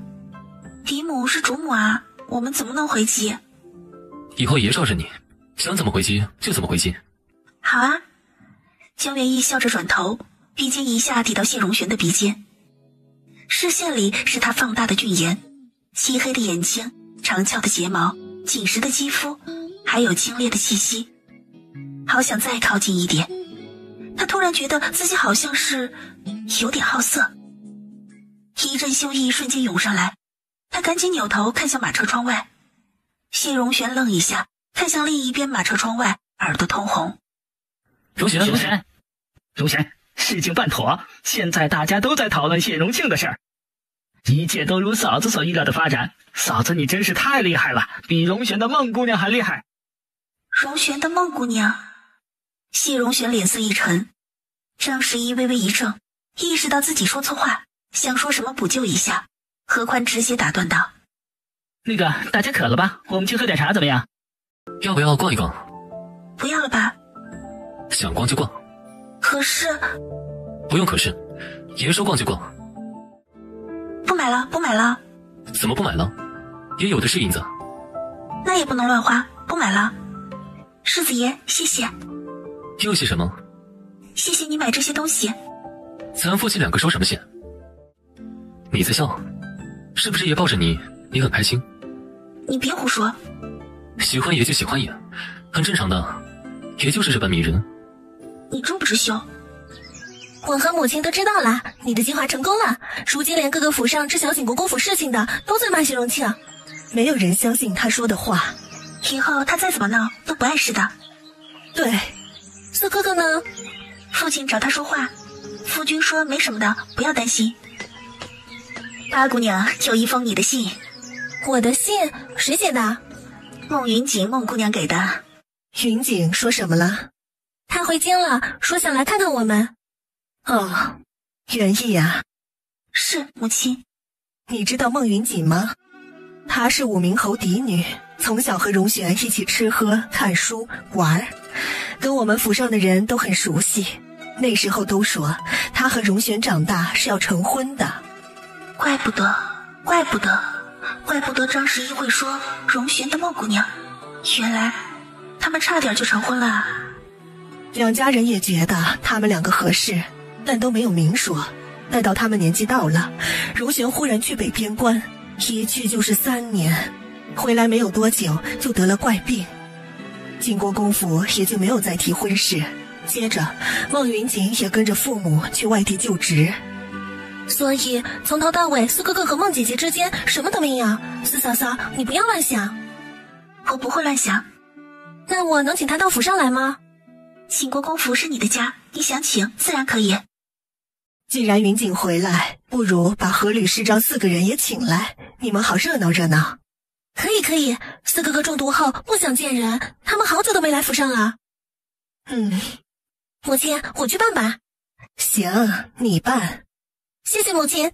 不过你一个人我不放心，让元义和你一起办。好呀。我不太会，就跟着你学一学。我教你，我全教你。一次宴会都没办过，你会教什么？说话也不害臊。母亲，你看四哥哥又埋汰我。不理他，母亲觉得你和你四嫂嫂行。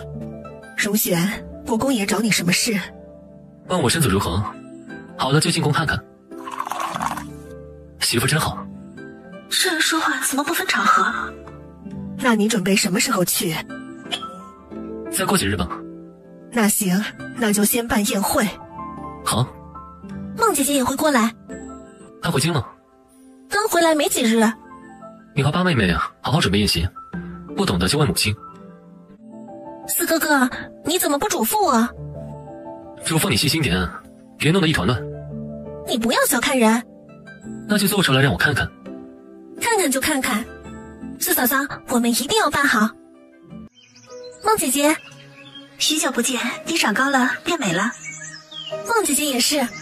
孟姐姐，这是我四嫂嫂江元义。世子夫人，孟姑娘。四哥哥他们都在园子里，我们快去。孟云姐，荣玄，你好了。好了。太好了。别在这儿说话呀，快进园子，里面好多吃的。走吧。孟云锦很自然地扯上谢荣玄的胳膊，朝园子里走。走。江元义目光落在谢荣玄胳膊上，心里又酸又涩又堵。傻在这里干什么呢？走啊！江元义手上一暖，他抬眼看到谢荣玄近在眼前。我怎么了？没什么。那怎么还不走？走啊。这么慢，要我帮你吗？不要，有人看到。这个宴会你准备得很好。我和八妹妹一起准备的。你说利多？一样多的。谦虚了你，世子夫人。你好讨厌。孟云锦直直地望着这一幕，他记得从小到大，谢荣玄只会这般温柔地对自己。从什么时候开始，谢荣玄就变了？他刚刚只不过是拉着他的胳膊进园子，他就突然甩开他，奔向那个出身低微的女人，并且温柔地注视。四哥哥、四嫂嫂，你们快来呀！荣玄，你家宴会准备的挺别致啊。我和四嫂嫂准备的。和吕师张四人一起夸江元义和谢青青。谢荣玄给江元义加一片肉，故意道：犒劳世子夫人。还有我。没你的份儿。哼，你就投四嫂嫂吧。八妹妹，你别乱说。别乱说，爷的媳妇儿也就得疼着。时间过得真快，荣玄已经成婚。也就成婚3个多月。我都快忘了我们以前的事情。怎么可能忘记呢？我记得清清楚楚呢。你个小孩子记得什么？谁小孩子啊？我2年后几级？记得从前我和荣玄出去玩，你总是像跟屁虫一样跟着我们。还谁都跟着，皮得很。荣玄记得有次青青从树上摔下来吗？记得，青青不止摔一次吧？孟姐姐也摔过，四哥哥背着你去看大夫呢。哎，这事儿我怎么不知道？几个人不知不觉就说起少年时的种种事情。江元义少时和娘亲、姐姐待在东宁伯府西小院里，过着胆战心惊的日子，根本不认识谢荣玄等这样的高门大户，也就不知道他们身上发生过什么，自然插不上话。孟云锦是故意将话题引到过去事情上的，正聊得兴奋时，谢荣玄却不再接话，低头同江元义耳语。不知道说什么，江元义娇嗔一句，谢荣玄满眼笑意。孟云锦面色十分难看，但他很快调整过来。一顿午饭在欢声笑语中用完。荣玄，你游玩的时候多照顾一下青青。哎呀，母亲，我自己会注意的。四哥哥，你快去检查一下马儿吧，我们随后就到。一会儿见。世子夫人会骑马吗？我不会。没关系，很容易学的。我的马鞭忘记带了。你呀，怎么这么粗心？我记得我刚刚拿在手里的。有母亲的。孟姐姐、四嫂嫂，你们先走，我一会儿从院子后门去追你们，很快就能追上的。好。姑娘，你听到了吗？堂堂世子夫人居然连马都不会骑呢，真是给远征大将军丢脸。别乱说。奴婢没有乱说，一个庶女借着冲喜之名当上世子夫人，还是掩盖不了低下的身份。世子夫人，我刚刚听到国公夫人咳嗽，似乎生病了，你要留下来伺候吗？世子夫人那么懂事，一定会留下来照顾国公夫人吧？那我一会儿和荣玄说一下。世子夫人，再会。江元义定定看着孟云锦的背影，心里五味杂陈。世子夫人，马车整理好了，我们赶紧走吧，不然世子爷会着急。江元义却没有动。世子夫人，怎么了？江元义没有说话，微微低头，脑子里全是丢脸、庶女、冲喜、低下的身份这些字眼。明明他什么都没有做错，明明他很友善地对待每个人，明明他很努力地变好，为什么他们要自以为是地定义他，要欺负他？不是他的错，对，不是他的错。破碎的信心缓缓凝聚在一起。他是大夫，他懂病理。刚刚母亲确实咳嗽了，但不是生病，是呛着而已。世子夫人，世子夫人，春桃，我没事儿。世子爷他们说要按时出发，现在已经晚了，怎么办？错过的话，我们就找一辆马车去。江云逸，你在这里做什么？双手捧着江元义的脸，毫不犹豫地吻下去。我不打算去游玩了，是不是？不是。那你在这里做什么？等着看我和别的女人双宿双飞吗？不是。我看你就是。我不是。别人一戳你，你就缩，你是乌龟啊？我说多少遍，不要那么在意别人的话，你不知道吗？我知道。你知道个屁！庶女怎么了？庶女不是爹生娘养的吗？庶女就不能有本事了？庶女当了正妻就该死吗？庶女就必须得低人一头吗？谁家往上扒3、5代，不是地里刨食的？谁比谁高贵？你自己都看不上自己，别人怎么拿你当回事？冲喜怎么了？你冲好了你厉害，你自卑什么？有本事让他也冲个世子夫人。身份身份身份，没本事的人才日把身份挂在嘴边。摁什么摁？你长得美，性子好，会医术，又聪明，需要在意那些身外的东西吗？我问你，以后是不是只要有女人看上我，说你几句庶女冲喜的，你就要把我扒光洗干净送到人家床上任人糟蹋？我没有。那你一声不吭就要留下来陪母亲，什么意思？我不是你男人吗？我不值得你抓紧一点吗？我不值得你去骂一骂孟云锦吗？不是的。我不是你男人。不是。我不是这个意思，你别生气，听我慢慢和你说。谢荣玄快要气疯了，他不管不顾，双手捧着江元义的脸，毫不犹豫地吻下去。江元义顿时睁大眼睛。尽管谢荣玄想亲江元义很多次，可真的这么做了，他自己也愣住一瞬，仅仅是一瞬便继续亲下去。许久才放开他，耳尖通红地问：我现在是你男人吗？江元义在谢荣玄亲上来的刹那，大脑一片空白，到现在整个人还是懵懵的。还不是。谢荣玄再次亲上江元义柔软的唇瓣，江元义总算反应过来，一把推开谢荣玄，后退数步，脸红的几乎要滴血。谢荣玄瞥一眼旁边的春桃，奴婢去前院。春桃噔噔的跑走。我还不是你男人。江元义羞得恨不得找个地洞钻进去，再也不出来。不是吗？那再亲。是。那你不应该抓紧我一点，不应该骂一骂孟云锦吗？我早就打算这么做了。早就？孟姑娘二人说时，我真的挺难过，确实退缩了。可是我堂堂正正做人，为什么要自卑呢？没错。然后我就想到娘亲、姐姐，还有你。你们一直鼓励我，夸奖我应该坚强一点。对。我打算追上你们的，哪知道你就过来了。合着也白生气了。那你怎么不早说？我生气很好玩吗？你说话那么多，说话那么快，说话声音那么大，我打断得了吗？你怪我？没有怪你。是真心话吗？你是为我好的。你知道就好。谢荣玄冲江元义伸手，江元义不解。不去游玩了？游玩就游玩，为什么要牵手？想牵就牵，哪有那么多事？我和孟云锦没什么。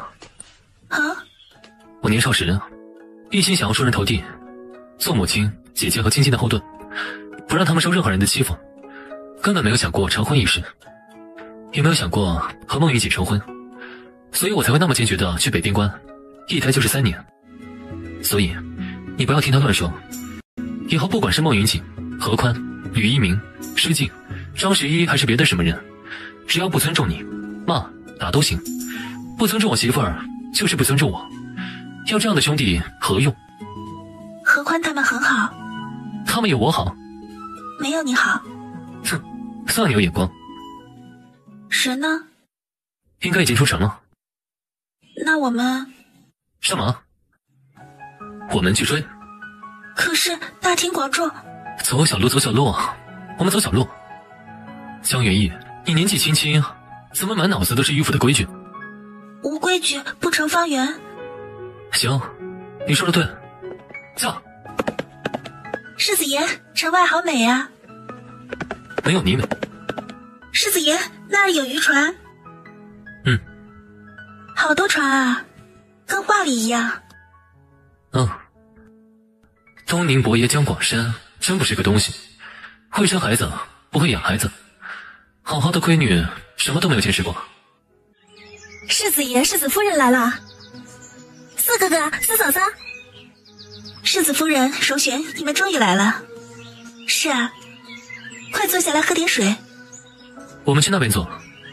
孟姑娘，不好意思，我夫君说去那边坐。媳妇儿。为什么？喊夫君。不喊。喊一声。你好烦啊！孟云锦咬牙切齿地听着二人对话，心里妒忌地发狂。姑娘，你流了好多血。孟云锦手上一直拿着一根树枝，看到江元义和谢荣玄哀哀的样子，不由握紧拳头，硬生生被树枝上的毛刺刺出鲜血。春桃，拿药箱。孟姑娘，请坐。江元义动作娴熟地清理伤口，消毒、上药、包扎。好了。嫂子会奇行之术啊！你才知道，我四嫂嫂医术特别高，我四哥哥就是我四嫂嫂治好的。嫂子好生厉害呀！嫂夫人深藏不露啊！我不碍事的。真是倒霉，一会儿你不能坐船玩耍了。坐船？是啊，四嫂嫂没有来这玩耍过，也没有坐过船只，所以四哥哥提前订了一艘小船，一会儿我们要上船捉鱼赏景。我坐船也是可以的。不可以，一会儿四哥哥他们要捉鱼。孟姐姐，你就好好在这待着吧，我们一会儿就回来。姑娘，你看那个女人挨世子爷多近，长得娇娇柔柔乖乖巧巧，那里就是个狐狸精。姨娘生的就是好手段，姑娘太正直了，才斗不过她。四嫂嫂，前面有一个果子，我们去摘啊。你们忙，我也去摘果子。谢荣玄一听，立马抬起头，见孟云锦走向江元义，他心下一紧，赶紧把肉串都塞给张十一手中，连忙朝江元义走去。世子夫人，孟姑娘，你手受伤了，不能摘果子。多谢世子夫人关心，不过我历来也不干这种粗活。青青也在摘果子。青青爱玩儿，我也爱玩。听说东宁伯府主母十分严德，世子夫人应该没有空玩吧？没错，嫡母十分严苛，早早就告诉我们不要看上有妇之夫，太丢脸。世子爷和我们姑娘先认识的，那世子爷怎么不娶她呢？你不过就是靠出血上位的，犯法了吗？你身份低下。有你低吗？江元义，没有你的话，没有我的话，世子爷就死了，也不会娶你。江元义，一个人知道羞耻，才能走向高贵。可你觊觎别人的夫君，还一副高高在上的样子，真是世间罕见。你，早知道你还是这副样子，我刚刚就不应该帮你处理伤口。江元义声音软软的说完这些，觉得自己没有谢荣玄说的好，赶紧补充一句：疼死你。元义啊，我们洞房吧。夫人，果子摘好了吗？差不多了。那回去吧。世子爷。你什么时候过来的？从孟云锦走到你跟前，也就来了。你刚刚骂得不错。我在心里打过草稿的。哈哈哈哈哈！你笑什么？爷第一次见骂人还要打草稿呢。哎，媳妇儿，别恼啊。去哪？就是觉得你太可爱，也才笑的。不想理你。你也教教我打草稿呗。你还说？好，也不收。你别搂着我。就搂你。别搂。就搂。你讨厌。你说谁讨厌？说你。再说一遍。说你。媳妇真乖。世子爷，你真讨厌。身上疼不疼？为什么会疼？今日你走不少路，又骑马。也没有走多少，我如今身子很好的。身子。元义。啊！谢荣玄突然一个翻身，将江元义压到身下。我们洞房吧。谢荣玄不由分说地靠近江元义饱满的嘴唇。不可以。为何？你身子不行。我不行。不，我的意思是说，你虽然好了，但你中毒2年多，需要好生养一段时日才可以行房。我觉得我可以了。谢荣玄要亲。不可以，你再忍一忍。忍多久？这个得问一问贾大夫。你不是大夫吗？这方面我还在学习。你躺好吧。不想躺好。那你想做什么？不能洞房，可以做点别的。谢荣玄到底亲上了江元义的嘴唇，不过和前面2次浅尝辄止不同，这次他撬开他的齿关，长驱直入。唇齿纠缠，江月一无力反抗，也没想反抗，慢慢沉沦。两人纠缠许久，方熄灯。世子夫人，你颈子怎么了？怎么了？江月一抬眼，从梳妆镜中看到自己细长脖颈上一排排红红的唇印，瞬间想到谢荣轩昨晚的梦浪，脸颊通红。没什么。都红了呀。不碍事的，你继续梳头吧。徐嬷嬷，什么事儿这么开心？五爷中状元了。当真？真的不能再真了，他现在穿着大红袍，骑着高头大马，和榜眼探花在游街呢，好多人去看，国公夫人高兴极了。五弟做的不错。金榜贴出来了。贴出来了。世子爷，我想去看看金榜。你看金榜？我想看看我认识的人上榜了没。你还要认识的人可考？我未来姐夫，他是当朝4品右监议大夫的庶子，本来前年应该与我姐姐成婚的，结果他祖父突然去世，他需要守孝1年，婚事推迟到春闱后，我想看看他有没有上榜。好，我同你一起去。中了，他中了。谢荣玄面带笑容地将江元义放下。江元义但凡多看一列，就能看到他的未婚夫宋景之中了探花，娘和姐姐一定很高兴。我们要不要告诉他们？他们应该已经知道。父亲母亲这时候应该很忙，我们赶紧回去帮忙吧。不逛街了？不逛了。不看看状元榜眼和探花的风采了？不看了。历届探花可都是大件的美男子。美男子啊，江元义有点想看看了。谢荣玄顿时不悦。探花肯定没你好看，不看了。我们回府。宣静堂里欢乐一片，谢荣林目光不由自主地落到江元义身上，瞥见他脖颈处的红印，目光一暗。五弟，四哥。晚宴后，谢荣玄走出宴席，走进一处亭子，负手而立。四哥，你什么意思？我喜欢他。起来，四哥，自你中毒起，母亲全部心思都在你身上，父亲一心扑在江姨娘母子4人，娘性子软弱，又怕影响我科考，所以在府上受委屈也不说。谁让他受委屈？下人。谁指使的下人？江姨娘。云逸做了什么？他和娘说话，给娘送点心，给娘治病。也许是因为他的善意，昂高踩低的下人有所收敛，娘脸上有了笑容。这和你有什么关系？我看过他待人温和的样子。那时候谢荣林从书院回来，看到他在庭中给他娘秦姨娘把脉。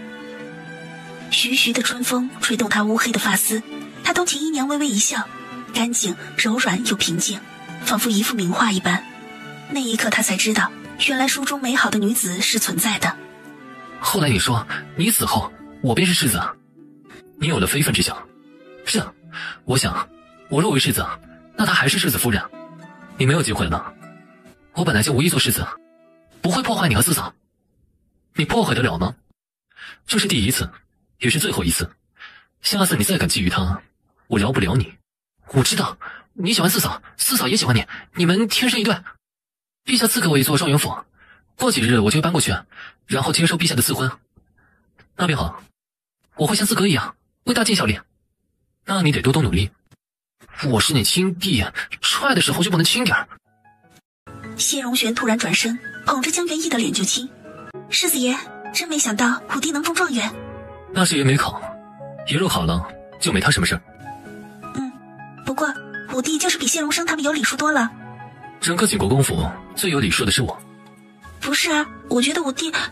谢荣玄突然转身，捧着江元义的脸就亲。你干什么？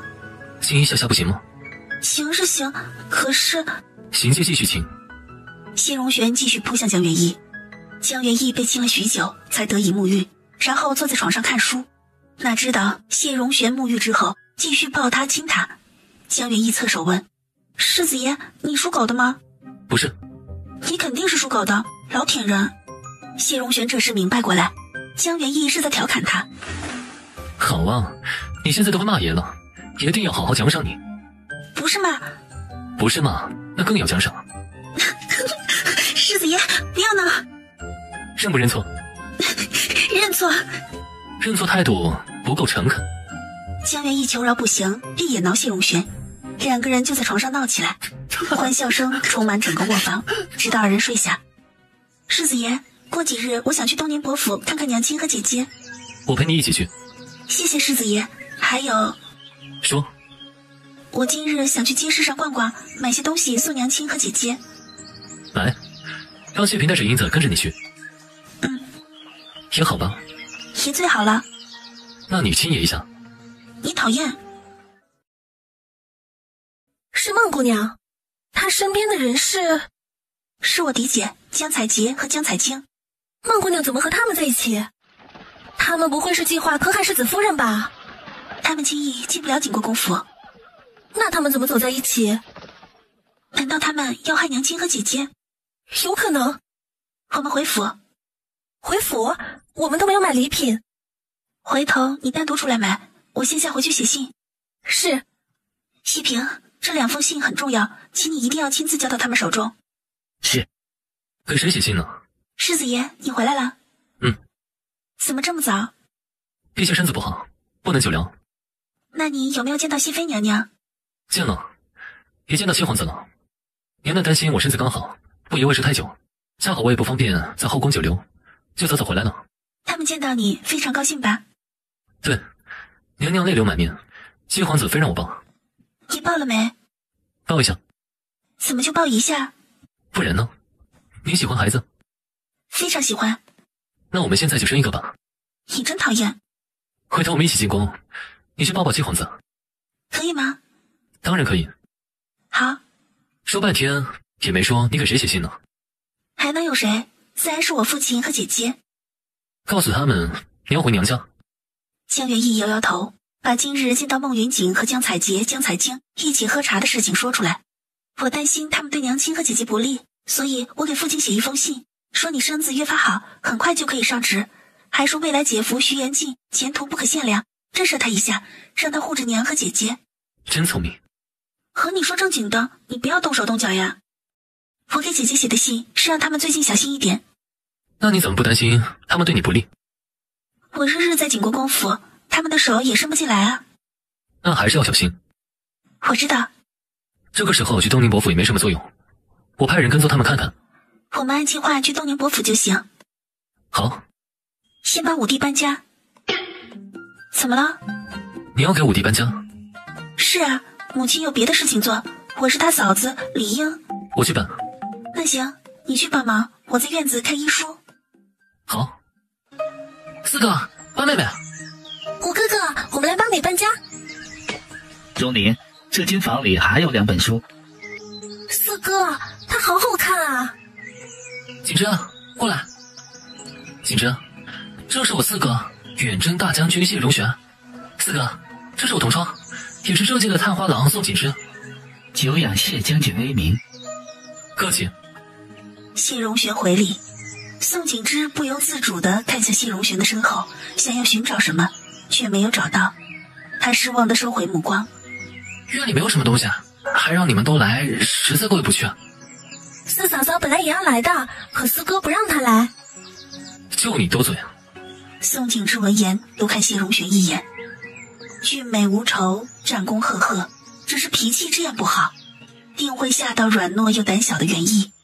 他心疼得不得了，后悔自己回京晚了，后悔。东西都收拾得差不多了，我去和母亲辞别。我和你一起去。你去做什么？他唱着他乡遇不知，一步一句是相思。台下人金榜正题名，不曾认台上就像是。他第一次来景国公府，想要四处看看。那我们一起去母亲那儿吧。江元义说看医书，就真的乖乖坐在窗前看书。谢荣玄缓缓走到窗前，趴到窗台上。江元义一转头，看见谢荣玄的俊脸。谢荣玄突然一个起身，吻住他的嘴唇。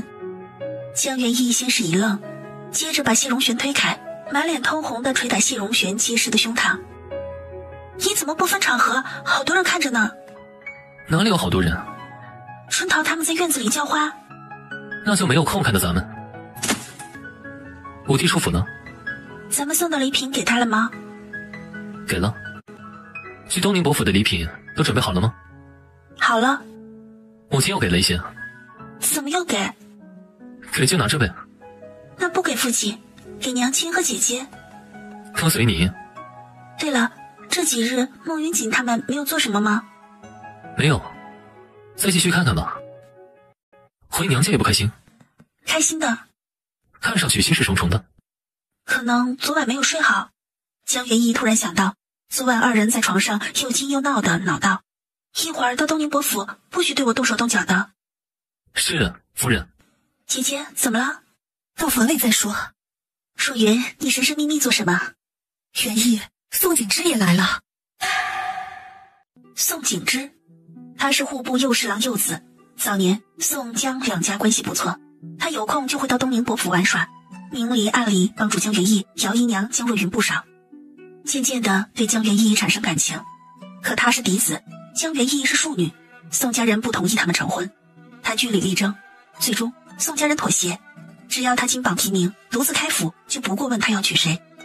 他开心地同江元义、姚姨娘、江若云三人保证，金榜题名时就会娶江元义。只是没多久，他随父亲调任，毫无音信。他中了探花。探花？真的金榜题名了？什么时候的事情？就是和谢荣林、许延静一起中的。淑云，你怎么知道这事儿的？早上许延静的书信里提到探花宋景之，我正要去库房找你说时，看到江高志将宋景之请进府里。江高志请的？江宋两家一直有来往，可是江高志这个时候请他来府上，你是怕江高志居心叵测？说不定是孟云锦、江采洁、江采晴三人指使江高志这么做的。即便如此，宋景之温润善良，但元义极好，应该不会伤害我们的。可他到底和元义有一段过去，谢世子若是知晓。景之和元义清清白白的，知晓又怎么样？高门大户里的男子各有各的缺点，可他们偏偏要求女子完美无瑕，否则……元义，娘，你没和谢世子提过景之的事儿？没有。那我回到景国公府以后和他说一说。现在只能这么办了。你和他好好说说，千万别惹着他，找一个他心情好的时候，语气柔一些。那如今宋景之在府上怎么办？不去见他就行了。唉，真是造孽啊！那也是父亲和母亲造孽，偏偏让妹妹冲喜，不然妹妹和宋景之冲喜挺好的。世子也很好，希望他不要在意宋景之这件事情。姨娘、四姑娘，什么事情？夫人那边忙不过来了，让你们去帮忙，说是用完饭再聊。知道了。元义，你在这儿休息，待会儿再去到检院正厅用饭。你们去吧，不要担心我。我怀疑孟云锦他们三人会往你和宋景之身上泼脏水，为了你们好，千万别见面。元义。宋景之看着软糯的小姑娘，如今身着华服，眉目越发精致，浑身上下透着一种沁人心脾的柔软和舒适，是他日思夜想的原意，是会躲到他身后的原意，也是答应同他成婚的原意。他终于见到他了，他的眼眶瞬间通红。江元义有一瞬间的怔忡，旋即想到孟云锦等人，心里一惊，连忙收回视线，慌张地朝正厅走去。元义。世子夫人。元义。江元义将要倒地之时，一只大手搂住他细软的腰肢，他一站定，就看到谢荣玄英俊的脸庞。宋景之瞬间清醒，立刻停步。谢世子会怎么做？他已经知道江元义和宋景之的过往，又撞见两人偷偷见面，肯定会发脾气。发脾气有什么的？上次江元义回门时，谢世子就发脾气了。除了在战场上需要战略忍耐，他从来不会委屈自己。江元义等着被抛弃吧。世子爷，小心点。饿了吧？有一点。我们去用饭吧。好。元义。宋探花饱读圣贤书，却在大庭广众之下大呼小叫内子归名，是否与理不合？宋景之闻言一愣，谢荣玄不再多说，揽着江元义朝正厅走去。就这样啊？谢世子没有发脾气啊？感觉他对江元义那个贱蹄子格外温柔呢。不对啊，依着谢荣玄的性子，肯定会立刻冲宋景之和江元义发脾气，怎么这么淡定？云锦啊，怎么回事啊？不着急，他没有找到一个合适的契机，找到就会闹翻全场。一场午宴就这么平平顺顺过去，没有一丝波澜。世子爷，是不是很难受？谢荣玄沉默一会儿，声音里克制着某种情绪。很难受。你太久没有沾酒，可能有些不适应，缓一缓就好了。喝点水。不想喝。谢荣玄中毒时也没有这么难受。那你睡一会儿，到景国公府我再喊你。你去沐浴吧，我坐一会儿就好。你有事儿换我。药香、药罐、药瓶、银针包，这些通通都是他送给你的。知道了，原来他全部都知道了。你带着这些东西嫁给我，你根本就不喜欢我，是不是？你根本就不喜欢我，是不是？江元义回答不上来。我很凶，性子不好，很讨厌，是不是？不是。不讨厌，也不喜欢吧？江元义慢慢垂眸。你喜欢温柔的、文雅的，是不是？是。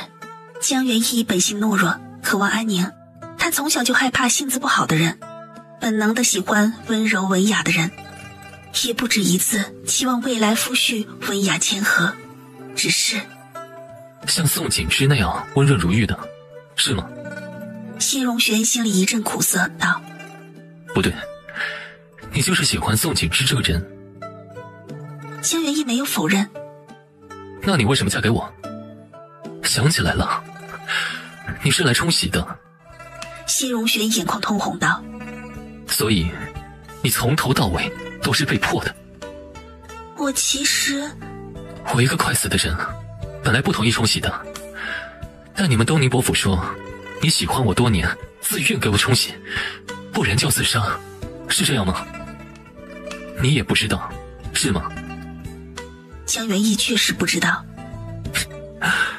你可真是无辜啊！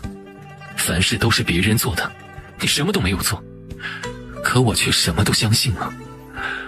我觉得死前救一条人命也挺好的，所以答应了冲喜。谢荣玄是很凶，性子也不好，但他内心深处真的很善良。江元义眼睛控制不住的酸胀。现在回想起来，我可真傻。没有，你不傻。我傻，我就是傻。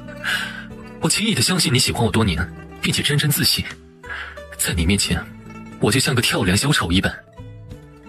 谢荣玄病了2年多，生命之末，这个娇娇软软的小姑娘来到他的身边，他看到的第一眼就觉得格外舒心。他总是让他不要太喜欢自己，是怕自己死后他会太过伤心。实际上，每每想起他喜欢自己多年，他都满心欢喜，并且感觉到温暖。结果都是假的，都是假的。你一定每日都在心里嘲笑我吧？没有，世子爷，我没有。你不要这么说话，不要这么说自己。那你为什么不否认？谢荣玄突然提高声音，江元义吓得一哆嗦。谢荣玄觉得自己真是没救了，仅仅是说话声音大一点，吓到他，他都会觉得心疼的不得了。他不受控制的压低声音道：你明明有那么多次机会去否认，你为什么任由我错下去？我不敢。起初你是不敢，后来我对你那么好，你有什么不敢？江元义回答不上来。谢荣玄挑起江元义的下巴，逼视着他道：江元义，你长得一副人畜无害的模样，我就真的以为你是人畜无害。今日我若是不提，你是不是永远都不会说出来，继续看我出丑？谢荣玄松开手，一滴眼泪从他眼中滑落，他迅速擦掉痕迹，将脸偏到一旁。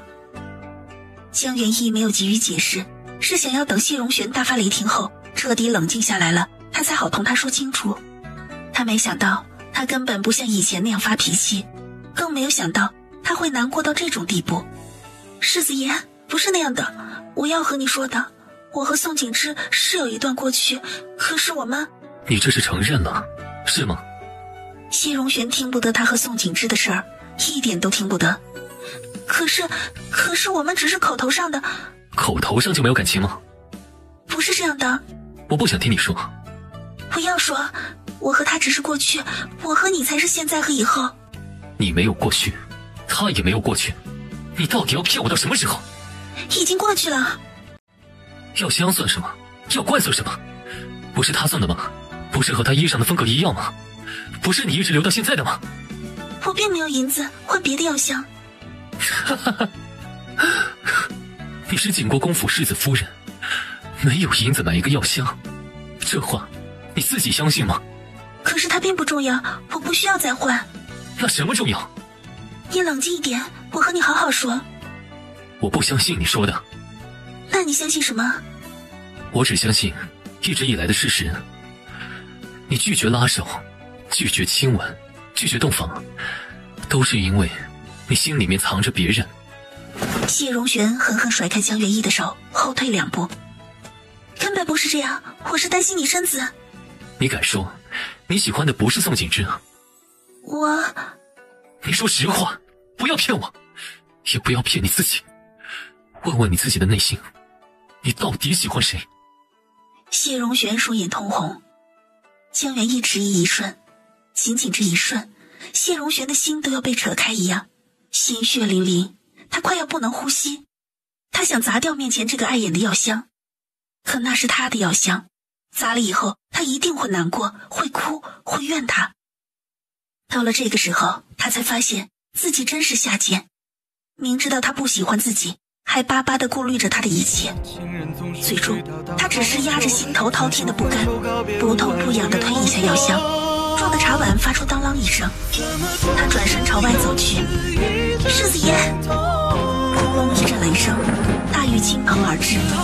谢荣玄毫不犹豫地走进雨中，江元一抬步去追。世子爷！世子爷！世子夫人！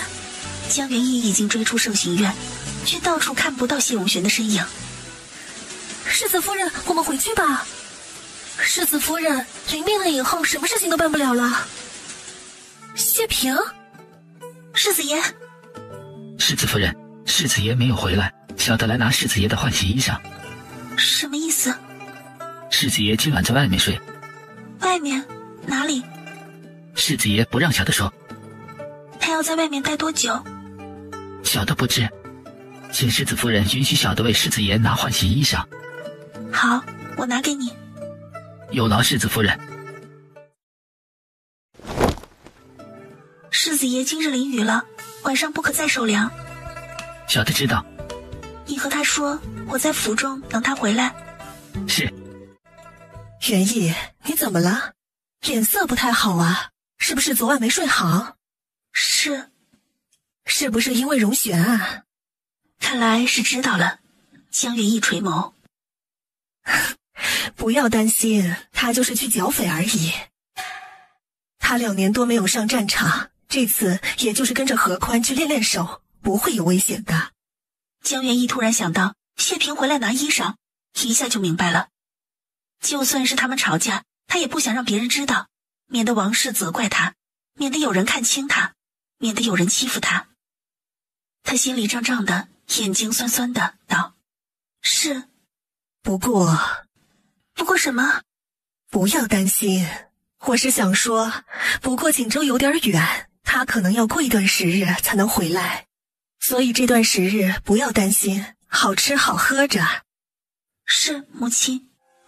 世子夫人，世子爷回来了。世子爷在哪儿？世子爷，能够嫁给你，我很幸福。世子爷在哪儿？在静轩堂同国公夫人说话呢。他有没有受伤？没有，一切很好，剿匪还成功了。那我去找他。世子夫人，慢一点儿，我们走小路。世子夫人，李嬷嬷不必客气。世子夫人这时候过来为何事啊？听说世子爷回来了。世子爷刚走啊？刚走？去哪儿了？回圣行院了。你们没有碰到？我走小路来的。那一定是走岔路了。江元义想立刻回去，可他已经走到宣敬堂，不去看一看王氏不合适。李嬷嬷看出来他的纠结，道：国公夫人要休息了，那我就不打扰了。世子夫人慢走。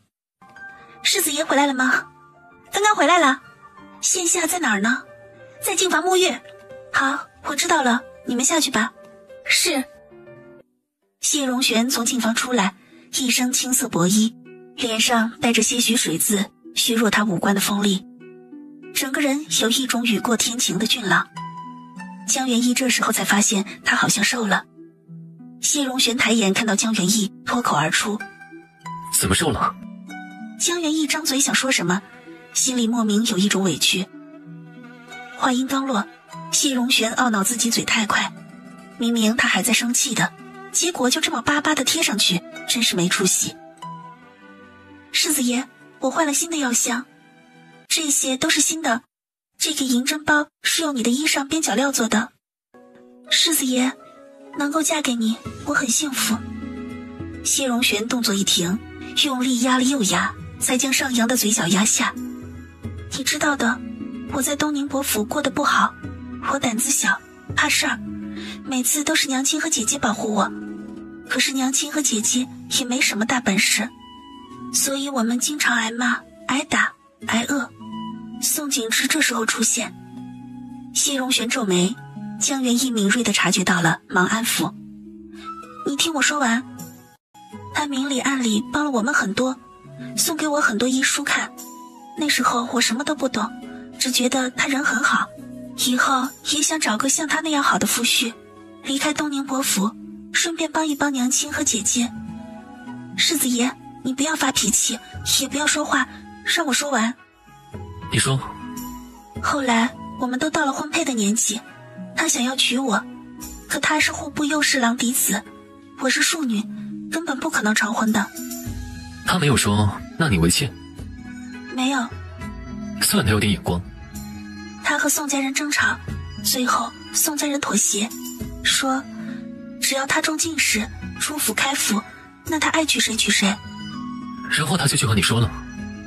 你不要插话。哼。他先和我父亲嫡母说：世子夫人，什么事儿？您的信。谁送的？东宁伯府那边送过来的，说是四姑娘送的。这个时候送信来，不知道有什么事情。江元义松开谢荣玄的手道：我先看看信。江元义接过信就要拆，谢荣玄突然抓住江元义的手腕。怎么了？这是你姐姐的笔记吗？笔画有力稳重，明显是个男人的笔记。你和他还有书信来往？他冒你姐姐的名？我不知道。你们到底背着我做了多少事？我没有。刚刚说那些做什么？又想骗我？谢荣玄脾气再次上来，江元义根本说不过他，眼看他又要倒豆子一般发飙，他猛地扑上去，踮起脚尖搂住他的脖颈，昂头吻住他的嘴唇。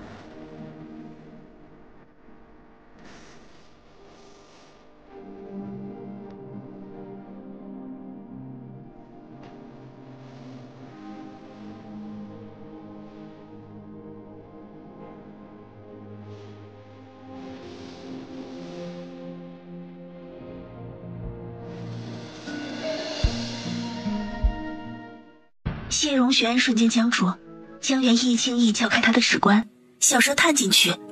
谢荣玄浑身一震，伸手搂住他细软的腰肢，反客为主，凶狠地吻回去，仿佛要将他拆骨入腹一般。江元义这次没有躲避，也没有退让，直接迎上去。两人亲吻着，对抗着，动情着，直到空气稀薄，两人才缓慢分离。世子爷，你听我说完好吗？好。江元义要松手，谢荣玄搂紧他，不让他走。就这样说。我踮脚好累。谢荣玄微微弯腰，江元义脚跟落地。可以吗？可以。宋景之和我娘亲姐姐说成婚之事，我们答应了。宋景之是真的挺好的，我那时候真的太想离开东宁伯府，嫁人是唯一的方法，我认真的等他来娶我。那你喜欢他吗？我那时候并不知道喜欢与不喜欢。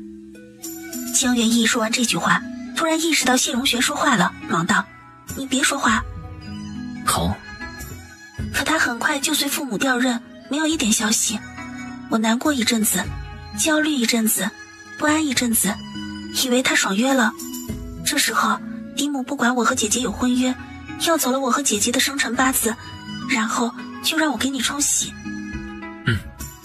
那时候我们都不了解你，以为你活不过3个月，娘亲和姐姐宁愿我嫁得普普通通，也不要去冲喜，然后守一辈子寡。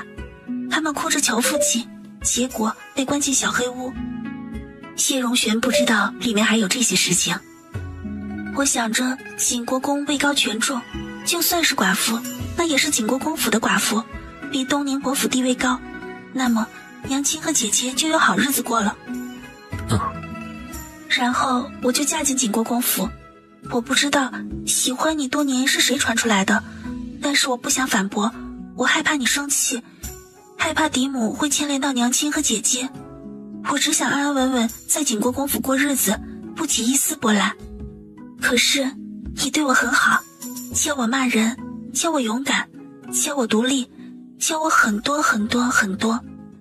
我一点也不想你死，我想要你好好的活着，我想和你一直在一起。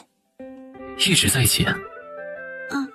我对宋景之没有这种强烈的想法。至于药香，一开始我是真的没有银子换新的，后来也只把它和其他用品一样，没有特别的含义，也就没有想过去换新的。我不知道你那么在意。是你们府上的丫鬟说你对宋景之念念不忘，他们说你就信？我根本不管他们说什么。可是什么？可是我在意你喜欢谁。与其说他接受不了江元义喜欢别人，不如说他害怕他喜欢的是别人。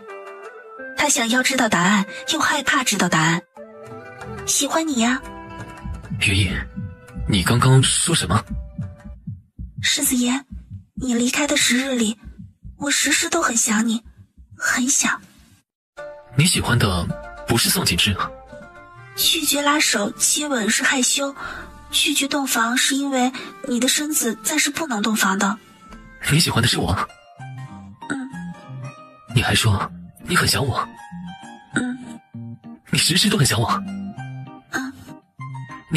你还要问几遍呀？那你看看我。不看。看看嘛。你讨厌。谢荣玄突然弯腰，一把抱住江元义的膝盖窝，轻轻松松将他抱起。江元义瞬间比谢荣玄高出一个头。谢荣玄昂起俊脸，笑容满面地望着江元义。元义，干嘛？我喜欢你，我好喜欢你，好喜欢好喜欢。你也说好喜欢好喜欢我。我刚刚都说过了。你说的是喜欢，没说好喜欢。你真幼稚。那你再亲我。不要。亲一下嘛。不要。好，那我亲你。谢荣玄放下江元义，捧着他的脸就亲。清冽的气息扑面而来，江元义微笑迎接着。世子爷，哎呦，我的亲娘哎！徐嬷嬷。徐嬷嬷没事吧？没事儿没事儿。徐嬷嬷，你胆儿也忒小，就看个亲嘴，吓成这样。你不要说。好，听你的，我不说。自然没有世子爷行事大胆。徐嬷嬷急着进门，所谓何事？谢妃娘娘来信了，说让你和世子夫人明日进宫。进宫？世子夫人莫担心，教习嬷嬷一会儿会给你复习一下宫中的礼节，你明日就可以进宫了。好，我现在就复习。世子爷。这就走了？我复习一下礼节，免得进宫丢脸。复习好了，我再回来陪你。好。那我走了。你亲我一下。有人在？那没人的时候再亲。教习嬷嬷是不是太严厉了？不是，我想多练习练习。那也不用这么拼。也没有拼，腰和胳膊有些酸而已。走，我去给你揉一揉。不用。不揉的话，你明日还能进宫吗？用完饭沐浴之后再揉，可以吗？行。怎么样？世子爷，你好厉害呀！那是，爷以前在军营的时候还帮人接骨呢。世子爷真是什么都会。元义，你那么好色，整日看着我这个大美男，你不馋得慌吗？馋得慌。是，江元义是有一点点好色，觉得谢荣玄长得俊朗，身子诱人，但他也没有到馋的地步。如果你馋的话，我可以让你占便宜。我不馋。我觉得你馋。我真不馋。你馋。谢荣玄将手放到腰带上，轻轻一扯，领口处露出大片肌肤，隐约可见结实清晰的线条。他还继续扯中衣。这人要脱光，太不要脸了。江元义赶紧翻身，躺到床里面，扯过薄被，将自己从头包到脚，发出闷闷的叫声。世子爷，你不要耍流氓。我是让你占便宜啊。我不要占。占一下吗？不要。江元义心跳加速，他其实有点想占的。谢荣玄笑道：不占就不占，我继续给你揉揉腰。不要揉，我已经好了。那你都不说声辛苦了。辛苦了。太没有诚意了。世子爷，辛苦你了。这样说话可不够。谢荣玄突然抓住薄被一角，轻轻一扯，一下钻了进去。你干什么？谢荣玄搂住江元义软软香香的身子道：一起睡。天太热了。用了冰的。已经进入夏季，卧房已经用冰，很凉爽。可是你的手。揉一揉啊。我不要揉了。那就摸一摸。第二日一早，两个人早早起来，郑重地整理一番。江元义特意穿上宫装，然后和谢荣玄一起给王氏请安。想着江元义是第一次进宫，王氏不由得交代诸多事情。江元义很认真地记着。谢荣玄道：母亲，进宫就是去看看姐姐，你们不要说那么多，吓得他们都不会走路了。单是看你姐姐，母亲自然不觉得有什么，可后宫那么多双眼睛盯着你姐姐，尤其是杨妃。母亲说的是，儿媳一定会谨言慎行的。放心，有我在，没事的。把我的心意带给娘娘。好。世子爷，你礼节学得非常好，不用紧张。江元义点头。你不是想要抱孩子吗？你说七皇子吗？我能抱吗？能啊，姐姐人很好。我知道，你中毒的时候，谢妃娘娘隔三差五送信送药来，所以她会爱屋及乌，对你也会疼爱的。荣玄，你回来了。孟姑娘，我和那人还有事要忙，就不和你多聊了。世子夫人，我有话同你说。孟姑娘，我没话同你说，是很重要的事。我和你之间应该没有重要的事吧？非要我说的那么明白吗？请你说明白。孟云锦故意看谢荣玄一眼，意思是他不能听的事儿。说吧。江元义，你别怪我说话直接，那你直接一点。你。孟云锦也不再藏着掖着道：是关于宋景之的。那你和宋景之说去，和我说什么？你们以前不是有婚约吗？你也说了是以前，那你现在说什么呢？你和他之间，我和他之间的事儿与你有什么关系？孟姑娘，人要自爱，多关心一下自己。那就不劳世子夫人费心了。既然如此，那再会。世子爷，我们走吧。好。孟云锦恨得牙龈几乎咬碎，心里的怒火实在无处发泄。他伸脚踢旁边的草丛，哪知道踢到里面的石头上，顿时疼得叫起来：姑娘，姑娘，你没事吧？滚一边去！孟云锦一把推开绿萍，绿萍摔倒在草地上，却什么都不敢说。我不喜欢他老是找事儿。我如今越来越会说话，是不是？你越来越像爷了。你是夸我还是夸你？都夸。元义，是娘娘。长得真娇，真美。娘娘谬赞了。多谢你救荣玄的性命。娘娘，这是臣妇应该做的。好，好，好，来，我们坐下来说。谢清惠询问王氏和谢青青的情况。谢荣玄道：母亲很好，青青还是那么莽撞。八妹妹是越来越懂事。江元义为谢青青辩解，见江元义这么护着谢青青，谢清惠心里格外舒坦。她也不在意什么庶女不庶女，只要能够和母亲、弟弟、妹妹融洽相处就行。陛下近来身子如何？不太好。他近日可常来后宫？每次都是去杨妃那里。永宣帝继位不久，立皇后的儿子二皇子为太子。可惜二皇子荒淫无度，调戏后宫嫔妃，直接被废。这2年，宫中皇子有的摔断腿，有的痴傻，有的爱礼佛。只有谢妃生的7皇子和杨妃的5皇子是合适的储君人选。谢妃和杨妃自然而然地成为对手。你们好不容易来这儿，不提糟心的事。姐，你放心，不管结果如何，你和严歌儿都不会有事的。好，好，好，好，我们吃点点心吧。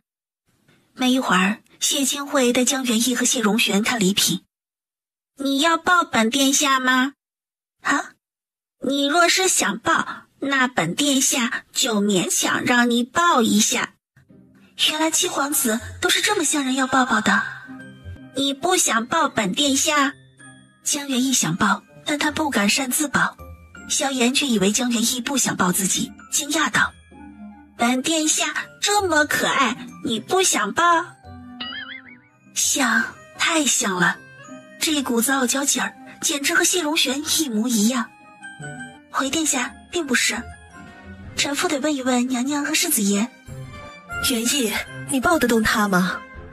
抱得动。那你抱吧。回府我也要抱抱。江元义弯腰将萧炎抱起来，萧炎熟练地伸手搂着江元义的脖子。江元义微微一愣，本殿下是怕你不会抱，所以才搂你脖梗的。七殿下真会说。外甥四舅，荣玄小时候不仅会说，还会吵架。有一次他和3个孩子吵架，你噼里啪啦说个不停，直接说哭2个孩子。这么强？爷小时候就厉害。不但如此，他和严根一样大的，也喜欢让人抱抱，特别粘人。他现在也粘人啊？谢清惠惊讶，江元义意识到自己好像暴露了什么，顿时羞红脸。七殿下重不重？我不重。你不重？我都没感觉到我重呀，我跑起来跟飞一样，好轻松呀。元义，累的话就把它放下来。臣妇不累。他喜欢小孩子。那赶紧生一个啊。媳妇儿，听到没？姐姐催你呢。你讨厌。回府我也要抱抱。元义比我想象中的好。你只看到冰山一角而已。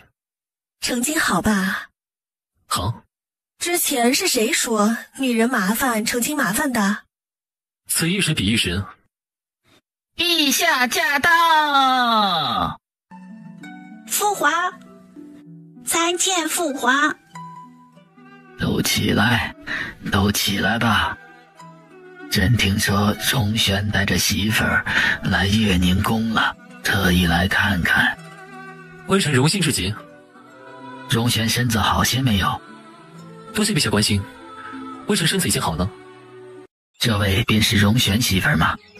江元义连忙上前一步，恭恭敬敬行礼。好好好，和荣玄很般配。陛下晌午了，不如就在这儿用膳吧。朕正有此业。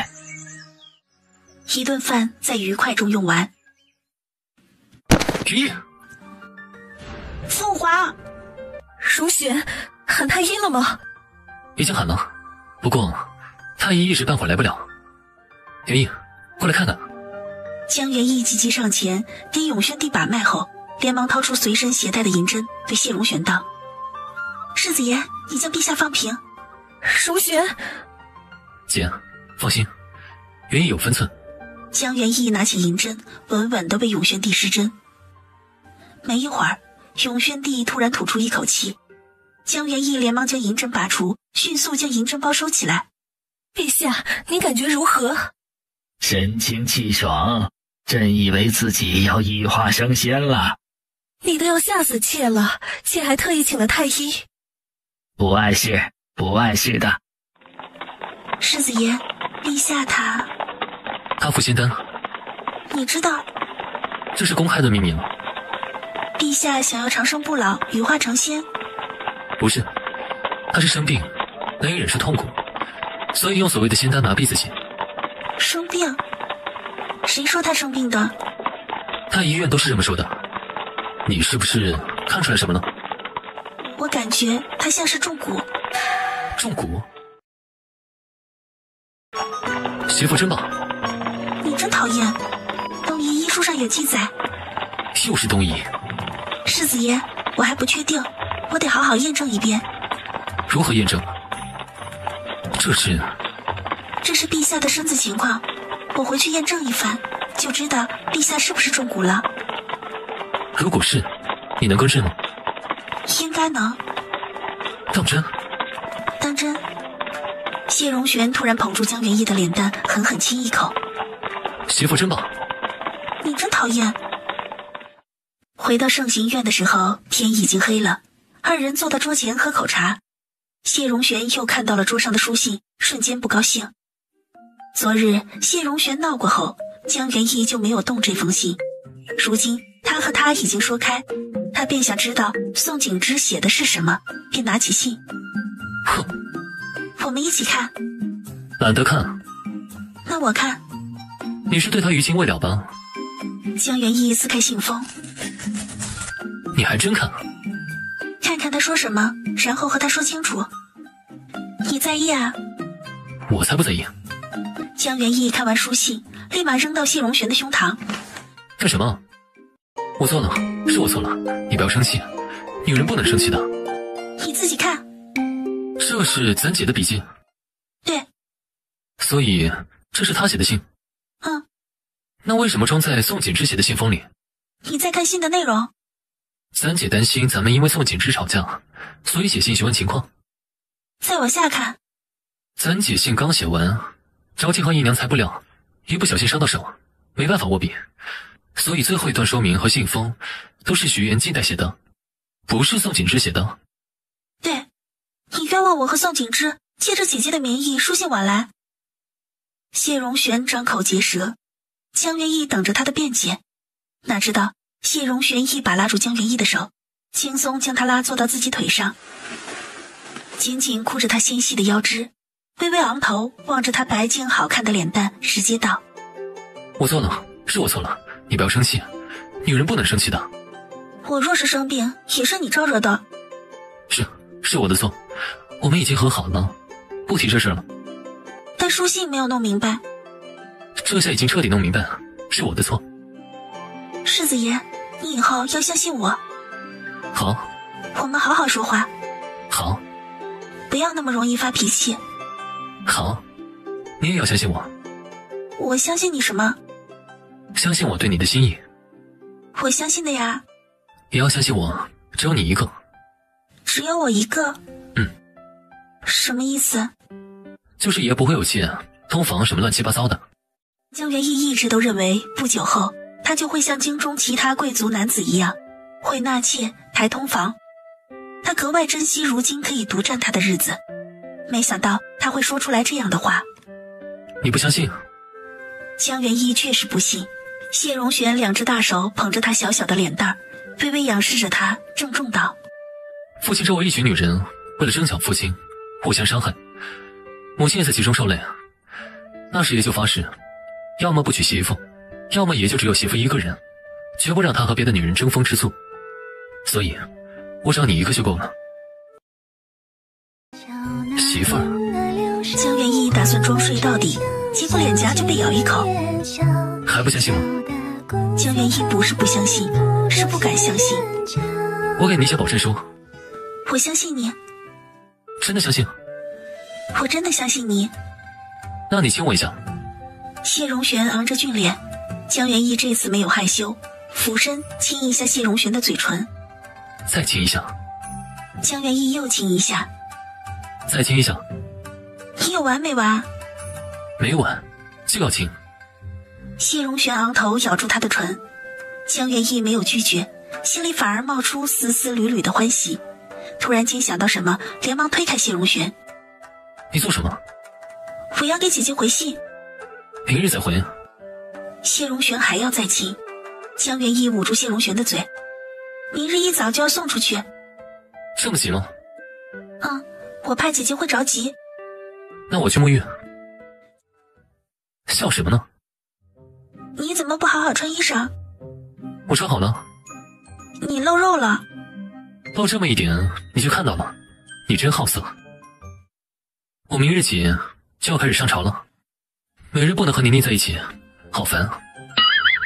江元义以为他会说什么国家大事，结果是这句话。他不打算再理他，立刻闭眼睡觉。媳妇儿。江元义不理。元义。媳妇儿。江元义打算装睡到底，结果脸颊就被咬一口，是真的咬。他睁开眼睛，伸手打谢荣玄。你干什么？干什么呀？谢荣玄任由他打，两个人在床上闹一阵子，总算消停下来，然后入睡。媳妇儿，什么时候可以洞房啊？一日不见，如隔三秋。媳妇儿，你想我没？一身臭味，快去洗洗吧。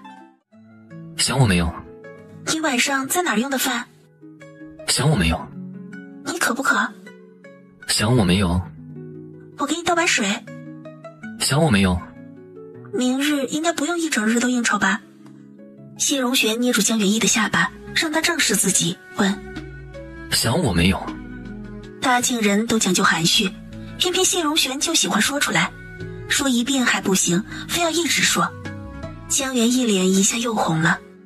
看来是想呢。我也想你，一整日都在想你在做什么呢？我在忙呀，你在做什么？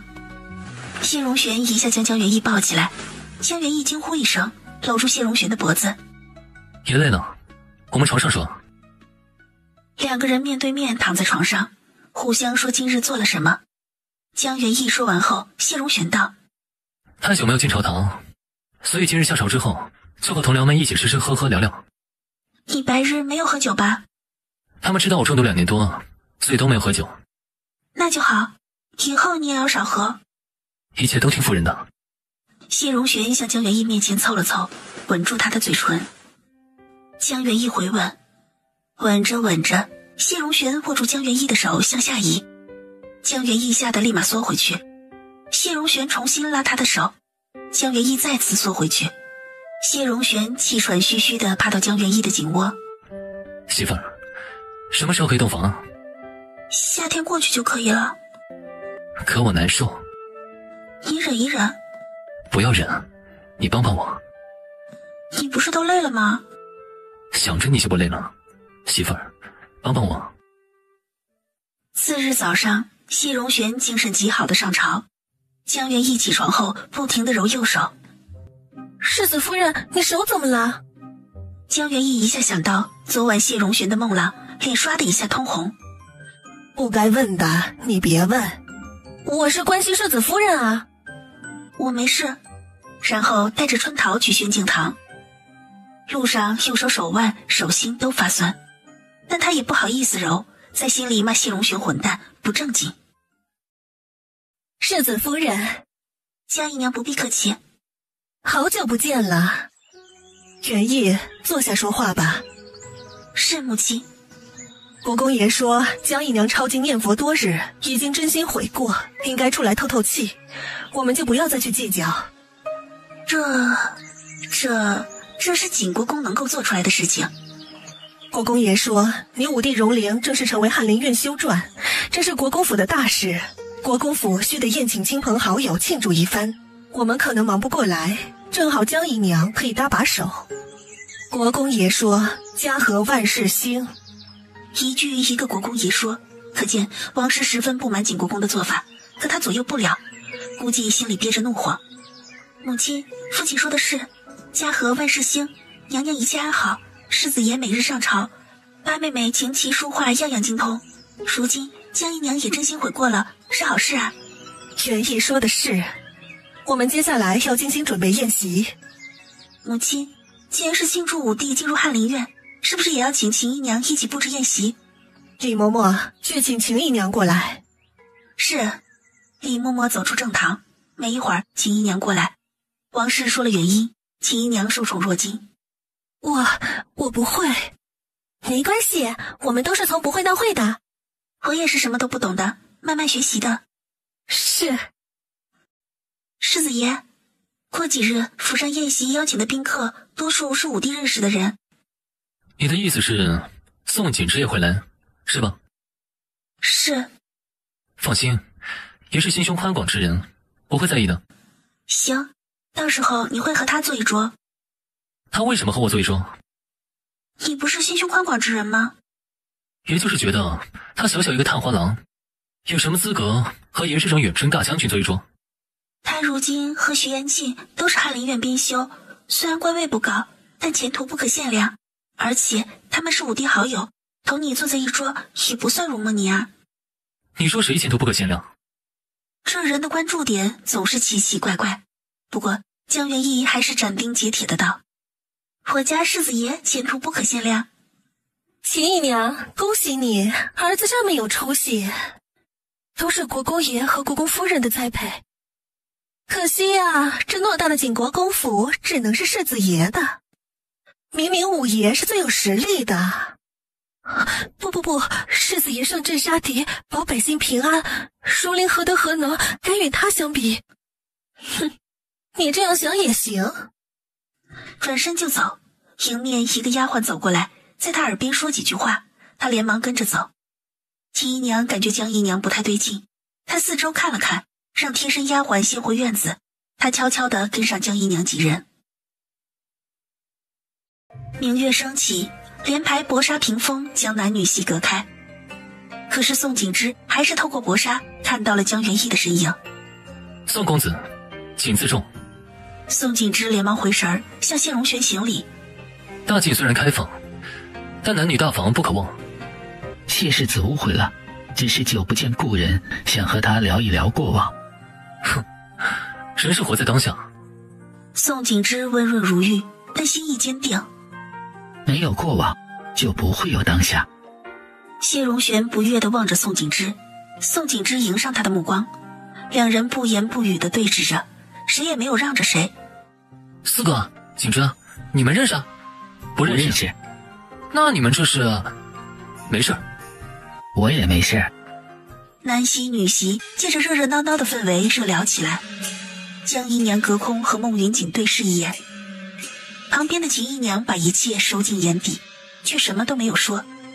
她双手绞着帕子，一副心绪不宁的样子，扭头看到江元义喝一口琉璃杯中的酒水，不由得蹙起眉头。这时候一个小丫鬟走到江元义跟前说了几句话，刚好戏台子乐声高涨。四嫂嫂，什么事儿？不是什么大事儿，我去住了一下就行。我和你一起啊。不是什么大事，我去就回。那好吧。宋景之一眼看到了，瞬间心跟着飞出去。这时候一个小厮悄悄地到他跟前耳语了几句。宋景之精神一振，扭头看去，小厮已经不见。他看看与他人闲聊的谢荣玄，心里纠结一会儿，转头和谢荣林道：荣林兄，我喝的有些多，出去一下。让小厮带你去。好。江姨娘清楚看到，嘴角含笑地望向孟云锦。孟云锦点点头。江姨娘和王氏说自己要出宫。王氏点头。去吧。哎，世子夫人呢？世子夫人。孟姐姐，你喊我四嫂子做什么？台上正在演的戏是我最喜欢看的，我想感谢一下世子夫人的精心准备。我四嫂嫂去忙了，一会儿回来你再同她说吧。哎呦，这时候还要忙啊？有点小事要处理。处理何事？我也不知道，处理多久了？有一会儿了。派人去找找。今日人多又杂，王氏担心江元义出事，谢青青立马派贴身丫鬟舒晴去找。孟云锦闻言笑了，金姨娘担心的不得了。舒晴许久之后回来向谢青青汇报，谢青青听得面色凝重，凑到王氏跟前说话。恰好台上一出戏落幕，四周骤然安静。孟云锦趁机惊讶的大声道：“世子夫人不见了！孟姐姐，你怎么？世子夫人真不见了！”元义去哪了？能去哪儿啊？不过是酒水洒到身上，他回去换衣裳了。谢荣玄转身就走，只要江元义有一丁点的事儿，谢荣玄就会失去理智。快去找你四嫂嫂。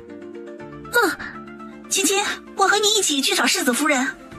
不用，我正好需要换一张手帕，就去慎行院一趟。忽然一个尖叫声传来，发生何事？声音好像是从那里发出来的。去看看。母亲，儿媳不好，来晚了。我衣裳洒了些酒水，刚好一个小丫鬟说门口几个灯笼坏了，我盯着下人换成新的，顺便换一身衣裳，结果八妹妹和夫君就相继来寻我。原来如此。母亲，发生何事？没事了，没事了。孟姑娘，听八妹妹说你要感谢我，我就在这儿，你感谢吧。孟云锦不敢相信的唤一声：“世子夫人，是我，不认识吗？”是，这副娇娇软软的样子就是江元义。他没有和宋景之苟合，也没有和野男人苟合，怎么会这样？明明一切都是计划好好的，他为什么没有中招？那中招的是谁？那边发生什么事情？是丫鬟才到。报警我！是丫鬟踩到蛇是吧？是。那你赶紧去处理啊。父亲，我们走吧。好像是江姨娘的声音。砰！相拥的一男一女突然自假山处摔出来，王氏顿时皱眉，秦姨娘呆了。谢荣玄伸手，一手捂江元义的眼睛，一手捂谢青青的。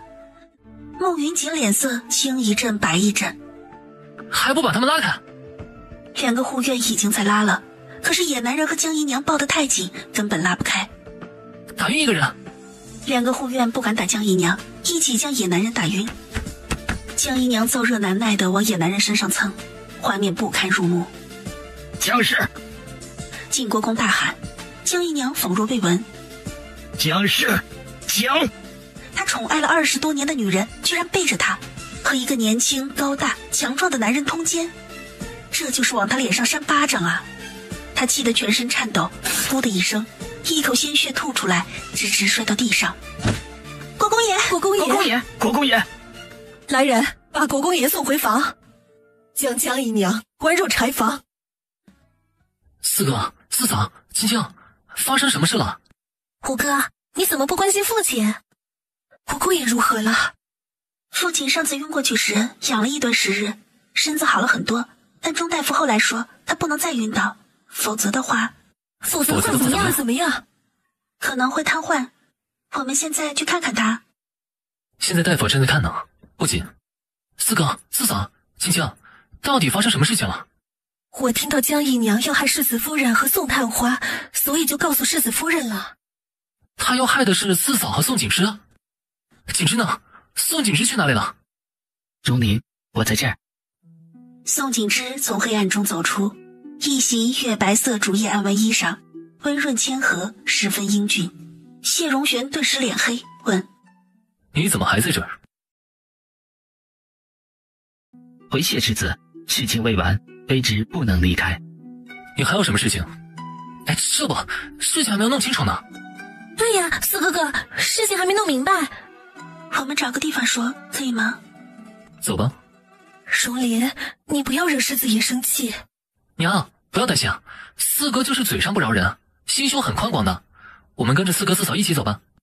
谢荣林看向宋景之，宋景之怔怔地望着江元义的背影。你心心念念之人是我四嫂？我和他相识之时，她并不是你四嫂。秦姨娘，你说江姨娘要害我四嫂嫂和宋景之是怎么回事啊？前几日我们一直跟着国公夫人准备宴席，我总觉得江姨娘怪里怪气的，就跟上去看看，然后就听到她吩咐丫鬟给世子夫人和宋探花下药。下什么药？催情药，服用以后就像江姨娘那样，完全受情欲控制。哪来的这种药？不知道，当时听他们说给世子夫人下药容易，给宋探花下药不容易，防止万一他们又从外面找一个精壮的野男人过来，一定要毁世子夫人的清白。歹毒之极，他是活腻了，必须严惩，必须严惩。这是他们的计划，事情并没有发生，你们别激动。若是发生了，也掀了他们的头盖骨。是，你先坐下，听姨娘说完。他们要把世子夫人赶出景国公府。想都别想。哎呀，你不要打断啊。好。宋景之默默地看二人一眼，心里酸涩不已。我不知道应该怎么办，就把事情告诉世子夫人。秦姨娘做了很多事情。我把下药的酒换到江姨娘桌上。娘，你……世子夫人帮助我们很多，还有你小时候受尽江姨娘他们的折磨，若不是世子爷出手，可能已经……所以换药，四嫂嫂离席，喊宋探花离席，引诱江姨娘到假山处，都是你和四嫂嫂计划的。主要是世子夫人想出的法子，秦姨娘帮忙完善的。世子夫人安排的人手，秦姨娘一直在监督。别推了，你们两个都厉害。你怎么不提前和我说？你不是说让我一个人去做些事情吗？下次遇到这样的大事，提前和我说一声。下次也要和我说，我们一起打坏人。据我所知，那种药不好买。江姨娘只是景国公府的一个姨娘，又被父亲关起了几个月，应该没有能力买这种药吧？应该和孟姑娘有关。我也觉得和她有关。她今天宴席上怪怪的，我和母亲明明小声说话，她离得那么远，好像都听到似的，不停地说四嫂嫂不见了。她在和江姨娘打配合。我会去查。你该走了吧？我今日同荣林宿府上。啊，之前说好的。荣林，要不……反正已经很晚，就睡一宿吧。江元义软软道。谢荣玄低头瞪江元义。宋景之看不下去道：谢世子。诸位休息吧，我们走了。江元义拉着谢荣玄快速离开。宋景之神色晦暗地望着两人的背影。你干嘛拉我？宋景之就睡一晚上而已。而已？他还想睡2晚？不是的。我看他就是想一直待在景国公府不走。你都嫁人了，他还巴巴地瞅着你。他真不要脸。他的脸长得一般般，不要也罢。还是爷的脸好看，你说对不对？江云逸，你怎么不说话呀？我等你说完呀。是不是我骂他，你不高兴？江元义突然停下来，踮起脚尖，在他嘴角蜻蜓点水似的亲一下，然后注视着他。夫君的脸是世间最好看的。谢荣玄不止一次被江元义亲吻，但是每一次心里都会不由自主地涌出莫大的欢喜。这一次也是，他努力压制着，故意绷着俊脸。你亲我做什么？就想亲呀。哼，别哼嘛。你故意的。故意什么？故意亲我，乱我军心，然后不回答问题。不是呀。那你回答我刚刚的问题。我回答了呀。你回答的什么？夫君的脸就是世间最好看的。还有，我刚刚说了，我是在等你说完再说的。还有，你骂他，我没有不高兴。谢荣玄盯着江元义看，江元义坦坦荡荡地昂起脸道：看吧，醋精。谁醋精啊？你。胡说，爷才没有吃醋呢。那你老揪着宋景之不放做什么？他没爷高，没爷强壮，没爷有本事，还没爷长得好看，我盯他做什么？没有的事儿。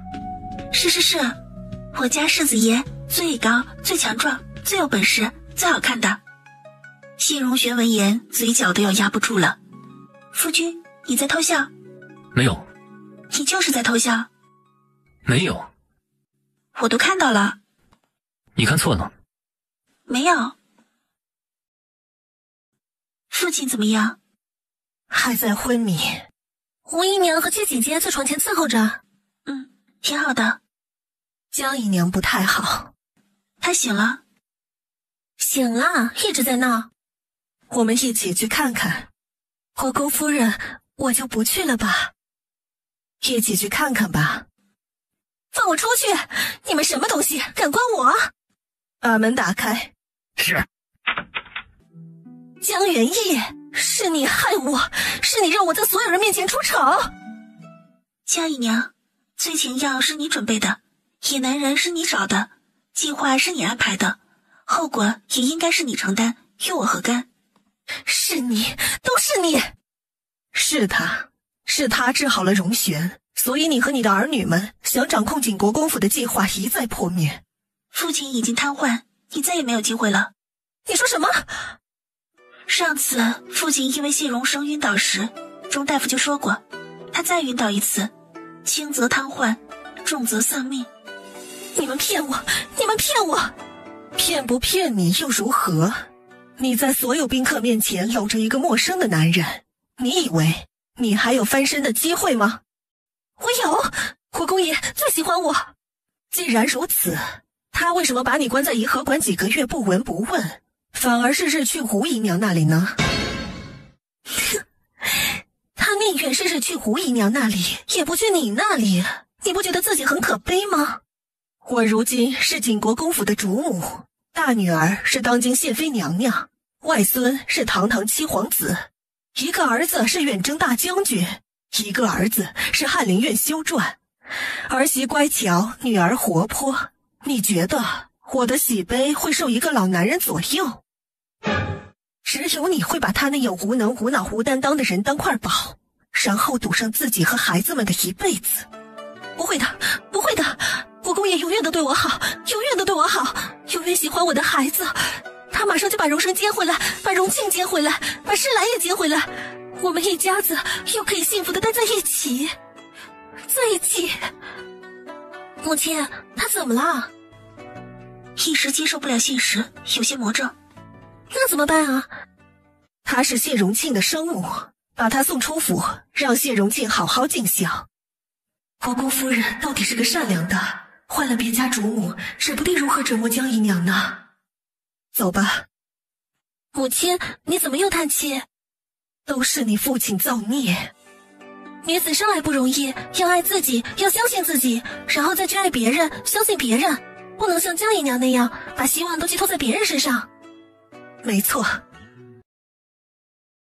元义，母亲，青青说的，你听到了吗？听到了。你也该这般。是。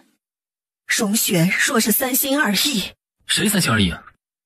谢荣玄大步走过来，搂着江元义的肩头。母亲，你别破坏你儿子儿媳妇的夫妻感情。行，那母亲不说。一起用完早饭，江元义留下来和王氏、谢青青、秦姨娘处理府中事宜。谢荣玄不知道从哪里拿一本书，坐在旁边看着。四哥哥，这里吵吵嚷嚷的，你去书房看吧。谢青青道：只要心静，在哪里都能看书。母亲，四哥哥太黏四嫂嫂了。江元义一听，脸瞬间通红。世子爷，叫我什么？夫君。我和母亲他们还要忙一会儿，你先回去吧。我不想回去。你在这儿我专心不了。为什么呢？若是直接说你太粘人，谢荣玄说不定会赖着不走。江元义便道：我时不时想要看你一眼。那也走了。你早点回来。好。四嫂嫂，你和四哥哥真恩爱，甜丝丝的。青青，别没大没小的。我查明崔晴耀的事了。这么快？你是在讽刺我做事慢？你上朝练兵练功，还要处理府上的事情，这么忙，还能在5日里查明真相，真的太厉害了。走，我们出府。出府做什么？见孟云锦。孟姑娘来了。孟云锦脸上青一阵白一阵，一句话说不出来。夫君，我和春桃去楼下逛逛。你做错事就行。我想去逛。江元义想让谢荣玄和孟云锦好好做个了结。把这个吃掉再走。好。江元义带着春桃从孟云锦身边经过，孟云锦脸色一白，绿萍小声嘀咕：姨娘生的就是没规矩，不好好伺候谢世子，反而让谢世子给她剥虾喂她吃，太不要脸了。谢荣玄并没有听到绿萍的嘀咕，他目送着江元义走远之后才道：孟姑娘，坐吧。桌上饭菜已经动过了。怎么觉得我没有礼数？你知道就好。你把手伸到景国公府就是礼数吗？说吧。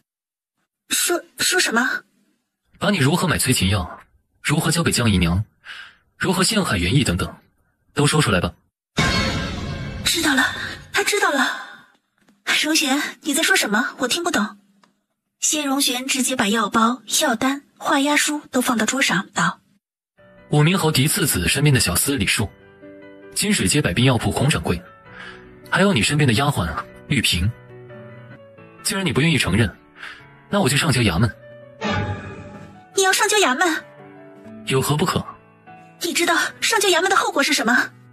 不是你做的，你怕什么？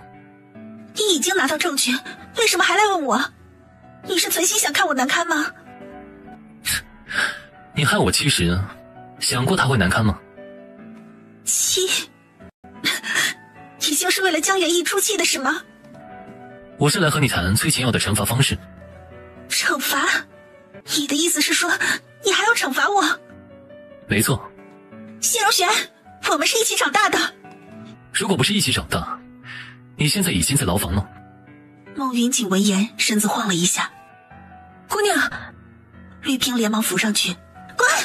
孟云锦一把将绿萍甩开，绿萍踉跄倒地，忙爬起来，踉跄跑出雅间。谢荣玄，你好狠的心！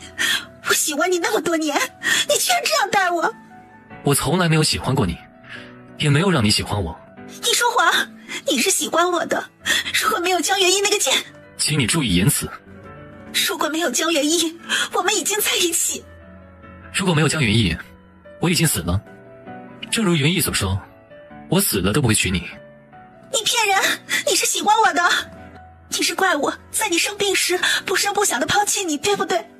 荣玄，你听我解释，我不是故意抛下你的，我……孟姑娘，我们从小一起长大，你应该知道，我喜欢什么都会主动争取，从不会藏着掖着。我没向你表明心迹，就是对你没有男女之情。江元义是冲喜的庶女。那又如何？我们不一样，我们都是嫡出，我们从小就认识。实不相瞒，我看到他的第一眼就喜欢上他。如果小时候能遇到他，那我小时候就会喜欢上他，然后护着他，疼着他，直到长大。根本不会让他在东宁伯府受那么多委屈、折磨和恐惧。你说谎！说吧，你想要什么惩罚？你想怎么处罚我？那要看你表现。你要我如何表现？你先向元义致歉。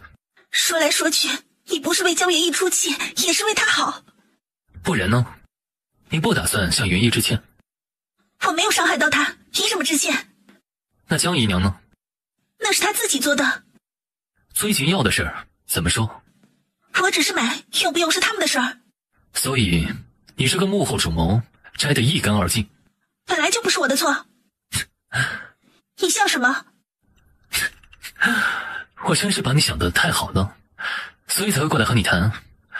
像你这样自私、自利、恶毒的人，直接惩处即可。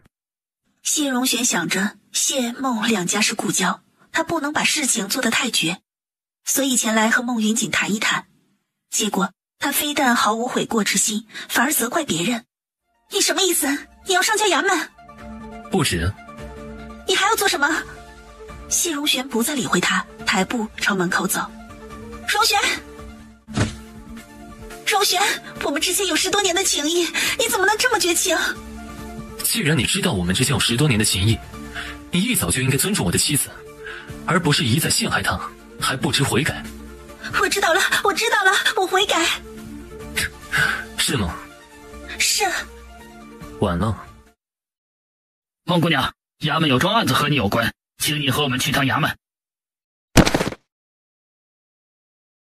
他晕倒了。然后被抬到衙门去了。她是武明侯嫡女，衙门不给几分薄面吗？武明侯那种趋利避害的人，他怎么可能为了一个女儿损了自己的名声？看清楚孟云锦的真实面目后，谢荣玄就命人将他的事迹公布出去。武明侯知道是他公布，就知道了事情的严重性，所以是武明侯主动把孟云锦送到衙门的。没错，学你公爹大义灭亲那一套，博个好名声。是不是觉得我做的太过了？不是，他做错事情又不知悔改，你却是先礼后兵，做得很好。我就是觉得世间怎么都没有好父亲呢？那是我们倒霉，遇到的父亲都不怎么样。以后我们生了孩子，我肯定是好父亲。媳妇儿，你说我是不是好父亲？我不知道。要不我们现在就回去生孩子？你不要闹。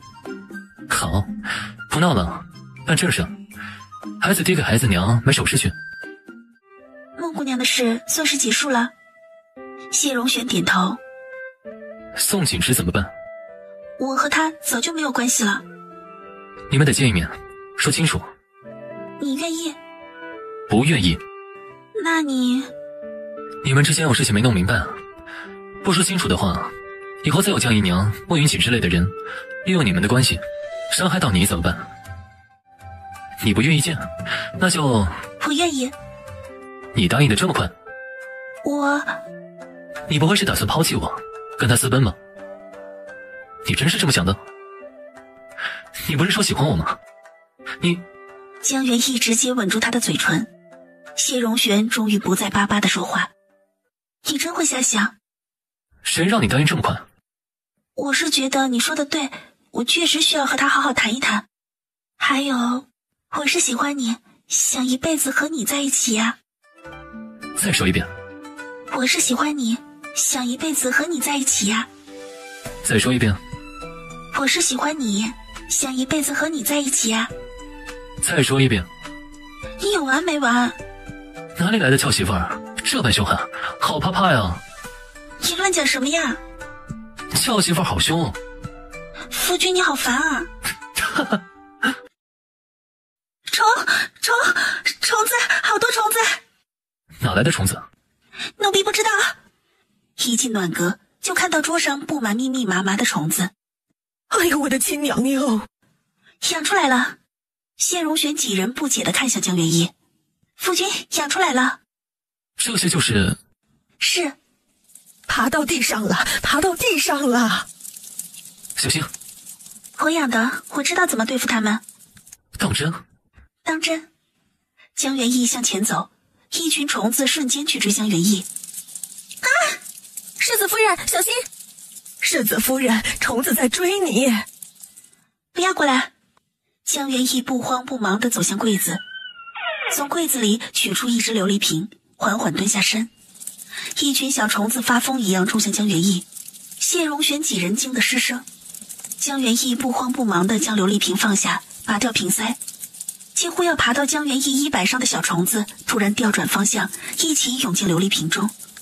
自己跑进琉璃瓶了，真听话。江元义将瓶塞塞住，缓缓起身。谢荣玄几人盯着一瓶小虫子看，好看吗？有点恶心。但它可以救命。怎么救？我要好好试一下。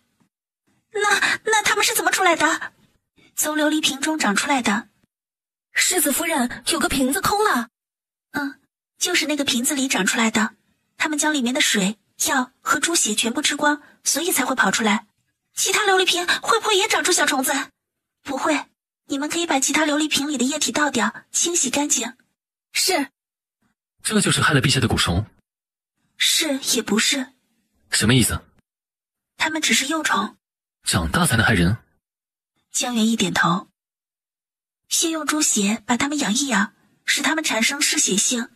断了猪血，它们就会吃掉同类，唤醒体内的蛊毒，然后就可以害人了。东夷人当真歹毒。好在毒蛊都有解药。解药是什么？我得试着配一配。辛苦您了。不辛苦。陛下会相信我吗？会，他会相信我，就会相信你。可是五皇子和七皇子在争。正因为五皇子和七皇子在争储君之位，陛下才会更相信我。我中毒2年多，五皇子那边的人明里暗里做过不少事情，势力逐渐壮大，已经远远超过七皇子。若是陛下这个时候去世，即位的就是五皇子。七皇子要想掌握大权，就必须让陛下多活几年。也就是说，七皇子这边是最想要陛下活下去的人。聪明。陛下也知道这一点，所以他会十分信任我们。没错。那陛下如何中蛊毒的？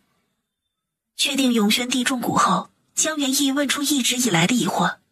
谢荣玄望着江元义，没有说话。江元义从他眼神中读出一个答案：五皇子的母妃杨妃。那五皇子和七皇子，他们的斗争是必然的，只有斗争才能结束斗争。那我每日就和陛下说一下，你准备充足的药。好。如何？明日我们一起进宫。是直接见陛下吗？去姐姐的月宁宫，偷偷给陛下治疗。那我们又能见到七皇子了。姐姐说她很想你。才见我一面就想我？你长得美，愿意抱她，又愿意和她玩。姐姐不也是吗？姐姐没有你软和呀。就你胡说。你说朕是中蛊？回陛下，是。你如何证明？夫君。谢荣玄从怀里掏出一个琉璃瓶，有小虫子。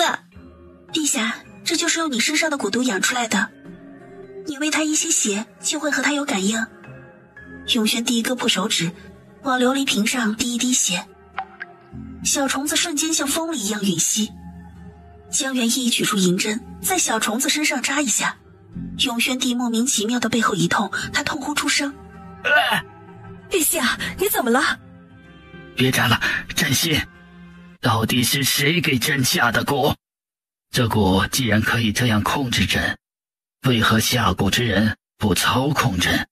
据臣父所知，不管是东夷、西狄还是北戎，所有的蛊虫都是慢慢耗尽他人的生命，并不能操控他人的意志。荣玄说你有医治的法子。是，不过陛下必须停止服用仙丹，按时服药，慢慢将蛊虫逼出来。那你开药吧。以后你是不是要常常进宫？前期3、5日给陛下检查一次，后期10日、半个月或者1个月，直到陛下痊愈。陛下，说妾身子不适，心情郁郁，需要家人陪伴，偶尔让弟妹、妹妹、母亲进宫，便可以掩人耳目。那就辛苦你了。为陛下分忧是应该的。那就这么决定了。是。谢将军。宋北兄，星期有空吗？有。那一起去用饭，如何？却之不恭。不恭你个头！看你就在等这个呢。世子爷，你怎么？我叫夫君。夫君。说好了，让你们谈一谈的，别说话算话。放心，我不会打扰你。我要进去用饭，你们好好谈。哼，你看看他那样子。他那样子怎么了？没有爷英俊，没有爷高，没有爷强壮，没有爷惹人喜欢，总是穿竹纹的衣裳，品味也不如爷，啥也不是。还有他平时说话慢吞吞的，根本不如爷利落讨喜，走路也没有爷风流倜傥，一副没有力气的样子，自己都保护不了吧？四哥哥，如何保护他人？那么早认识元义有什么用？还不是让元义受了很多苦。可见相识早了也没用。四哥哥，爷早认识元义的话，东宁伯府那几个东西都得给爷跪，真是哪都不如爷。四哥哥，干什么？四哥哥，你既然这么看不惯四嫂嫂和宋景之见面，为什么还要让他们见面呢？你懂什么？这叫尊重。尊重他人就是尊重自己，喜欢他更要懂得去尊重他。他想做什么就可以做什么？也可以这么说。那你在这监视什么？这不是监视，这是保护。我不懂。大晋虽然民风开放，但对女子要求苛刻。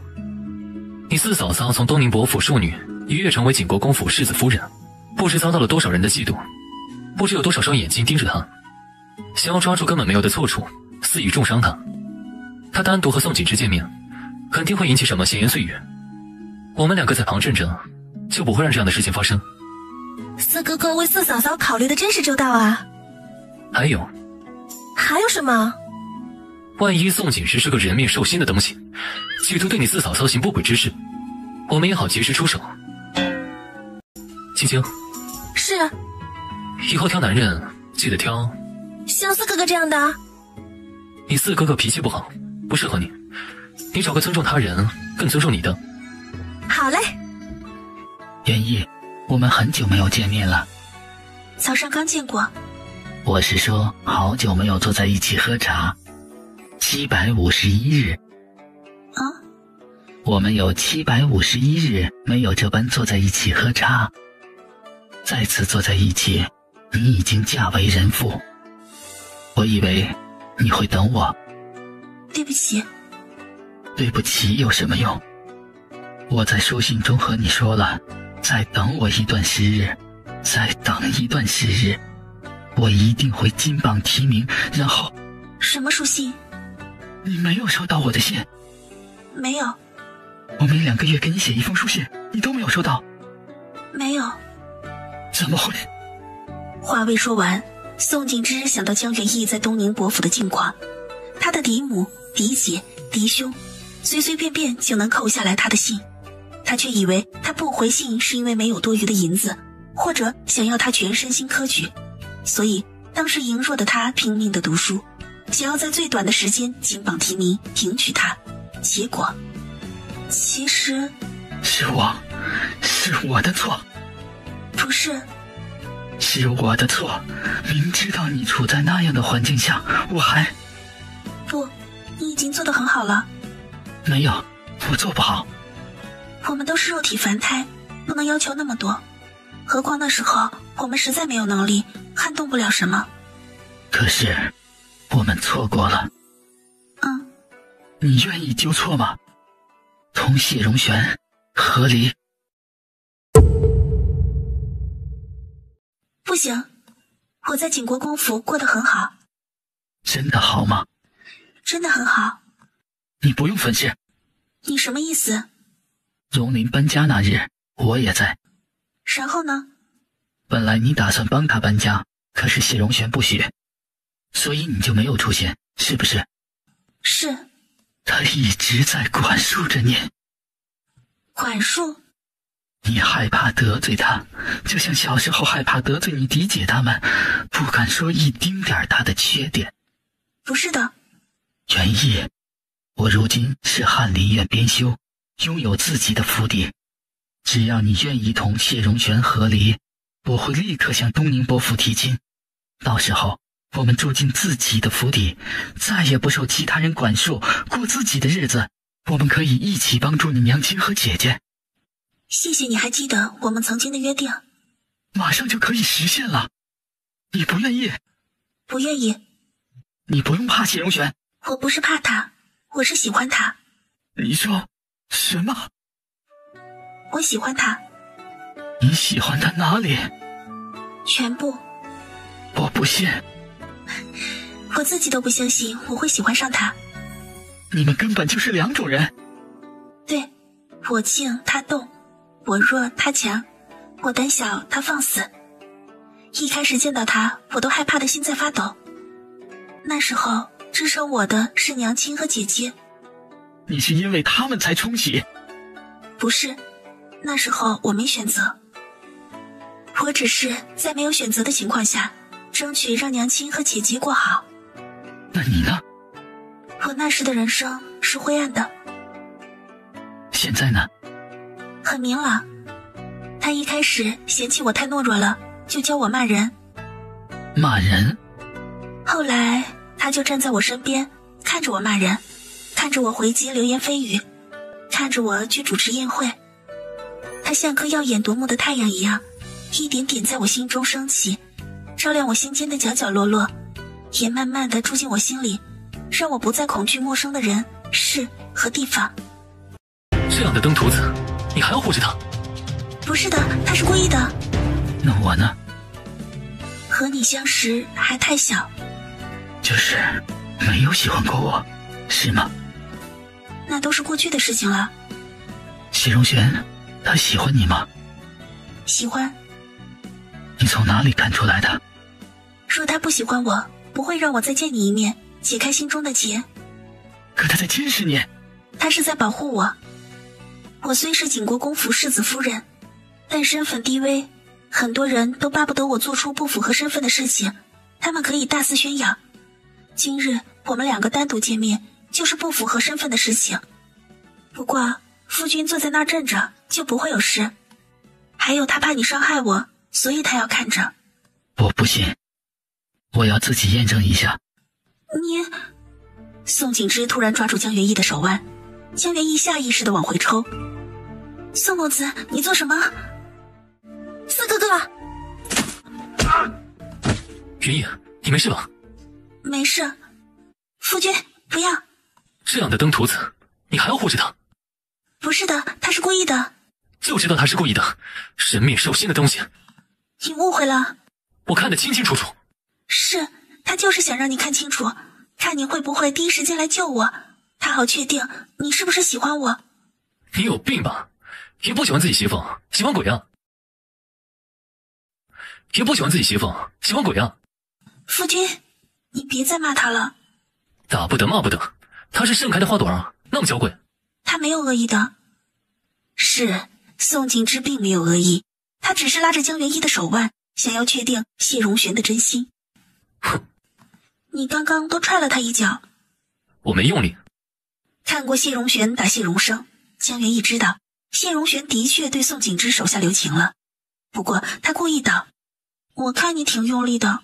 胡扯，他是你认识的人，我若是把他踹出个好歹，你肯定同我置气。哪怕是盛怒之下，谢荣玄还是考虑到江元义的感受。我知道啦，你不要生气，对身子不好。哼，别哼啦。哼，行，我不哼了。回去用饭吧。夫君，你自己去。那你要干什么？我和他还没有谈完，你先去和八妹妹用饭，我谈好了就过去。你还要和他谈什么？回去再和你说。行，他脑子不太好使的样子，你和他说的直接一些，免得他不懂。我知道了。你在宫里只顾着欺殿下，都没有好好用饭，饿不饿？不饿。哼，见到他都不饿了。不要乱说，我就是不饿。行行行，你不饿，你快去用饭吧。好，再不守规矩，也弄死你。宋景之淡淡一笑，又装云淡风轻骗小姑娘，德行。谢荣玄看向江元义，忽然道：你喜欢的是我？是，我喜欢的是你，永远都是你。四哥哥，你没事吧？没事。苏嫂嫂怎么不走呀？他还没有谈好。这么久了还没谈好？走，用饭。宋公子，你没事吧？没事。刚刚我夫君是我先唐突你，所以他才会出手。那你应该看得出来他喜欢我吧？元义。我们回不去了。对不起。为什么说对不起？我以为你不愿意等我，所以刚刚埋怨你。没关系，如今事情已经明白，我们不用受他人挑拨了。是，明白了。一直没有机会和你说，恭喜你金榜题名。没有你，金榜题名又有什么意思？谢谢。你那么好，以后一定会遇到心仪之人，携手共进。宋景之心里酸痛的，抿紧嘴唇，点头。我们的事情就让它随风过去吧。夫君和八妹妹等我许久，我先走了。元义。景之，祝你前程似锦。夫君。嗯。你今日怎么都不说话了？你心情好点了吗？怎么知道我心情？那么明显，谁看不出来？你和宋景之有一段过去，就算没有产生男女之情，也在懵懂的时候互相陪伴、向往过。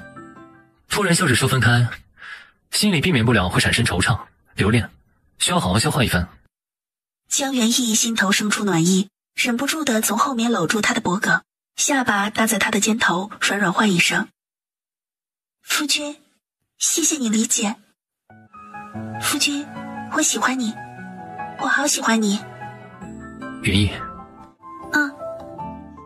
这是你最后一次想别的男人，好不好？好。以后只许想我一个人。好。亲不亲？夫君，你又来这一招，不亲。就来这一招，亲不亲？我亲。谢荣玄所谓的亲亲我，就是嘴对嘴亲一下就行。可是江元义却伸手环住他的脖颈，亲住他的嘴唇，凹开他的齿关，小舌轻轻探进去。谢荣玄微惊，江元义继续亲着，谢荣玄搂着江元义的细腰，更激烈的回吻。两人深吻一刻钟，才缓缓分开。江元义终于凌乱，露出半边雪白滑润的肩头，他微微喘息着望着谢荣玄，眸子水意蒙蒙的。谢荣玄喉头狠狠动一下，江元义声音软软的唤：“夫君。”谢荣玄使出平生最大的意志力，克制住身体里的冲动，伸手将江元义的中衣拉好，道：“别着凉了。”谢荣玄抬身要下床，江元义却环住他的脖颈不放。“我去沐浴。”“怎么还去沐浴？”谢荣玄的身子已经有了反应，江元义每次帮忙都会累得手酸手腕酸的，他不忍心让他受累，他要自己解决一下。下雨了，天变凉了，你今日要不要和我洞房？可以吗？不可以，不可以。江元义羞得整个身子都趴到褥子上，谢荣玄握住他的肩头，将他的身子翻过来，直直地望着他水汪汪的眼睛，道：“说过的话不许耍赖，我今日要和你洞房，以后每日都要和你洞房。”你真的……不给江元义继续说下去的机会，谢荣玄直接吻住江元义的嘴唇，再也不用克制着了。“元义，媳妇儿。”“元义。”江元义还是没有反应，谢荣玄俯身轻轻亲吻他的脸颊。“不来了，不来了。”“起来，吃点东西再睡，不然肚子又要叫了。”江元义实在太累，手指都不想动一下，他继续睡。迷迷糊糊中，有人将他搂起，温柔地喂他一些粥，他身心瞬间舒服很多。不知道睡多久，醒来的时候看到薄薄的落日余晖自窗户缝隙落进房间里。“媳妇儿，醒了。”“什么时辰了？”“太阳马上就要下山了。”“我睡一整日。”“嗯。”“说了不来不来了，你听不到吗？”“我听到了。”“那你还来？”“我看你挺舒服的，一直紧紧抱着我，娇滴滴的叫。”“你闭嘴。”“元义啊，以前母亲忙着府里上上下下，对你忽略许多，你别介意。好在母亲给你找了一门好亲事，你如今过得好吧？”“挺好。”“你三哥的事儿，你应该听说了吧？”“母亲是指他调戏越人、强抢民女、私闯围场、罔顾法律、伪造票据、打残下人这些事情吗？”“是。”“那他就是咎由自取。母亲，你和大姐姐、二姐姐可千万别跟着做这样的事情，不然也会被流放的。”“贱蹄子，会不会说话？母亲和你两个姐姐向来守礼，怎么会做这样的事情？”“母亲也说过三哥手里的。”“这个贱蹄子，什么时候说话这么噎人？你三哥的事情已经过去，母亲也无能为力。可你二姐姐的事，母亲还想出点力，只是母亲实在无能。”“凡事尽力而为，无能就不要再强求，免得弄得自己狼狈不堪，丑态百出。”“你应该不知道你二姐姐的事情吧？”“不知道，但不重要。既然母亲无能，那就顺其自然吧。”“但是你二姐姐本来不会被退婚的，是宋景之从中作梗，对方才会退婚的。”“然后呢？”“你和宋景之不是相识吗？你去和他说说，让他帮你二姐姐说点好话。江宋两家交好，母亲为什么不去和他说？他根本不顾江宋两家情谊，我死赖着我们。我也姓江，恐怕说话也没有用。他对你还有感情的。母亲慎言，如今我嫁为人妇，一心一意对夫君，母亲莫要问我清白。那你帮帮你二姐姐呀。我若不帮，你打算诬陷我和宋景之有私情是吗？你们本来就有婚约。是谁撕毁婚约的？所以你不打算帮助我们？二姐姐做事向来不顾他人死活，她被退婚实属正常。人都是自私的，她只是比较爱自己。仅仅是因为自私吗？我想应该是她打死丫鬟的事儿被男方知晓才会退婚吧。你胡说什么？若想人不知，除非己莫为。明明是宋景之记恨我们逼你冲喜，故意对付高志和彩晶，下一个就轮到彩洁，下一个就是我。你也承认你们逼我冲喜？逼你又怎么样？没有我们的逼迫，你能有现在的荣华富贵吗？我还要感谢你们。自然。看到你不知悔改的样子，我就觉得宋景之做得太好了。他真是做了我和世子爷一直想做却不能做的事情，就是报复你们。你个贱！母亲，你的巴掌会让我疼一下，我的银针可以让你疼一辈子。我们试试好不好？你个贱人！母亲，你摔倒了，有没有受伤？啊，其实也不用在意，反正过几日你会摔得更惨，受伤更重。你想要做什么？我能做什么？母亲刚才不是说了吗？宋景之下一个对付的是大姐姐，下一个是母亲，那还需要我做什么呢？你不帮我？没错。你就不怕我把你和宋景之的事情传扬出去？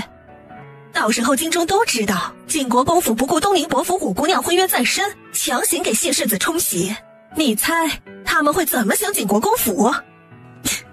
你笑什么？母亲不知道我婆母名声有多好，不提我婆母娘家位高权重，人才辈出，就说我婆母这些年将晋国公府打理得井井有条之余，培养出一个远征大将军，一个状元郎，这是很多主母一生都无法企及的吧。你可别提江一娘母子4人，他们如今过得凄惨，与我婆母有什么关系？不信你去坊间打听打听。你要干什么？母亲，别想着动我娘亲和姐姐，否则你出事是小，你娘家人出事儿就是大了。你要动他们？看你表现。你敢？我是景国公世子夫人，也是远征大将军夫人，有什么不敢？江元义用银针轻轻扎马氏一下，马氏顿时感觉全身疼痛。你扎过我娘亲，扎过我姐姐，扎过我，现在还你一针，便宜你了。你个……别骂，我现在讨厌停，不然我就要对付你娘家人了。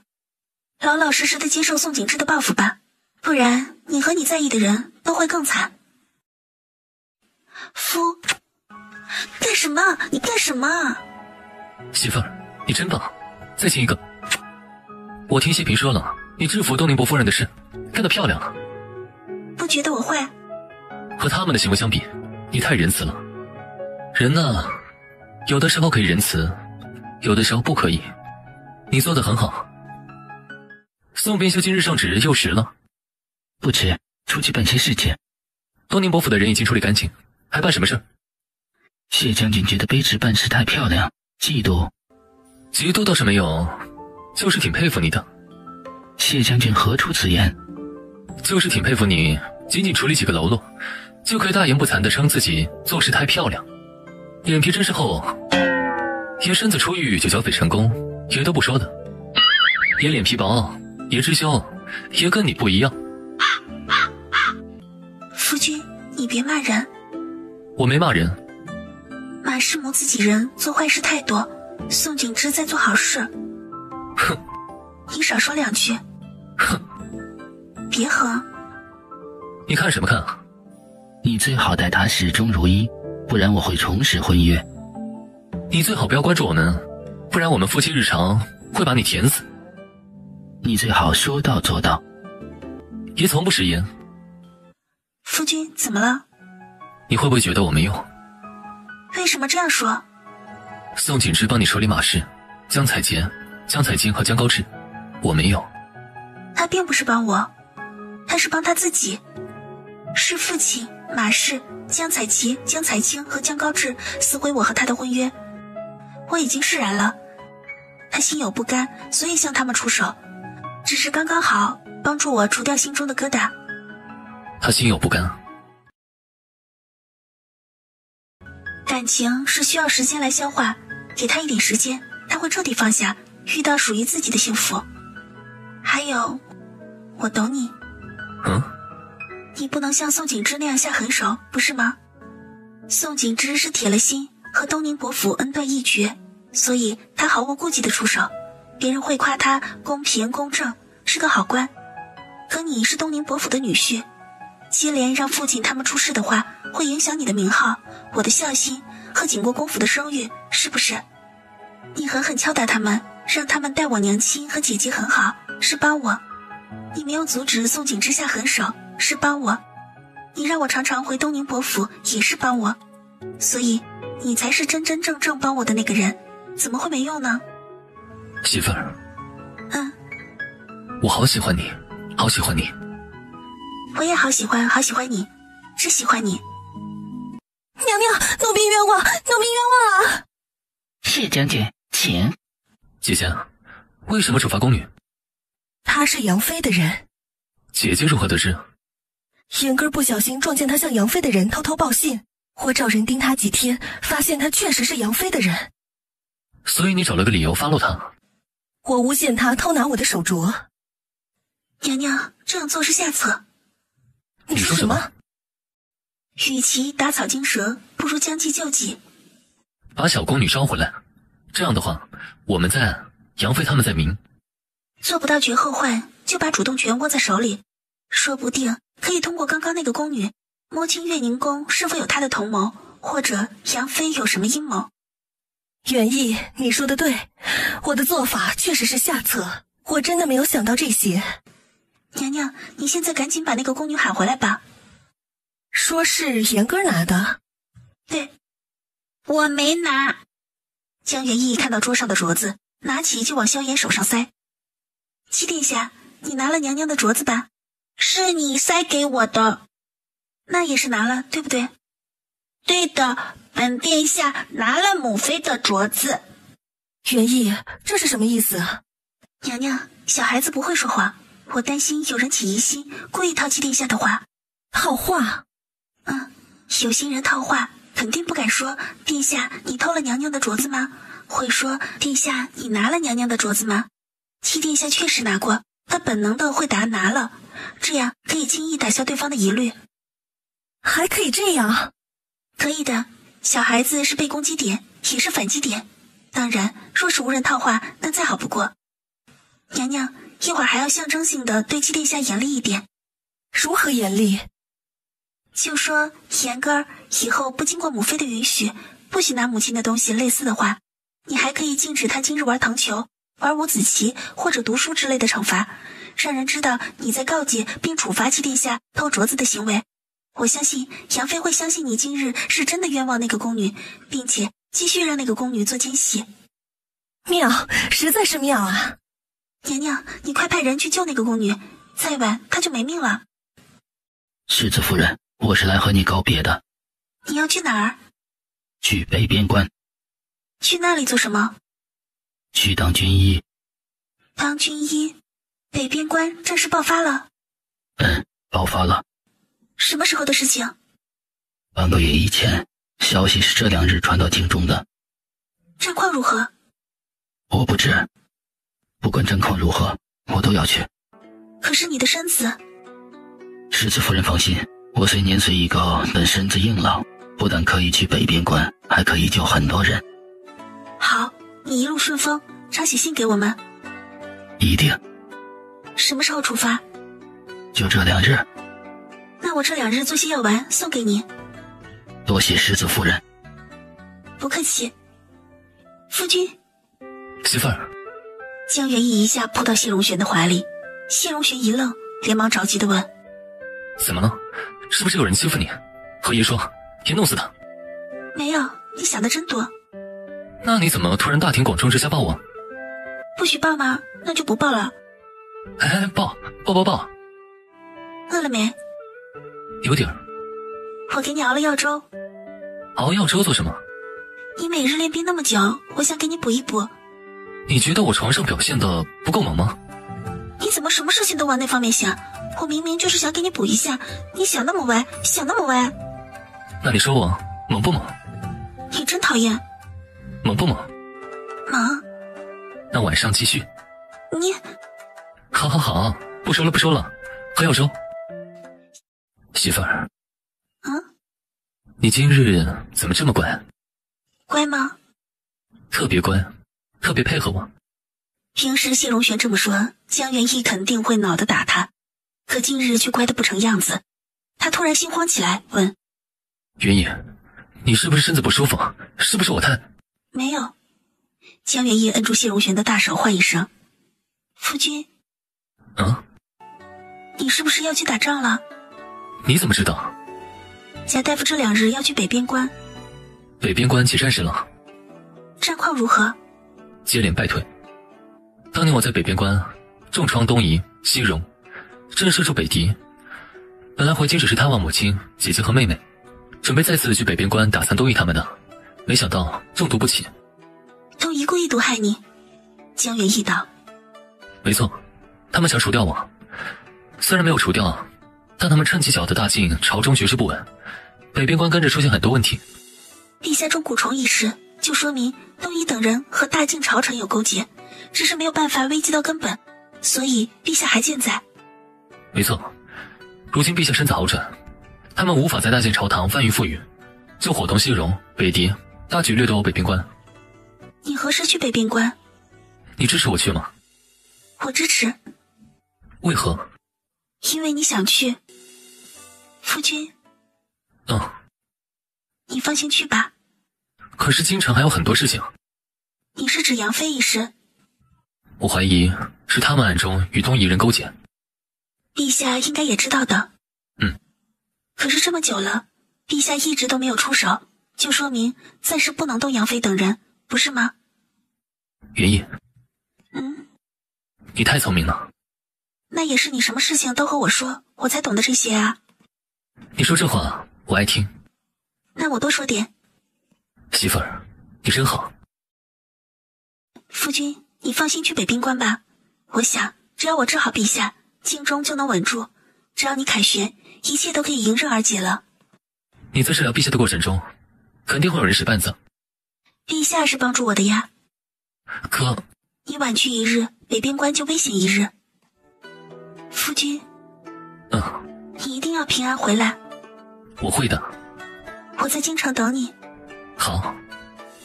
元义。你一定要吃好、喝好、睡好，把自己照顾得好好的。我会的。等我回来的时候，你一切都要好好的。吃胖一些。好。元义，贾大夫要去北边关的事儿，你知道吧？荣玄过几日怕是也要去了。是。陛下已经跟夫君说过出征之事，夫君答应了。你不留他吗？夫君应当去。你舍得吗？家国安宁更重要。你说的对。唉，只是他这一去，快则半年，多则1年2年。你要是怀孕了就好了。江元义闻言，脸唰的一下通红。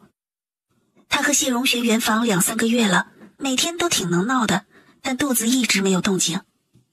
最近几日加把劲儿，知道了吗？知道了。先别看，回去好好学习学习。江元义抱着小匣子到卧房，洗了手之后打开小匣子。他以为里面是王氏送的首饰绣品之类，需要他学习的，没想到是几本没有封皮的书。他不解地拿起来，一翻开就看到一幅画，画中青天白日，一个一丝不挂的纤细女子趴在窗台，身后高大的男人捞起她的长腿，正在……原来夫人喜欢这样的。以前教你骂人、打人，是觉得你性子太软了，得像猛药才行。如今你已经志向反抗了，就不能什么都反抗。胖到干不过的，服个软，不丢人。你好好的才是最重要的。我知道。我走了，要吃好、喝好、玩好，然后再想我。出发。江元一终于控制不住哭出声，谢青青嗷嗷大哭，王氏不停抹泪。元一，我们回去吧。江元一突然感觉头重脚轻，身子向下栽去。元一，四嫂嫂，母亲，你们怎么都在这里？我怎么了？四嫂嫂，你有喜了？母亲，真的吗？府里的钟大夫、牛大夫、田大夫、朱大夫分别都给你诊了脉，确定你有了身孕。多久了？1个多月。胎儿好吗？好，非常好。难怪我这些日子有些疲惫，昨日闻到鱼腥味就反胃。大夫说你今日是情绪起伏太大才会晕倒，不过没有大碍，好好休息休息，前3个月多加注意就行了。不要担心荣璇，他会平安回来的。四哥哥会平安回来的，一会儿我就给四哥哥写信，告诉他四嫂嫂怀孕的事儿，让他也高兴高兴。不能告诉他。为何？他会分心。平日里你四哥哥多在意你四嫂嫂，你应该看得出来吧？含在嘴里怕化，捧在手心怕摔，恨不得走哪儿带哪儿。他若知道你四嫂嫂怀孕了，指不定担心成什么样子。那我何时告诉他呢？他年底应该就会回来，那时他自己就看到了。陛下驾到！快起来，都快起来！陛下何时这样高兴？北边关首轮大捷。荣璇不愧是远征大将军，刚一到北边关的歇都不带歇，直接冲上前线，打残一波西戎军，夺回2座城，救了数万百姓，扬我国威。那他有没有受伤？毫发无损。元义，陛下情况如何？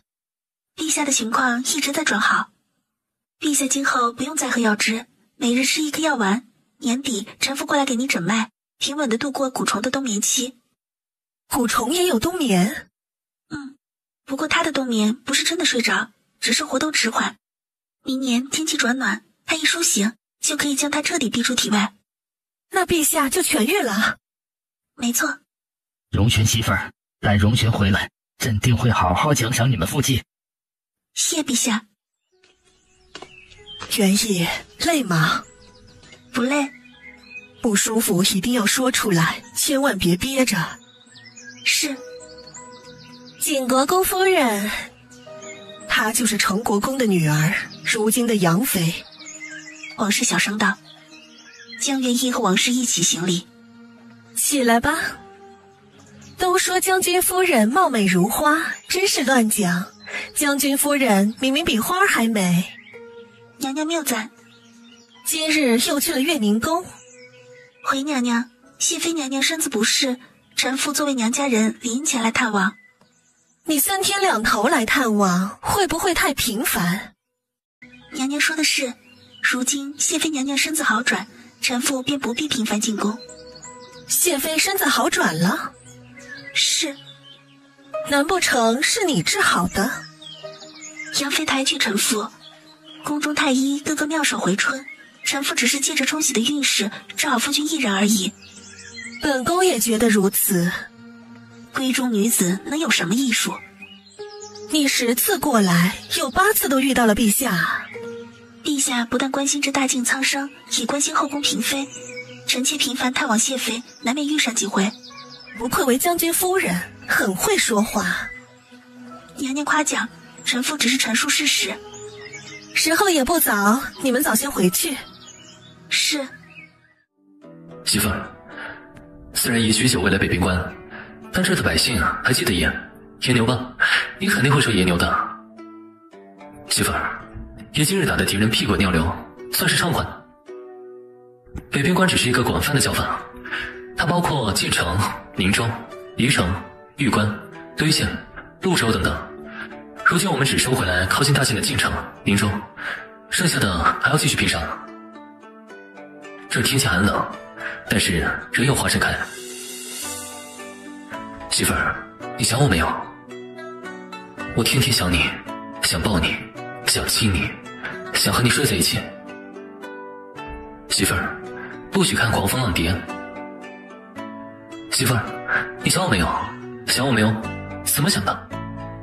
媳妇儿，快回信，快回信，快回信，回厚厚的信。你最喜欢的男人谢荣玄亲笔。夫君，我想你的，很想很想的，好像他在耳边娇娇软软的说话一般。想念一下子涌上来，鼻头一酸，一颗眼泪就涌了出来。他伸手擦掉，张十一惊道：不是吧，荣玄，你想媳妇儿想哭了？你闭嘴！哭就哭呗，不丢人。一为媳妇哭，有什么好丢人的？那你擦眼泪擦那么快干什么？怕我看？少往自己脸上贴金，也是怕看不清楚媳妇的信。你给人闭嘴，别一下也看清。欺奴，妥妥的欺奴。陛下，这些药丸每5日服1颗，服到天气转暖，大概明年4月，臣妇会过来为陛下逼出蛊虫。好，荣玄媳妇儿，辛苦你了。这是臣妇应该做的。荣玄去北边关已有4个多月，本来以为过年可以回来，没想到北边关的形势比想象中的艰难，所以他明年才会回来。听闻远征大将军在北边关接连大胜，恭喜！娘娘，这是大晋的喜事。是我狭隘了，还是景国公府格局大？娘娘过奖了。那倒没有，主要是景国公府的人太优秀了，特别是远征大将军，所以钱将军的女儿才会巴巴地追到军营，想要一睹远征大将军的风采。啊，将军夫人，你可别乱想，远征大将军和那姑娘是清白的。我信娘娘的话，夫君和那姑娘是清白的。娘娘若无事，那臣妇便走了。慢走。四嫂嫂，你不要听杨妃。我相信夫君的。媳妇儿，有人崇拜我，钱将军的女儿钱嫣然非要和我比我，我一棍子将她打趴在地，她躺了3天，醒来之后更加崇拜我，但是见着我就跑，跟张十一混在一起，我怀疑他们2个有戏。媳妇儿，你吃好喝好睡好以后，每日都要多想我一点。就知道杨妃是胡说八道。江元义看着书信笑了，又翻了几页，他不由得蹙起眉头。春桃抱着汤婆子进来，正好看到。世子夫人，怎么了？你把世子爷之前的书信都拿过来。是。世子夫人，怎么了？世子爷可能遇到麻烦了。什么麻烦？我还不确定。世子爷没说。他根本不知道。那世子夫人是怎么知道的？从笔记上看出来的。夫君每隔10日左右会抽出一个晚上，一口气写20-30页书信。以前他写着写着就有些收不住，自己逐渐潦草，但下笔力度是在的。今日却是潦草中透着虚浮。虚浮？没错，从笔记上可以看出来虚浮。世子夫人，会不会天气寒冷，世子爷动手啊？那样写出来的字迹是僵硬的。那世子爷是受了风寒？不是，贾大夫就在谢荣玄身边，那么风寒就是一件小事儿。谢荣玄得了的话一定会写。媳妇儿，我得了风寒，好难受。你想我，我就不会难受。他没有写，就说明他没有得风寒。那是怎么回事啊？北边关也极其寒冷。那边比我们这边寒冷，我记得国公夫人说过，东夷、西戎、北狄都是趁着咱们大晋丰收的时候，到咱们北边关掠夺过冬，害我们冻死饿死很多人，太坏了。今年他们掠夺的都被夫君抢回来了。对，世子爷最厉害了。他们肯定不服气，一定要想办法在春季到来之前抢一次大的，然后喂肥自己。可是他们打不过世子爷呀。他们会玩阴的。媳妇儿，这几日潞州雾气很重，也又想你了。潞州雾气。江元义除了看东夷、西戎、北狄的医术之外，近来也看起北边关的地形、天气、风俗等等。他记得潞州的雾气主要出现在夏季，其次是秋季，几乎不会出现在冬季。怎么会连着几日都是雾气浓重？除非……世子夫人，怎么了？你是不是哪里不舒服？我没有不舒服，你去喊母亲过来。是，我现在就去。春离，世子夫人，去书房拿笔墨纸砚过来，快点。江元义坐下来就开始写书信，一封给谢荣玄，一封给贾大夫。他写得很简短，所以很快写好。四嫂嫂，什么事儿？母亲，我怀疑东夷和西荣又在玩毒。什么意思？江元义把自己的发现和往事说了。可有解法？贾大夫就在夫君跟前，他会解。那赶紧告诉他们。我只是怀疑，不敢。怀疑就够了，以防万一，我现在就800里加急告诉他们。我已经写好信了，你看看。可以，现在就送出去。带1包银丹草过去，剩下的让贾大夫来办。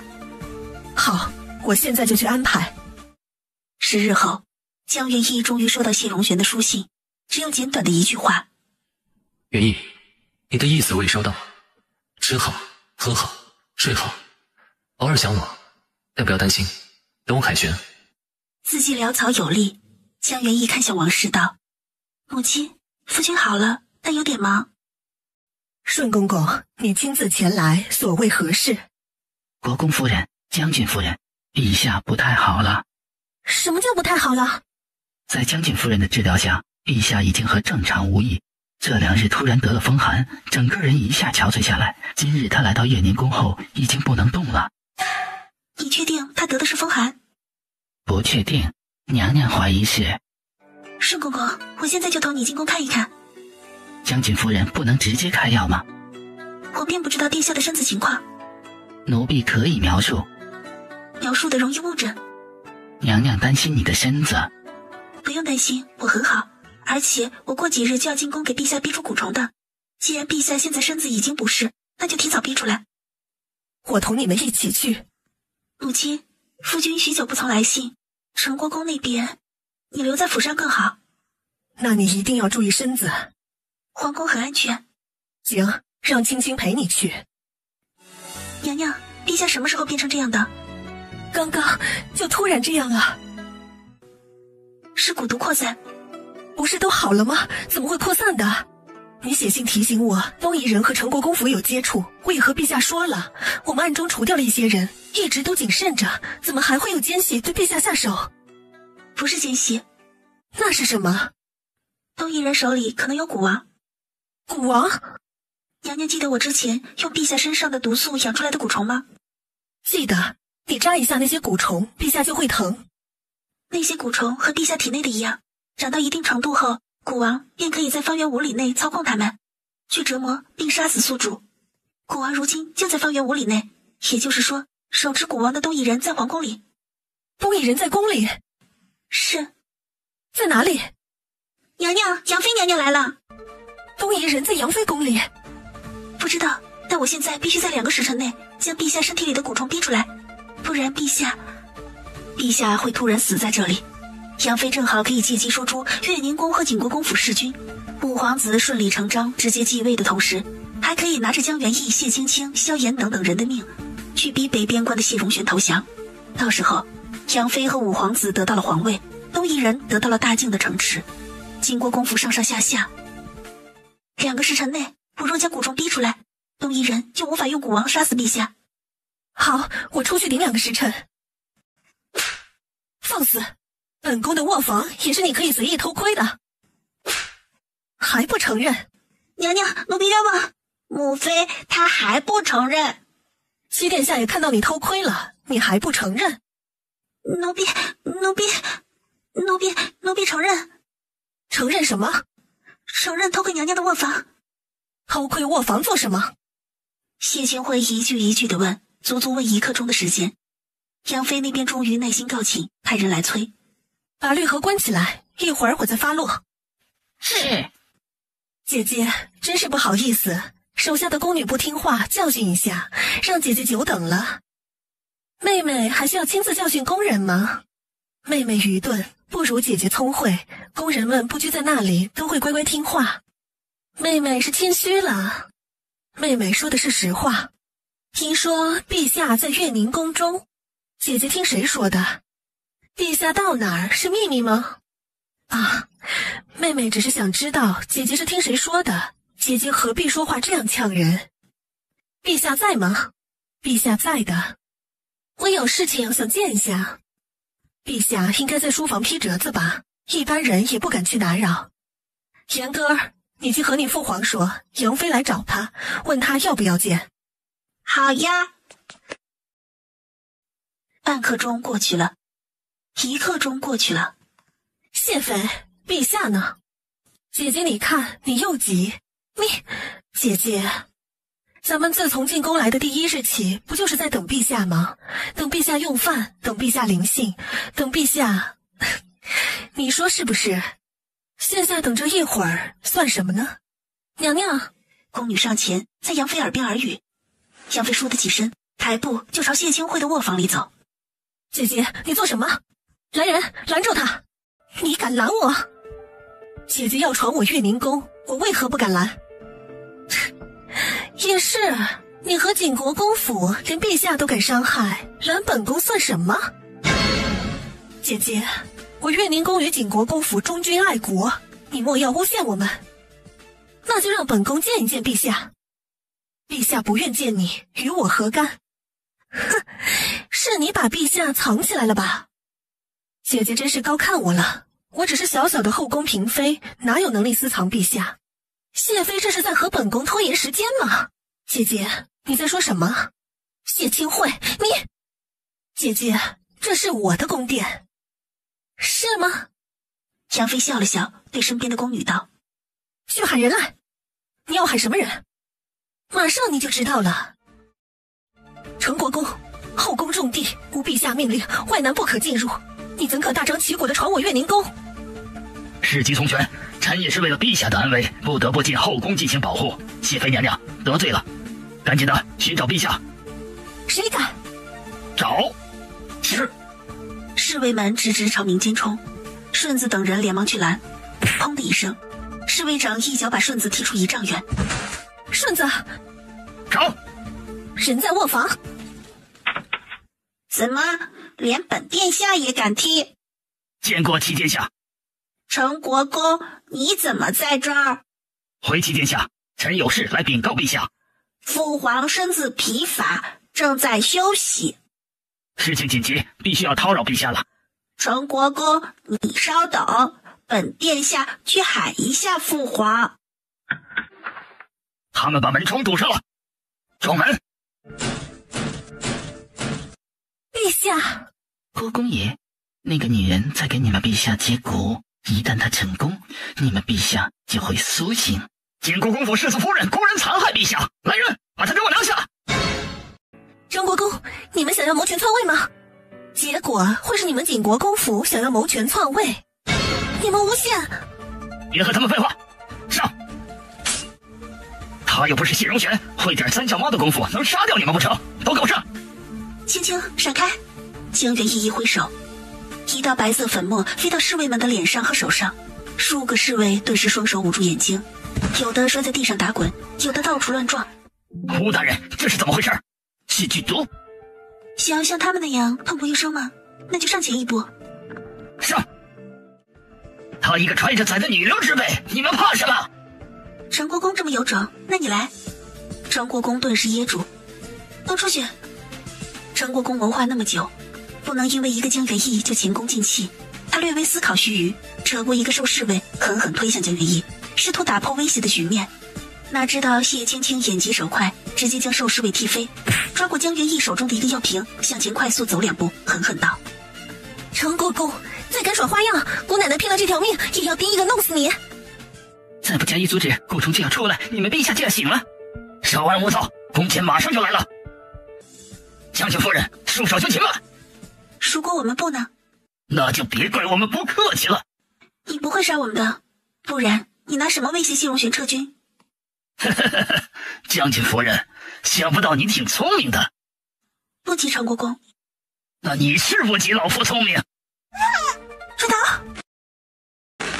将军夫人，我可听说远征大将军对你这个庶女出身的夫人用情至深。那么老夫把谢青青、萧炎这些人统统都杀掉，只留下你和你的肚子，应该就够让远征大将军发疯了吧？住手！哼，束手就擒。是。把药瓶盖上，扔过来。青青，四嫂嫂，听我的，盖上以后，我们真的一点办法都没有了。本来这个药瓶也没有用。江元义小声道。谢青青这才发现，昏过去的数个侍卫脸色慢慢恢复正常。先看看他们做什么，我们尽量保护陛下，实在不行就保七殿下，若是连七殿下也保不住，那我们不要自己的性命，也不能让你四哥哥受他们胁迫。别啰嗦，快一点！谢青青盖上药瓶，扔给陈国公。站到一边去。江元义搂着萧炎，慢吞吞地朝旁边走去。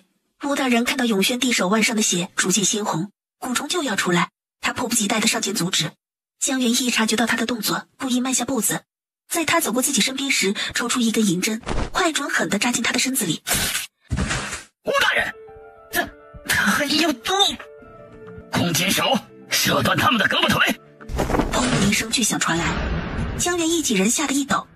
预想的箭雨齐发没有发生，看见一个门板压倒所有弓箭手，紧跟着一个身着铠甲的高大男人披着光芒一样迈进来。四哥哥，舅舅！元义，你肚子怎么了？你有了身孕？江元义不好意思的点点头。是真的啊？舅舅，是真的，8个多月啦。他强自镇定，大步走向江元义。小心！小心什么？陈国公和杨妃他们。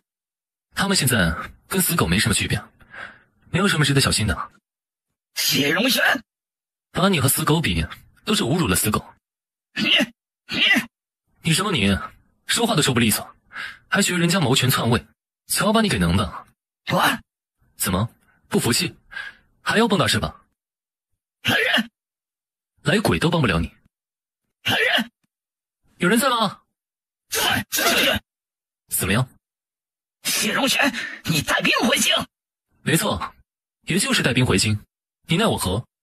谢荣轩，你没有皇命，替人带兵回京，你是谋逆！你都要把皇命害没了，还在我这儿装忠君爱国，贼喊捉贼。陈国公，你的脸皮真是比猪皮还厚。谢荣轩，你别你的，听得真费劲。说话间，谢荣玄已经悄无声息地来到江元义几人跟前，将他们护到身后。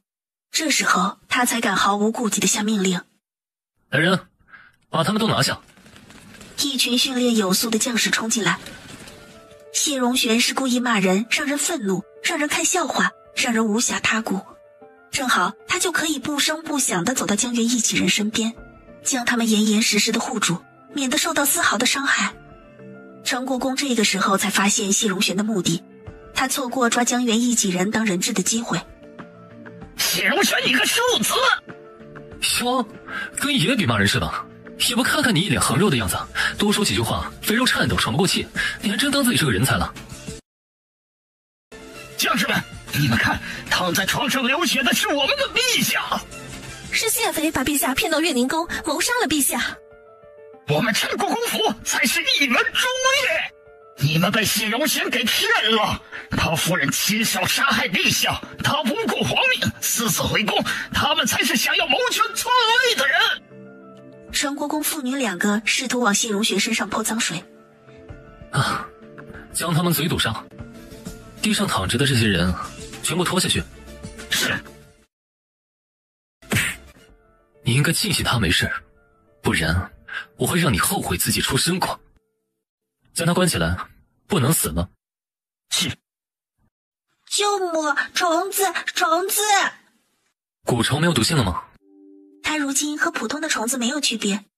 那父皇马上就好了。没错。舅母，父皇要醒啦！陛下。把他们嘴里的东西拿出来。陛下，臣受辱了。陛下，妾今日见你脸色不对，前来岳宁宫询问，哪知谢妃百般阻挠妾见你，妾实在担心陛下，恰好父亲有事禀告，便一起来查看。结果将军夫人欲谋害陛下。父亲和妾调用侍卫，誓死保卫陛下，结果谢将军罔顾皇命，带着将士提前回京，将我们的人全数拿下。是陈庆的吴大人在紧要关头救下陛下，才令陛下苏醒。可是江元义和谢荣玄仗着人多势众，绑住我们妇女，意图陷害我们，陷害五皇子，助七皇子上位。是他们，都是他们策划的。陈国公、杨妃娘娘，陛下虽然蛊毒发作，无法动弹，但他是有意识的。今日卧房发生的种种，他全部都知晓的。陛下是他们！杨爱卿、爱妃，朕待你们不薄啊！陛下是他们！还在怪旁人？朕早就知道你们和东夷勾结，一直没有动你们。一是北边关情况不明，朕担心打草惊蛇；二是念在五皇子和你们成国公府这么多年的功劳上，想看你们回心转意。结果你们要置朕、小七、谢妃和整个晋国公府于死地，你们好毒的心！陛下，臣知错了。陛下，请陛下宽恕。押进天牢。陛下，妾与你同床共枕多年，你不能这样对妾啊！陛下，咱们还有一个儿子呢！陛下，明明是妾先进宫的，你却处处想着谢千惠那个贱人。明明五皇子才是兄长，才是合适的储君人选，你却迟迟不肯立太子。明明五皇子时时把你放在心上，你就是更喜欢七皇子，是你偏心，是你的错。后宫皇子接连出事，人丁凋落，都是你的错。父皇，陛下，不要担心，只是太过激动，暂时晕过去，一会儿就会醒来。夫君，你怎么这么久都没有回信？一直在打仗。顺利吗？那次你提醒我雾气有毒，提醒我和贾大夫，我们立刻解毒，之后按照你的另一封信中的制毒方法，以其人之道还治其人之身，给敌军下毒，毒打东夷和金人很多将士，我们趁机进攻，打得他们落花流水。然后你们胜利回来？不是。那你怎么回来的？是宋景之写信给我，说东夷人和陈国公府有接触。他给你写信？没有他写信，你也知道东夷人撑不下去，肯定要从京城下手。他就是多此一举。不过他到底帮了咱们，就冲着他这份为国为君的心意，也会向陛下禀明情况，该他的功劳都给他。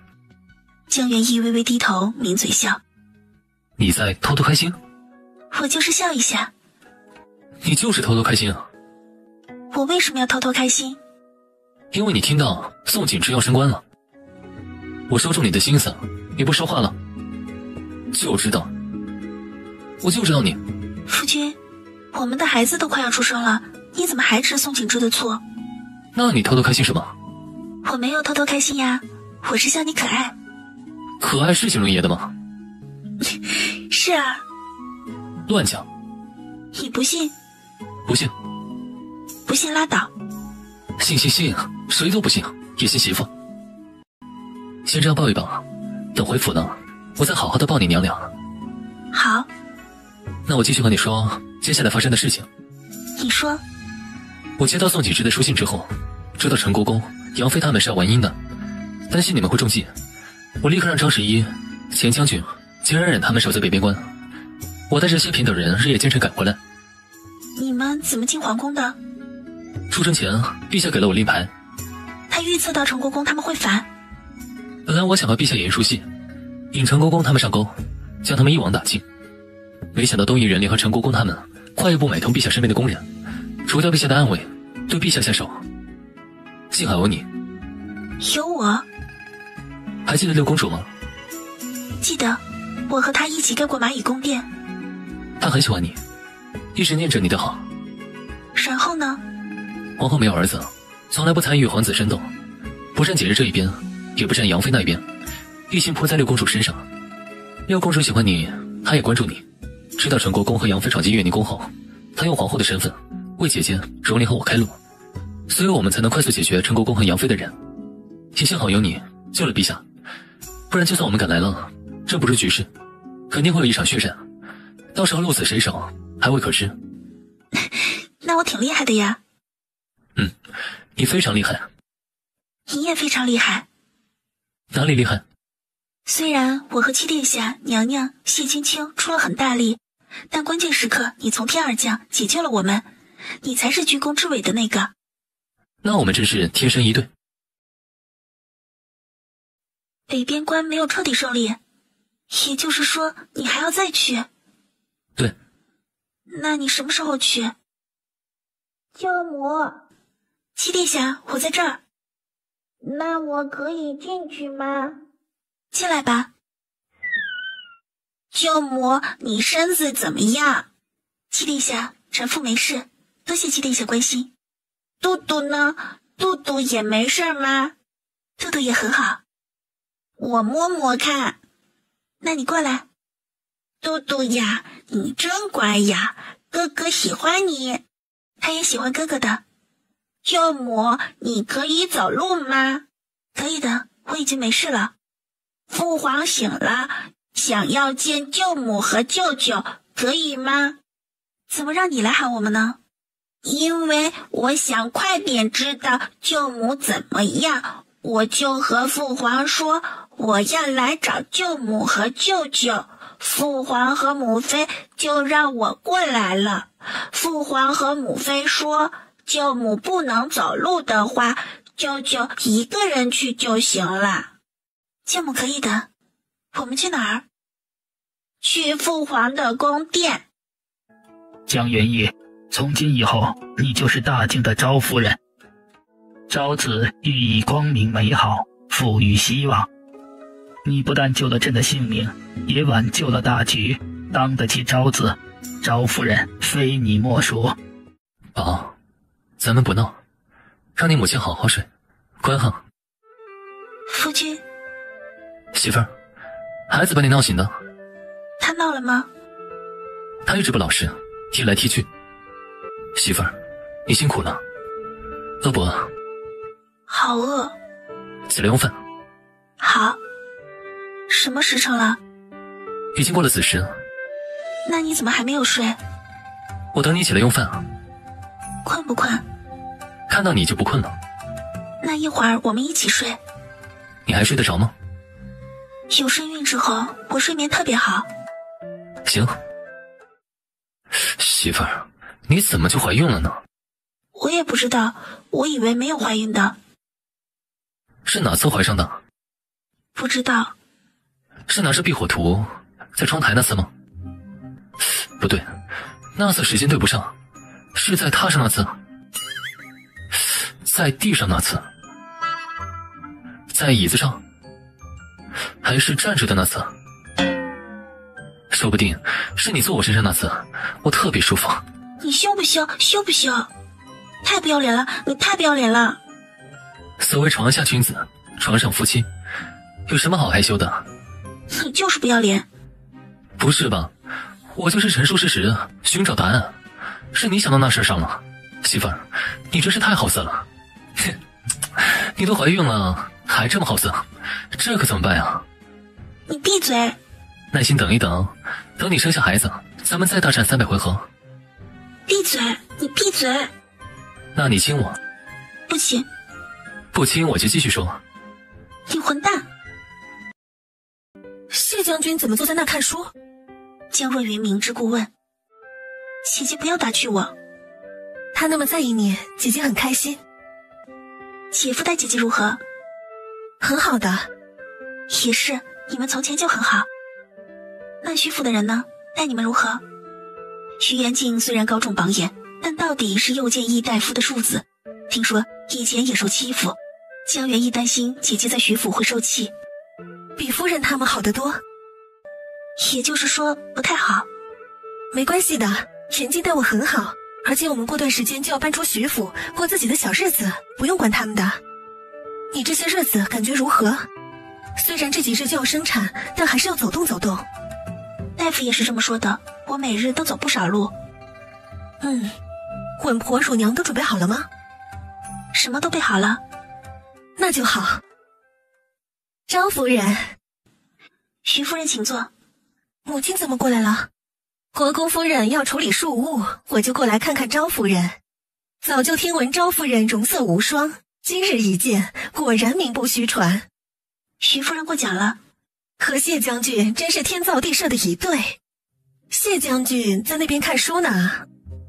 在太阳下面看书对眼睛不好。母亲，谢将军是在树荫下，那也不如在书房中看。谢将军是关心妹妹的身子，所以才在旁边待着。谢将军待招夫人极好，招夫人也应该多多关心谢将军才是。母亲，徐夫人此话何意？谢将军虽然战功赫赫，到底才20出头，正是血气方刚，需要人伺候的时候。招夫人又怀着身子，难免疏漏，还是得找个贴心人才是。那依徐夫人之见，徐府家风肃正，若允几个小姑子，个个端正秀美，乖巧懂事，将来肯定可以和招夫人和睦相处。徐夫人的意思是要给我夫君纳妾？男人3妻4妾很正常，左右谢将军都是要纳妾的。不若招夫人主动给谢将军物色合适的，也能落一个贤惠名声，让谢将军更敬重你。你说是不是？放你爹的狗屁！你算哪根葱，敢管爷的事？云逸，别听他胡说八道。见过谢将军。你这么有能耐，我得喊您将军才是。谢将军说笑了。谁和你说笑了？徐府是不是太小了，不够你横行霸道，所以跑来我景国公府说3道4。本来谢荣玄只邀请江若云一个人过来，哪知道徐夫人也来了。来就来了，他也没有在意，没想到这人揣了别的心思。谢将军误会了，我只是和将军夫人闲聊。聊纳妾？我也是为谢将军好。纳妾就是为我好？是啊，多一个人照顾你。那你为你夫君多纳几个吧。我夫君已经有2个妾了。2个怎么彰显出来你的好？起码得4个。不，你儿子有妾吗？我儿子。你儿子也得多纳几个。这样不好。大晋有不少可怜女子，不若徐府多收留几个，这样对大晋好，对你好，对你夫君好，对你儿子也好。谢将军他脾气这么不好？他本来脾气就不好，平时看不出来啊。不惹他，他很好，惹到他，不管是谁，他都骂一骂。他真的很会骂。那他对你？他对我很好很好。夫君，徐夫人也没有恶意，她是我姐姐的婆母。不是看在姐姐的份上，我不会对她这么客气。这还叫客气？来人，送徐夫人离开。夫君。哼。怎么了？知道问我怎么了？发生什么事情了？你是不是打算给我纳妾？没有啊。徐夫人提这事的时候，你怎么一点反应都没有？你根本没有多喜欢我。夫君，我好喜欢你的啊。我信你个鬼。谢荣玄将江元义扶到贵妃椅上坐着，轻轻地给她按腿。真的，我好喜欢你。那你怎么不扇徐夫人一巴掌，说我夫君的事干你屁事之类的？我就不是扇巴掌的人啊。那他都要给你男人找女人了，你总得骂他2句啊。我还没来得及骂呢，你就出现了。怪我出现早了。你晚点出现，我肯定骂他。我肯定要骂他多管闲事，破坏我们夫妻感情，忒坏了。笨。我那么喜欢我夫君，不可能让我夫君纳妾的。没错。这辈子都不可能。下辈子也不可能。我当时好生气的。我没看出来。为了孩子，我不能太生气的，所以我没有表现出来。是这样吗？千真万确。我现在回想起来，越想越生气。不生气，以后他再也不敢提了。你是不是又做了什么？咱姐姐和姐夫马上就知道了。好端端的，为什么给他纳妾？母亲，我有儿有女，哪里做错了？你要给夫君纳妾。母亲，你是图我心窝子呀。母亲，你怎么给儿子纳一个80岁的妾呀？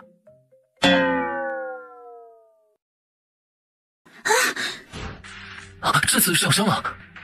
对，世子爷，请你回避。我为何要回避？女人生孩子，男人要回避。为什么？自古都是如此。自古如此就是对的吗？可是，夫君，你出去等着吧。我陪着你。不行，我担心你。可是你太紧张了，会影响我生孩子。那我不紧张。不行，你手都抖了。那我出去等。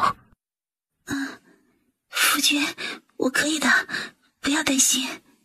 你和孩子都要平安。好。四哥哥，园艺怎么样？刚刚进产房。什么时候生下来？生孩子不是那么简单的，我们等着吧。开始了，是不是马上就可以生出来了？园艺生头胎肯定需要一段时间。那岂不是要一直疼？世子夫人，用力再用力呀！参片，快拿参片过来！怎么回事？用上参片了。世子夫人，世子夫人，你不坚持住！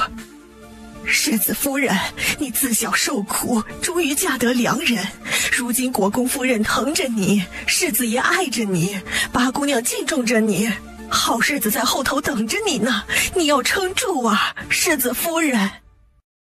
谢荣轩忍不住想到这些日子听到女人生产的危险，难产、一尸两命等等，他心里一抖，连忙抬步朝产房走。园艺正是元气大伤的时候，你这样贸贸然冲进去，带着风带着土的，会伤了他身子。可是他……再等一等。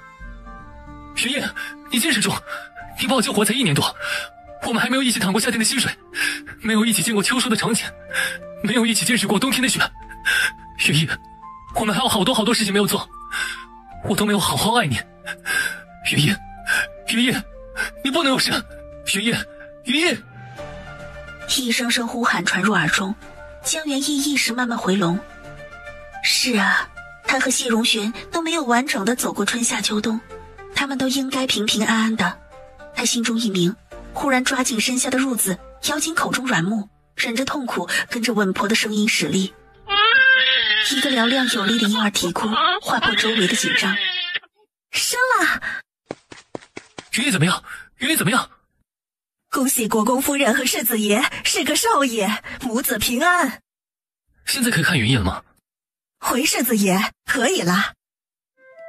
夫君，你怎么又哭了？谢荣玄听得心肝都疼了，他一句话都说不出来。额头轻轻贴到他潮湿的额头上，极力克制着某种汹涌的情绪，还是控制不住身子颤抖，呜咽起来。夫君，不要怕，我没事了。再也不要这样了，太吓人了。好，我答应你，不会再这样了。我们都好好的。你别哭了。要不要看看孩子？夫君，你要不要看？要。那我们进来了。看，安哥多像荣玄呐。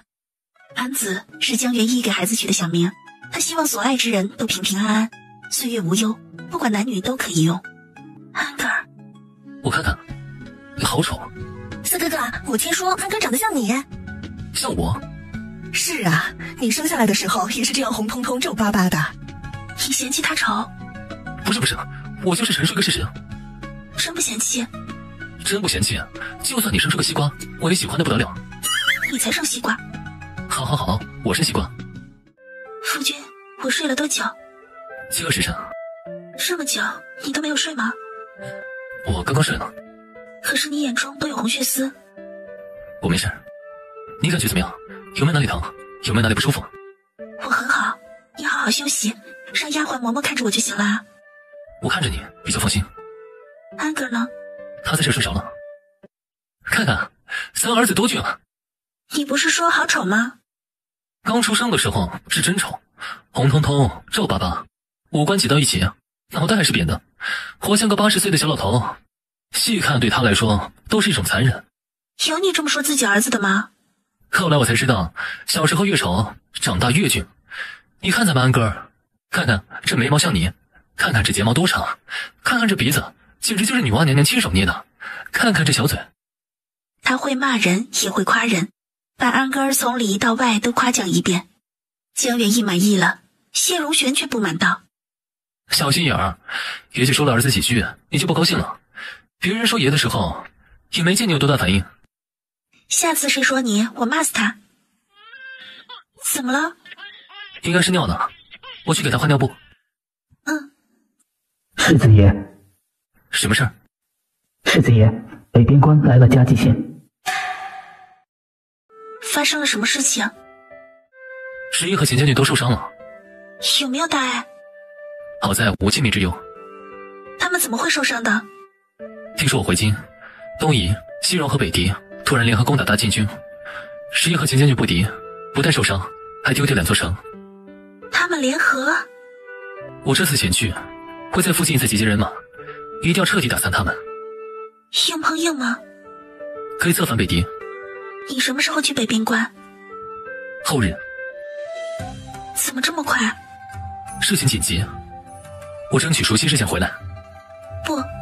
不要因为我和孩子就着急回来。你按照你们的战略和战术步调来，不要着急。我和孩子会一直在府上等你。好，你和孩子都要好好的。你最近几个月都不要写信给我。为什么？对眼睛不好。我出了月子就可以了。那也要好好养一养，要吃好喝好睡好。好。孩子交给阮娘他们，你不要太操心。那是我的孩子。是啊，但是你好了，孩子才能更好啊。知道了。今年夏天就不要吃凉的，西瓜、冰沙都不要碰。夫君，你好唠叨。你嫌弃我？没有。我喜欢，我好喜欢你的唠叨。谁会喜欢别人唠唠叨叨啊？我就喜欢夫君唠唠叨叨。今日我还和母亲说安哥儿很乖，结果他现在就开始闹人了。可能舍不得我走吧。你这样抱着他怎么睡觉？我抱他一会儿，待他睡熟了，把他放下，我再睡。怎么了？夫君。媳妇儿，对不起。为什么说对不起？你还没有出月子，儿子还没有满月，我就要去。我们都知道你为国出征，我们都会为你骄傲的。媳妇儿，月子期不能哭，伤了眼睛怎么办？别哭，你心里想什么都和我说。我想你一直在身边。我刚刚就是特别舍不得你。我知道，就哭这一次，我走后不能再哭了。时君俸禄，为君分忧。祖父经常说，我们景国公府吃的是大晋老百姓的赋税，我们理应给他们一个安稳的国家，所以我必须再去北边关，不把他们彻底打倒。我对不起大晋老百姓，也对不起中毒而亡的祖父。夫君，你放心去北边关，不用担心我们和景国公府。你身子虚，不要送我了。夫君，你放心，我和孩子景国公府都会很好的。我也会平安回来。说好的，谁都不能食言。一定要好好的等我回来。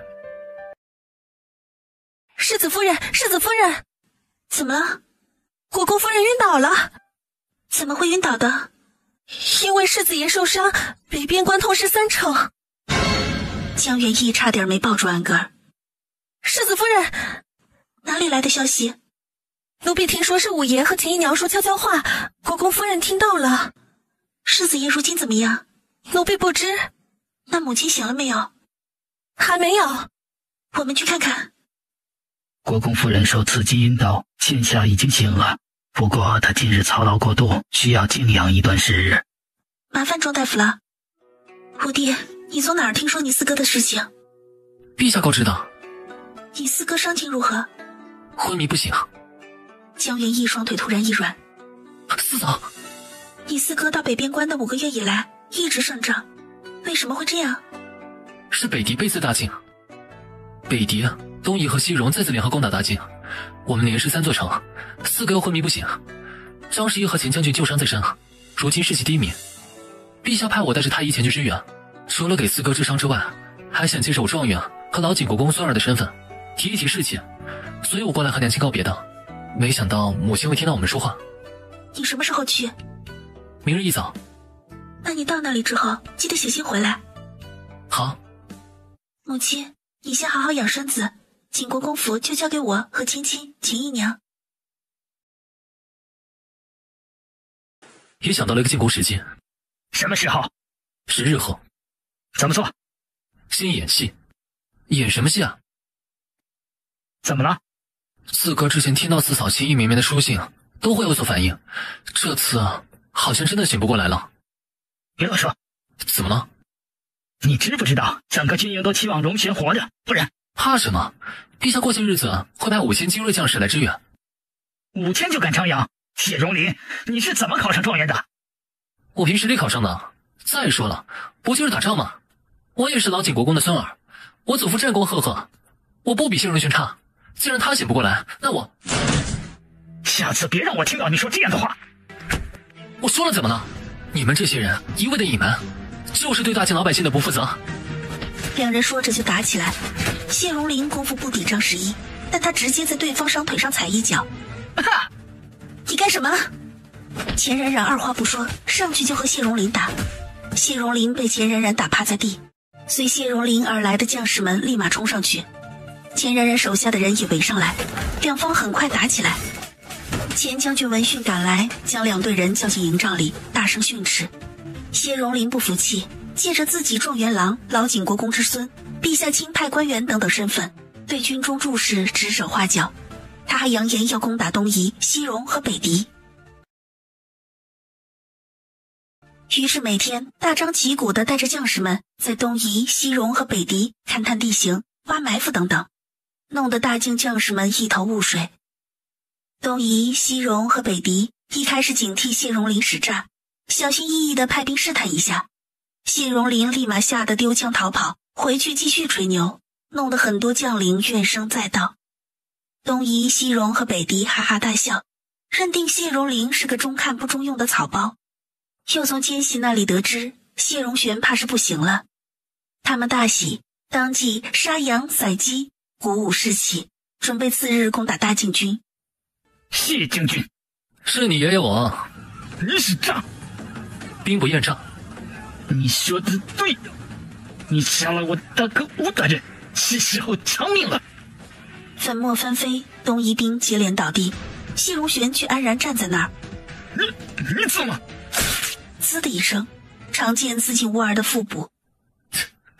自然是因为爷有个绝世聪明的好媳妇儿。这做了事吗？他破解了你们东夷所有的毒。不可能有人做到。爷的媳妇儿就是做到了，安心死吧。大靖胜了，大靖收拾了北狄，打残了东夷和西戎。只有战争才可以换来和平。太好了。玄义，夫君，真的是你？对不起，我回来晚了。回来就好，回来就好。对不起。没有，你没有对不起我。夫君，你受苦了。没有，我很高兴，我们终于胜利了。以后我们可以一起过除夕、元宵，每日在一起。我厉害不？特别厉害。那你别哭了。你什么时候回来？啊？怎么了？哪来的小胖娃？他咬我干什么？他是安格尔。他长这么大了，10个多月了。看，这是父亲的刀，厉害吧？儿子，喜欢刀吧？好好成长，也拿一把属于自己的刀。爷的儿子真棒。阿父，亲。哎，儿子好棒，会走还会说话了。真棒！棒！媳妇儿，你听到了吗？听到了，我都听到了。光叫父亲不行啊，得叫母亲。母亲，我们安格尔真棒。母亲，怎么了？四哥哥，江姨娘死了。什么时候的事儿？昨天晚上，三哥哥送来书信，说江姨娘一直身子不好，精神恍惚，昨晚掉进水里淹死了。母亲怎么看？从法理上说，她和我们已经没有关系，但从情理上说，我们曾经是一家人，所以我打算让人送100两银子。谢荣庆的书信怎么送进府里的？硬塞进府中后门，下人们捡到，不知道如何处理，便交了上来。后门得好好修一修。娘，你看，你为景国公府付出了一辈子，只值这100两，真可怜。我不会像你这般可怜。江云逸、谢荣玄，你们等着，我不会让你们有好日子过的。媳妇儿，他们成婚都是这样热热闹闹的。我们成婚的时候，听说一开始我要和公鸡拜堂的。谢荣玄身子太弱，景国公府都担心他无法拜堂，要用公鸡替他拜堂，但他不愿意委屈未来的媳妇儿亲自拜堂。可是我拜堂的时候摔倒了。没关系，你尽力做到最好了。你看着他们婚礼这么圆满，你不难过吗？我不难过，我有你和安格尔，我每天都很幸福。不如我们再成婚一次，我和儿子一起去东宁伯府接你。别闹！我再当一次新郎官，你再当一次新娘子，我们再洞一次房。别闹！看到了吧，他们眼中只有彼此。春林，你怎么了？发生什么事情了？世子夫人，安少爷被人抱走了。谁抱的？一个陌生的小厮，他来到圣行院用。抱哪儿去了？春桃去追了。夫君怎么样？有人用迷药迷倒伤势未愈的谢平和圣行院的下人，做得干脆利落，看起来对景国公府十分熟悉。我们现在要怎么找人啊？春桃去追了。他有线索了吗？如今市面上的迷药可以瞬间让人晕倒，若是中迷药之人能够及时放血，便可以清醒一段时间。四嫂的意思是春桃放血了？他长期跟着我，知道一些医术，整个圣行院里只有他能够追安格而去，那他必然是放血了。那流血？顺着血走。春桃！春桃昏迷不醒，江元义也没有时间等春桃醒来，他忙让2个护院把春桃带回去。起身时看到春桃在地上画出一个广字，这是未写完的一个字。是庆字。你怎么知道？我刚刚进景国公府时看到一个鬼鬼祟祟的小厮，觉得有些眼熟，但没有多想。现在回想一下，他不是那个府里面的小厮，而是景国公府曾经的谢三爷谢荣庆。走。春桃姨，三哥，这小家伙醒了。你们是谁呀？是你伯父。麻子。三哥，小孩子乖乖的，咱们干什么都方便，他要是闹起来，难免引人注意。就应该把他也迷倒。这不是没有迷药了吗？所以我们得好好的哄着他，然后才能达到要银子、要江元义、谢荣玄2人痛苦的目的。伯父，你笑好看。哟，这小家伙嘴真甜呀。我甜，我还好看。对，你甜，你还好看。伯父，这是哪呀？这是马车。车？对。我怎么在车呀？我们抱你上车的。那我父亲呢？我母亲呢？他们一会儿就来了。一会儿来呀？对，一会儿我们去寺庙求神拜佛。你和他说那么多干什么？反正现在也没事啊。他爹打小就会聊，聊着聊着就把人卖了，你可注意点。你太夸张了，他还不到2岁呢。这个伯父不好看。还是我好看，对吧？你像好看。那伯父就给你多笑笑。伯父，我谢谢你。谢谢。咦，我还没有穿衣。没关系，一会儿你爹爹娘亲就把衣裳鞋子送过来了。有关系？有什么关系？一会儿你……我现在不好看了。好看。不好看。好看的。不好看。那怎么办？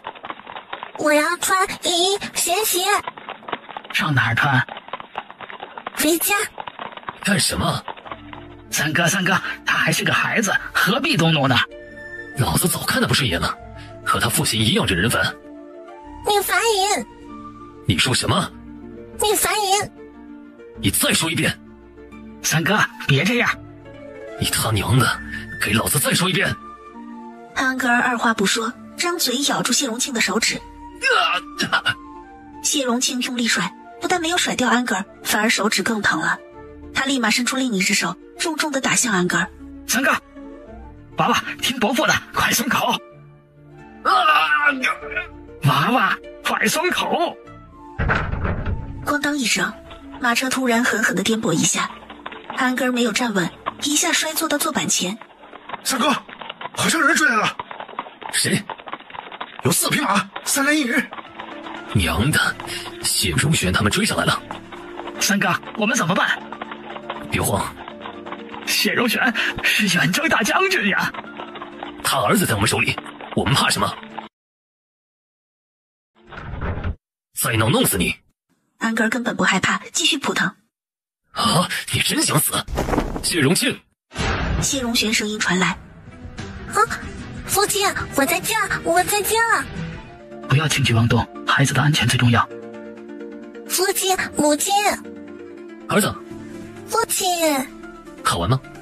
父亲请你三伯父他们一起玩好人与坏人的游戏呢。他们是坏人。对，父亲是好人。安格尔要做勇敢的娃娃，不哭不闹。我没哭，你呢？真棒，好好待着，一会儿和父亲打配合。父亲，打回他们。好。我父亲厉害，打回你。谢荣轩，真没想到你来得这么快。像你这种一个屁都放得稀碎的人，偷偷滚个粪球都觉得自己巧夺天工，无人能及，自然不懂我们聪明人的速度。论说话，我比不上你，但论别的，你也比不上我。读书比不上我，练功比不上我，为人处事比不上我，身形比不上我，长相也比不上我，哪儿都比不上。比不上。对，我儿子就是有眼光。有眼光。谢荣轩，你儿子在我手中，敢耍阴招，我就对他不客气。耍阴招？你配吗？谢荣，别把心思摆在明面上，你都玩不过爷。谢荣轩，你不要太过分。这位好汉啊，敢问尊姓大名？父亲，他叫王麻吉。王雄。谢荣轩，你想要策反王麻子？哟，你看出来了？哼，怎么不行？你可知道他是我兄弟，你甚至不愿意喊他一声汪兄。我们兄弟不在乎这些虚礼。那你们兄弟在乎什么？金银珠宝。可是这些东西你有吗？你自己都饿得3条筋连着脖子。我们有兄弟情。亲哥哥不管，亲妹妹不问，亲手杀害自己的亲娘，然后你和一个毫无血缘关系的人谈兄弟情，谁信你？三哥，试问你二哥坐牢到现在，你看过他？江姨娘精神好与不好，她的身子都是康健的，食量是正常的，跟着你才多久就淹死了？这其中有蹊跷啊！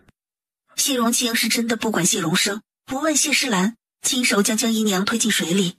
王兄，你是大晋清清白白的一个老百姓，本来可以堂堂正正的做人，为什么要跟着一个无能之人去做伤天害理的事情呢？为了银子是吗？你以为你拿了我景国公府的银子有命花吗？谢荣庆都是我亲手赶出景国公府的，他有什么本事和我斗？弃暗投明，我不但保你无事，还许你黄金100两，良田若干，宅子一处，和一个安稳的活计。谢荣轩，你实在狡猾，爷跟你玩的就是阳谋，是你脑子不够用，蠢笨如猪，还怪爷决定聪明。我脑子不够用，刀够用。汪麻子心里一惊，赶紧把安哥儿搂进怀里。麻子，你相信他的话？我堂堂远征大将军，还不值得王兄相信吗？王兄，本将军说到做到。三哥，孩子是无辜的，要不……王麻子，我待你不薄啊！不是，三哥，你不要喊我三哥。三哥，父亲！谢荣玄一把抱住安哥儿，谢荣林和宋景之3下5除2将车夫谢荣庆、汪麻子全部制服。安哥儿，父亲好厉害！姐，你让我们进宫，只是想见我们吗？真是什么都瞒不过你。娘娘，是不是陛下的事儿？陛下要不行了。陛下他……仙丹的伤害不可逆，而且他年纪也大了，太医也没有办法。元义，娘娘，你还有没有别的法子治陛下？娘娘，我没有法子了。太医说陛下撑不过半年。陛下那天同我说他要传位给严格儿，只是严格儿太小，我也不懂政事。陛下说是走了，朝中首辅、次辅、御史大夫这些人，我们如何能够应付？姐，相信陛下会有安排。明日起，我来上职。荣玄，姐，你和严哥儿都会好好的。好。姐，还有半年的时间，你和严哥儿一起多陪陪陛下，陛下肯定会很开心的，说不定可以多活一些时日。有什么事情，随时通知我们。好。不要难过，珍惜当下。我知道，我们去看看陛下。安哥儿，长得真好。陛下，你生病了？是呀，真生病了。很重呀。对呀。那你好好喝药，快好，起来。和你爹爹娘亲一样贴心。你要快点好起来。好。伤养的如何了？何时上职？回陛下，臣明日便上职。姐，时候不早了，我们就不打扰你们了。路上注意安全。好。严哥哥，我下次再看你啊。你要想我呀。想你。我也想你。我们下次再来。陛下的情况很不好。本来就不好，每日还要这么忙，更不好了。母亲，陛下病重。陛下老。人都会老的。老鸟以后呢？你说呢？老鸟以后会死。母亲也会老吗？会呀。母亲，你不要变老，好不好？为什么呢？我不想母亲死，我想母亲活到100岁。活到100岁啊？那母亲就变丑了。母亲不丑，100岁好看。好，那母亲尽量活到100岁。父亲。父亲也100岁。好，父亲也尽量活到100岁。转眼夏去秋也走，冬季刚刚来到，谢荣玄就带来陛下不太好的消息。那怎么办？今日，不管外面发生什么事情，你们都不要出门，好好在府上待着，管好下人们。我们能够帮助些什么吗？谢荣玄摇摇头，江元义等人心里不是滋味。谢荣玄如常一般去上职，却一连3日都没有回府。江元义、王氏、谢青青都不由得担心起来。国公夫人，国公夫人，什么事儿？咱们国公府被包围了。被什么人包围？官兵。谁的官兵？奴婢问了，他们不说，态度非常恶劣。那些官兵要进来吗？奴婢不知道。那你派几个小厮在前门和后门盯着，有任何风吹草动，立刻来汇报。是。元义、荣玄、清慧和严哥会不会出事儿？不管什么时候，皇权交替之时，都会掀起汹涌波涛。江元义也不知道谢荣玄、谢清慧和萧炎线下到底面对什么样子的人和事。母亲，夫君说过，不管外面发生什么事情，我们都不要出门，好好在府上待着，管好下人们。既然官兵已经出动，那么事情就快出结果了。明天应该就会尘埃落定。我们耐心的等一日。那府外的官兵怎么办？不要管他们，通知各个院子，除了护院外，不管是主子还是下人，都在自己的房里待着，谁也不许出门，违者逐出国公府。国公夫人，陈公子来了。陈彦成？是。快请他进来。陈彦成，你这是？我从洞口爬进来的。你从正门进不来？进不来。那你知道那些官兵是谁的人吗？可能是谢将军的人，也可能是首府大人的。你知道一些内幕？知道一些。你快说。陛下撑不过今晚了，朝中重臣都进了宫，我父亲也去了。陛下要先将皇位传给姬殿下，可是姬殿下年纪太小，无法单独立事，必然要有代为处理朝政的，也就是要封个摄政王。陛下属于谁？谢将军。有人不同意？是。我父亲说，以首府为首的众大臣担心谢将军取而代之，这几日一直明里暗里同谢将军等人较量，今日会进入白热化。四哥哥从来没有说过这些。他这些日子太忙，平日和我们都说不上几句话，更别说提这些事情了。没错，我父亲还没谢将军那么忙，我整日都见不到他呢。你父亲站哪边的？自然站谢将军。谢家世代忠心，大家都是有目共睹的。谢将军要是有疑心，也不会豁出性命去打东夷、西戎和北狄。今日是关键时刻，不管外面发生什么事情，你们都不要出府。四哥哥之前就和我们说过了。忽然厚重的钟声自远处传来，所有人屏息听着。王氏听出钟声之意，心头震颤，眼中含泪。陛下驾崩了。荣玄、清慧和严歌到底怎么样啊？母亲，不要乱想，相信夫君他们可以化险为夷，我们继续耐心的等。1刻钟，2刻钟，1个时辰，2个时辰。官兵走了。我也听到脚步声了。我去看一看。快去快去。荣玄，夫君，四哥哥。母亲，元义，姬清，事情怎么样？陛下驾崩，姬殿下顺利继位，我为摄政王。成了，事情都成了，王氏几人终于放心。母亲，元义，国丧在前，府里一应事情按规制办，莫要落人话柄。母亲晓得。虽然陛下临终前做了很多安排，但先帝刚刚接手，诸多事情需要办。我换下衣裳，要立刻进宫。好，你去忙，我们在府上等新帝召见。安格尔呢？在正堂长椅上睡着。谢荣玄进正堂，看一眼熟睡的安格尔，在他小脸颊上亲一口，然后握着江元义的手道：我先回圣行院，其他事情等我空下来再同你说。第4日，新帝召重臣和命妇进宫。江元义作为先帝亲封的昭夫人，他必须得去，可他实在不放心安格尔，于是和王氏带着安格尔一起进了宫。随着重臣和命妇一起哭灵，并且参拜新帝萧炎，算是确定萧炎的帝王身份。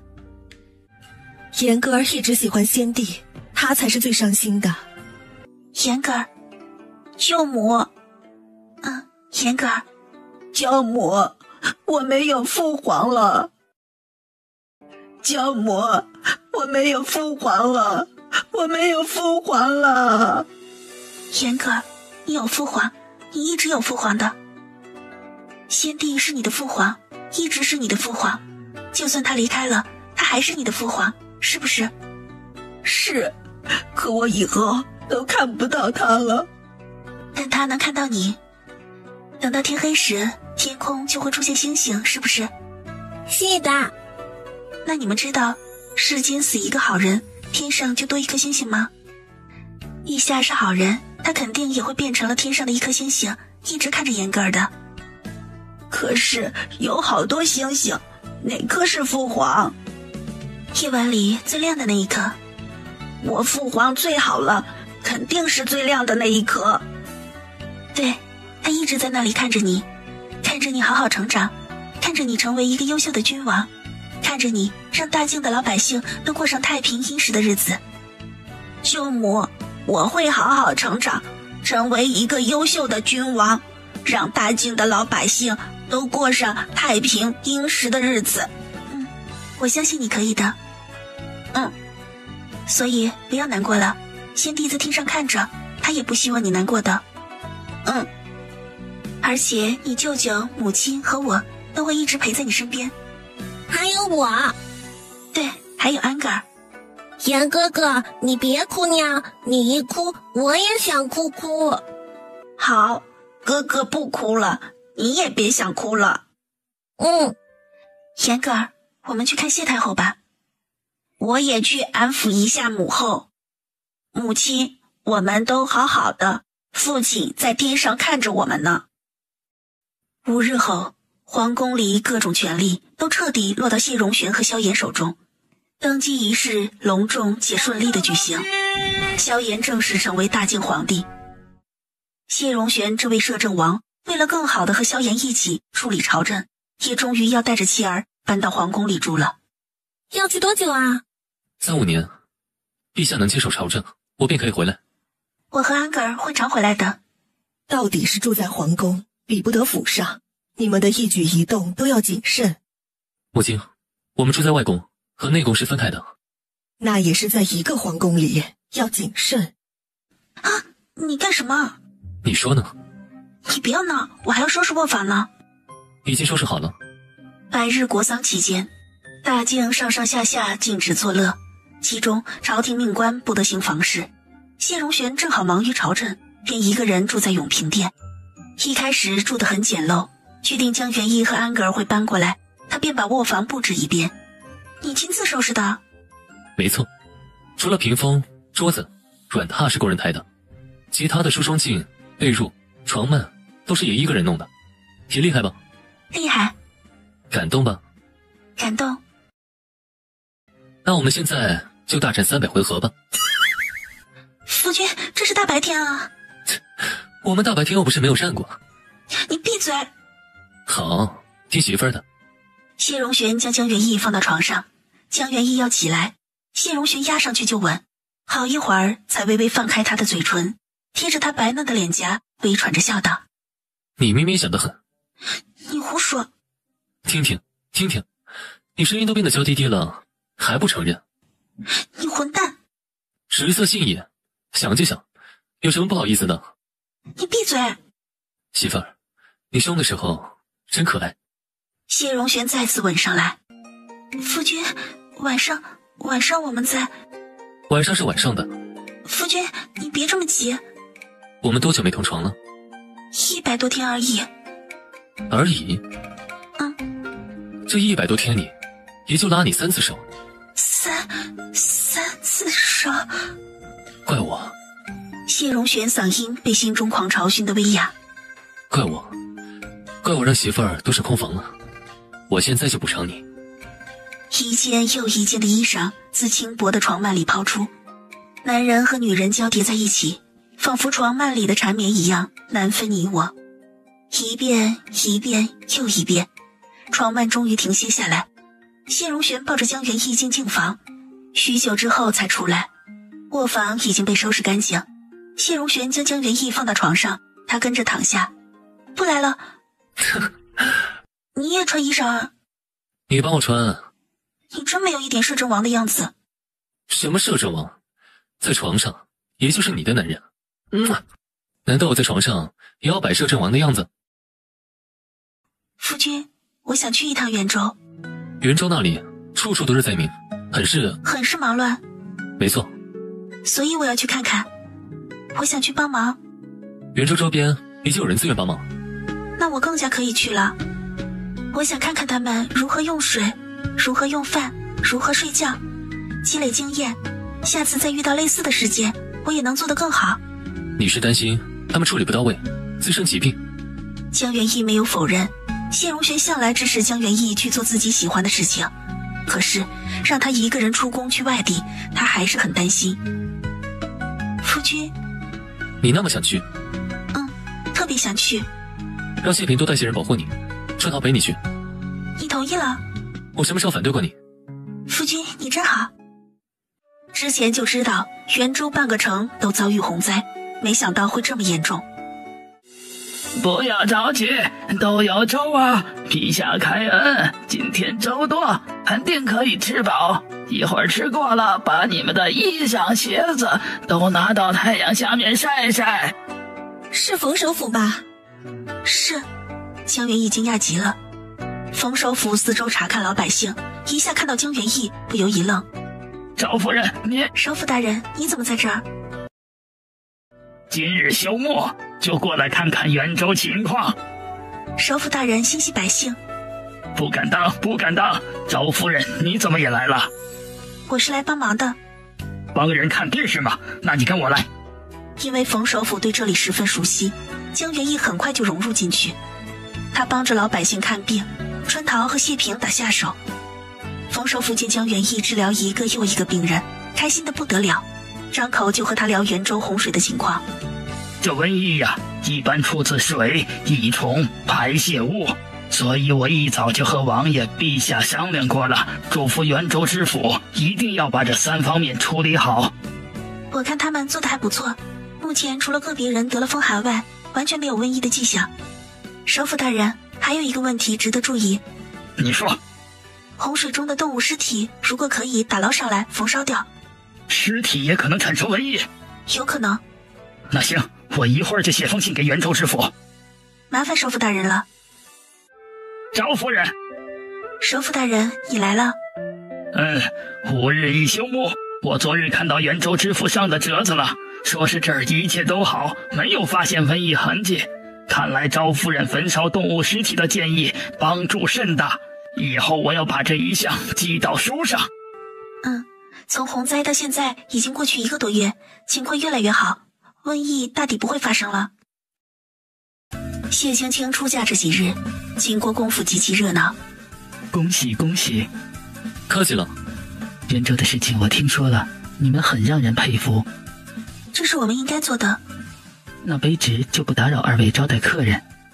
宋大人，安高儿遭的谢容气劫是那人，你出手相助，鄙人非但没有感谢你，还对你出言刻薄，伤害你，是鄙人的不慎，今日特向你赔礼。王爷言重了，卑职早就不在意了。而且什么？而且你确实是最适合他的人。元义，恭喜你嫁得良人。谢谢你。以后我只能叫你招夫人了。叫王妃也行。好。祝你前程似锦。好。